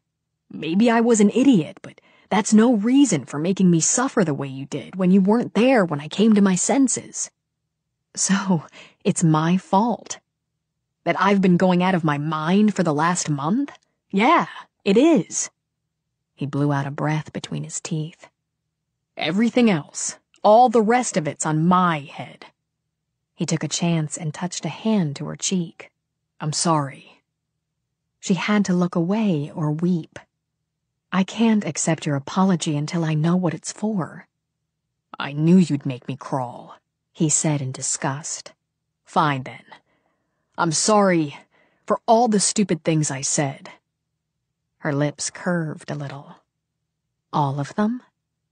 Out of patience now, he hauled her back to her feet. "Look at me, damn it. I want you to look at me when I tell you I love you. That I know it has nothing to do with charms or spells, that it never did. That all it has to do with is you and me." When she closed her eyes, he felt panic skitter up his spine. "Don't shut me out, Morgana. I know that's what I did to you. I know it was stupid. I was scared. Hell, I was terrified. Please." He cupped her face in his hands. "Open your eyes and look at me." When she did, he let out a shudder of relief. He could see it wasn't too late. "This is a first for me," he said carefully. "First, I have to ask you to forgive me for the things I said. I can tell you that I didn't mean them, that I was just using them to push you away. But that's not the point. I did say them." "I understand being afraid." She touched her hand to his wrist. "If it's forgiveness you want, you have it. There's no need to hold it back from you." "Just like that?" He pressed his lips to her brow, her cheeks. "You don't want to maybe turn me into a flounder for 3 or 4 years?" Not for a first offense. She drew back, praying they could find some light and friendly plain to walk on for a little while. You've had a long trip and you're tired. Why don't we go back in? The wind's picking up and it's nearly tea time. Morgana. He held her still. I said I loved you. I've never said that to anyone before. Not to anyone in my life before you. It was hard the first time, but I think it might get easier as we go. She looked away again. Her mother would have recognized it as evasion. Nash saw it as dismissal. You said you loved me. His voice tightened, and so did his grip. Yes, I did. She met his eyes again. And I do. He gathered her close again to rest his brow on hers. It feels good, he said in a wondering voice. I didn't know how damn good it would feel to love someone, to have her love me back. We can go from here, Morgana. I know I'm not a prize and I'll probably mess up. I'm not used to having someone there for me, or for being there for someone else. But I'll give it all I've got. That's a promise. She went very still. What are you saying? He stepped back, nervous all over again, and stuck his hands in his pockets. I'm asking you to marry me. Sort of. Sort of? He swore. Look, I want you to marry me. I'm not doing a good job of asking. If you want to wait until I've set the stage, gotten down on one knee with a ring in my pocket, okay. It's just, I love you so much, and I didn't know I could feel this way, be this way. I want a chance to show you. I don't need a stage, Nash. And I wish it could be simple. His fingers clenched. You don't want to marry me. I want a life with you. Oh, yes, I want that very much.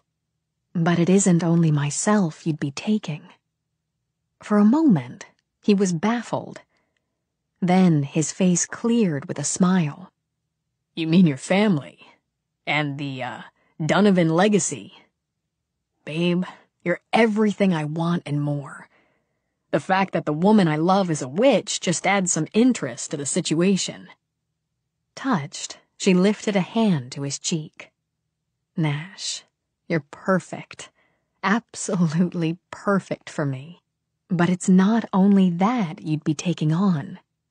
Her eyes stayed level on his. I'm carrying your child. His face went utterly blank. What? She didn't need to repeat it. She watched as he staggered back and dropped onto the rock where she had sat earlier. He gulped in air before he managed to speak again. A baby? You're pregnant? You're having a child? Outwardly calm, she nodded. That about sums it up. She gave him a moment to speak. When he didn't, she forced herself to go on. You were very clear about not wanting a family, so I realized this changes things, and you knew. He had to swallow to make his voice rise above the sound of wind and sea. That day, the last day you knew. You'd come to tell me. Yes, I knew. I'd come to tell you. On unsteady legs, he got up to walk to the verge of the water. He remembered the way she'd looked, the things he'd said. He'd remember for a long time. Was it any wonder she'd left him that way, keeping the secret inside her? You think I don't want the baby? Morgana moistened her lips. I understand you'd have doubts. This wasn't planned by either of us. She stopped, appalled. I didn't plan it. Eyes fierce, he whipped back to her. I don't often make the same mistake twice, and certainly not with you. When? She folded her hands over her belly. Before Christmas. The child was conceived that first night, on the spring equinox. Christmas, He repeated, and thought of a red bike, of cookies baking, of laughter and a family that had nearly been his. A family that could be his. She was offering something he'd never had. Something he'd wished for only in secret. You said I was free. He said carefully. Free of you and everything we'd made together. You meant the baby. Her eyes darkened, and her voice was strong and beautiful. This child is loved, is wanted. This child is not a mistake, but a gift. I would rather it be mine alone than to risk that for one instant of its life it would not feel cherished. He wasn't sure he could speak at all, but when he did, the words came straight from the heart. I want the baby, and you, and everything we made together. Through a mist of tears, she studied him. Then you have only to ask. He walked back to her, laid his hand over where hers rested. Give me a chance, was all he said. Her lips curved when his moved to meet them. We've been waiting for you a long time. I'm going to be a father. He said it slowly, testingly, then let out a whoop and scooped her off her feet. We made a baby. She threw her arms around his neck and laughed. Yes. We're a family. Yes. He kissed her long and hard before he began to walk. If we do a good job with the first, we can have more, right? Absolutely. Where are we going? I'm taking you back and putting you to bed. With me. Sounds like a delightful idea. But you don't have to carry me. Every bloody step. You're having a baby. My baby. I can see it. Interior scene day. A sunny room with pale blue walls. Yellow. Okay, with bright yellow walls. Under the window stands a gleaming antique crib, with one of those funny mobiles hanging over it. There's a sound of gurgling, and a tiny, pudgy hand lifts up to grab at one of the circling... He stopped, his face whipping around to Morgana's. Oh, boy. What? What is it? It just hit me. What are the chances? I mean, how likely is it that the baby will, inherit your talent? Smiling, she curled a lock of his hair around her finger. You mean, what are the chances of the baby being a witch? Very high. The Donovan genes are very strong. Chuckling, she nuzzled his neck. But I bet she has your eyes. Yeah. He took another step and found himself grinning. I bet she does.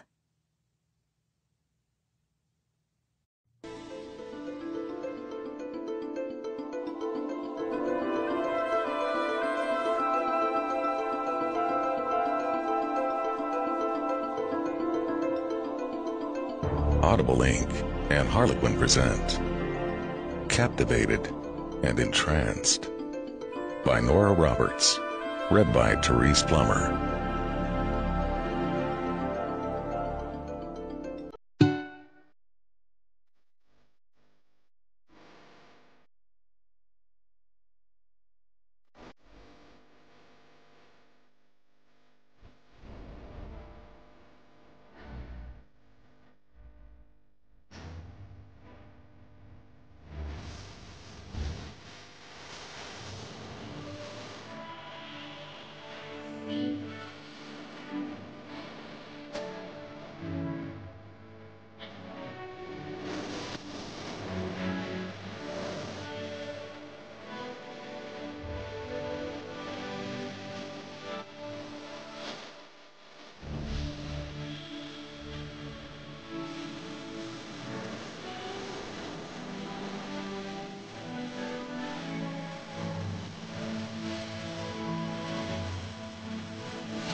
Hell, Morgana, I didn't know where you were. I should have. You told me you came to Ireland to walk the beach. I should have known. I should have known a lot of things. She braced a hand on the rock for balance. She was deathly afraid she was about to have a new experience and faint at his feet. "You've come a long way," she said, dully. I would have been here sooner, but... Hey! He jumped forward as she swayed. The shock came first that she felt so frighteningly fragile in his arms. But her arms were strong enough as she pushed at him. "Don't." Ignoring her, Nash pulled her close and buried his face in her hair. He drew in her scent like breath. God, Morgana, just give me a minute. Let me hold you. She shook her head, but her arms, her treacherous arms, were already wrapping hard around him. Her moan was not of protest, but of need. When his mouth rushed to hers and took, he sank into her like a parched man into a clear, cool lake. "Don't say anything," he murmured as he rained kisses over her face. "Don't say anything until I've told you what I have to tell you." Remembering what he had told her before, she struggled against him. "I can't go through this again, Nash. I won't." "No." He caught her hands by the wrists, his eyes burning into hers. "No walls this time, Morgana. On either side. Your word." She opened her mouth to refuse, but there was something in his eyes she was powerless against. "You have it," she said briefly. "I want to sit down." "Okay." He let her go, thinking it might be best if he wasn't touching her while he was struggling to fight his way clear of the morass he'd made of things. When she sat on the rock, folded her hands in her lap, and lifted her chin, he remembered he'd given serious thought to murdering her. No matter how bad things were, you shouldn't have run away. Her eyes widened and gleamed. "I?" "Yes, you," he shot back. "Maybe I was an idiot, but that's no reason for making me suffer the way you did when you weren't there when I came to my senses." "So, it's my fault?" "That I've been going out of my mind for the last month? Yeah, it is." He blew out a breath between his teeth. "Everything else, all the rest of it's on my head." He took a chance and touched a hand to her cheek. "I'm sorry." She had to look away or weep. "I can't accept your apology until I know what it's for." "I knew you'd make me crawl," he said in disgust. "Fine then. I'm sorry for all the stupid things I said." Her lips curved a little. "All of them?" Out of patience now, he hauled her back to her feet. "Look at me, damn it. I want you to look at me when I tell you I love you. That I know it has nothing to do with charms or spells, that it never did. That all it has to do with is you and me." When she closed her eyes, he felt panic skitter up his spine. "Don't shut me out, Morgana. I know that's what I did to you. I know it was stupid. I was scared. Hell, I was terrified. Please." He cupped her face in his hands. "Open your eyes and look at me." When she did, he let out a shudder of relief. He could see it wasn't too late. "This is a first for me," he said carefully. "First, I have to ask you to forgive me for the things I said. I can tell you that I didn't mean them, that I was just using them to push you away. But that's not the point. I did say them." "I understand being afraid." She touched her hand to his wrist. "If it's forgiveness you want, you have it. There's no need to hold it back from you." "Just like that?" He pressed his lips to her brow, her cheeks. "You don't want to maybe turn me into a flounder for 3 or 4 years? Not for her first offense.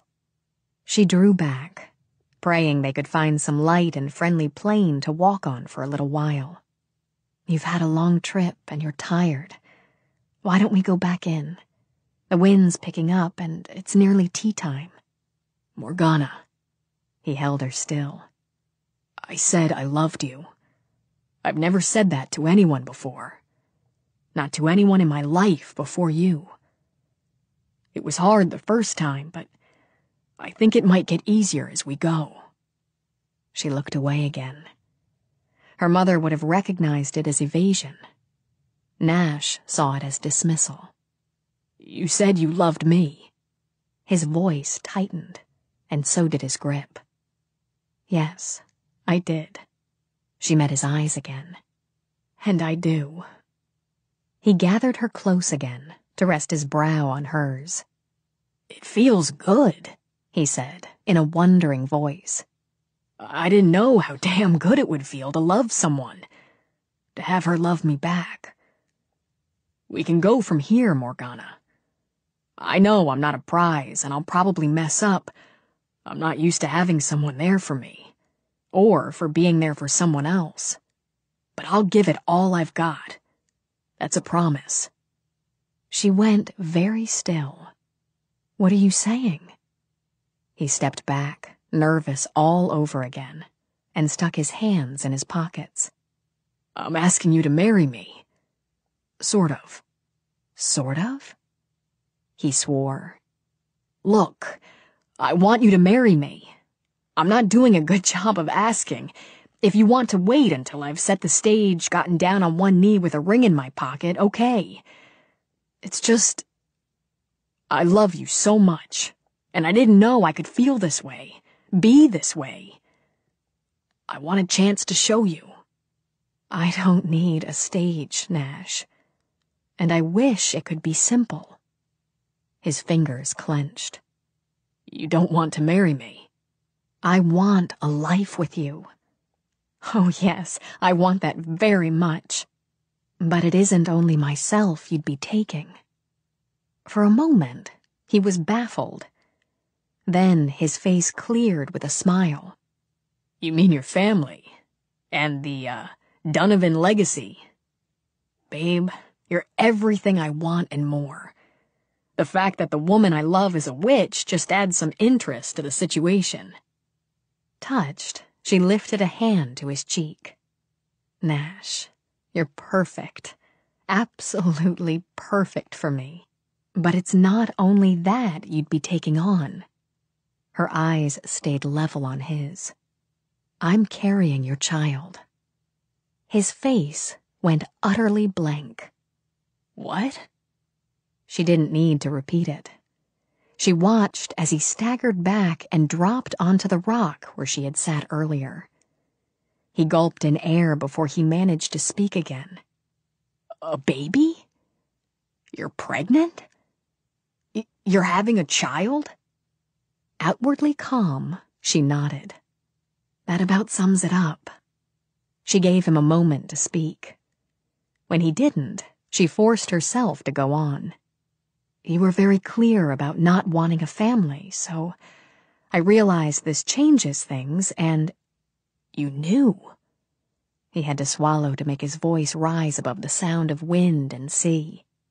That day, the last day you knew. You'd come to tell me. Yes, I knew. I'd come to tell you. On unsteady legs, he got up to walk to the verge of the water. He remembered the way she'd looked, the things he'd said. He'd remember for a long time.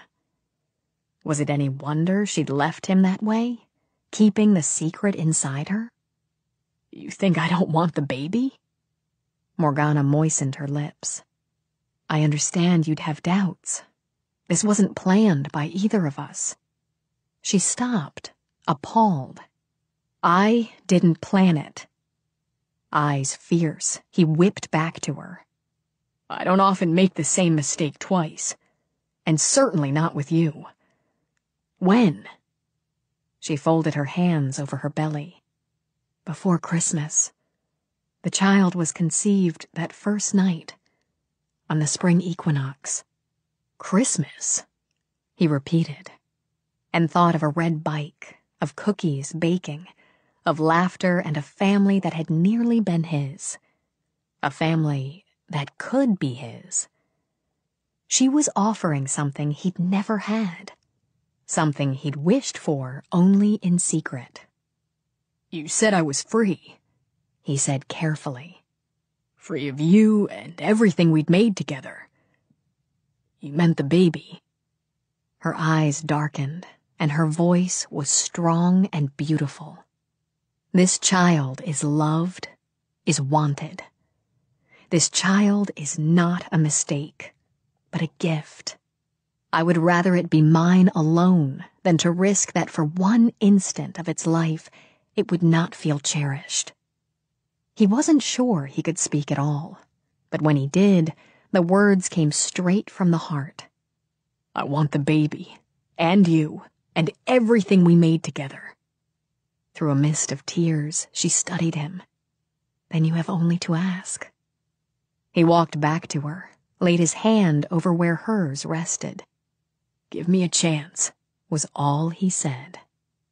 Her lips curved when his moved to meet them. We've been waiting for you a long time. I'm going to be a father. He said it slowly, testingly, then let out a whoop and scooped her off her feet. We made a baby. She threw her arms around his neck and laughed. Yes. We're a family. Yes. He kissed her long and hard before he began to walk. If we do a good job with the first, we can have more, right? Absolutely. Where are we going? I'm taking you back and putting you to bed. With me. Sounds like a delightful idea. But you don't have to carry me. Every bloody step. You're having a baby. My baby. I can see it. Interior scene day. A sunny room with pale blue walls. Yellow. Okay, with bright yellow walls. Under the window stands a gleaming antique crib, with one of those funny mobiles hanging over it. There's a sound of gurgling, and a tiny pudgy hand lifts up to grab at one of the circling... He stopped, his face whipping around to Morgana's. Oh, boy. What? What is it? It just hit me. What are the chances? I mean, how likely is it that the baby will, inherit your talent? Smiling, she curled a lock of his hair around her finger. You mean, what are the chances of the baby being a witch? Very high. The Donovan genes are very strong. Chuckling, she nuzzled his neck. But I bet she has your eyes. Yeah. He took another step and found himself grinning. I bet she does.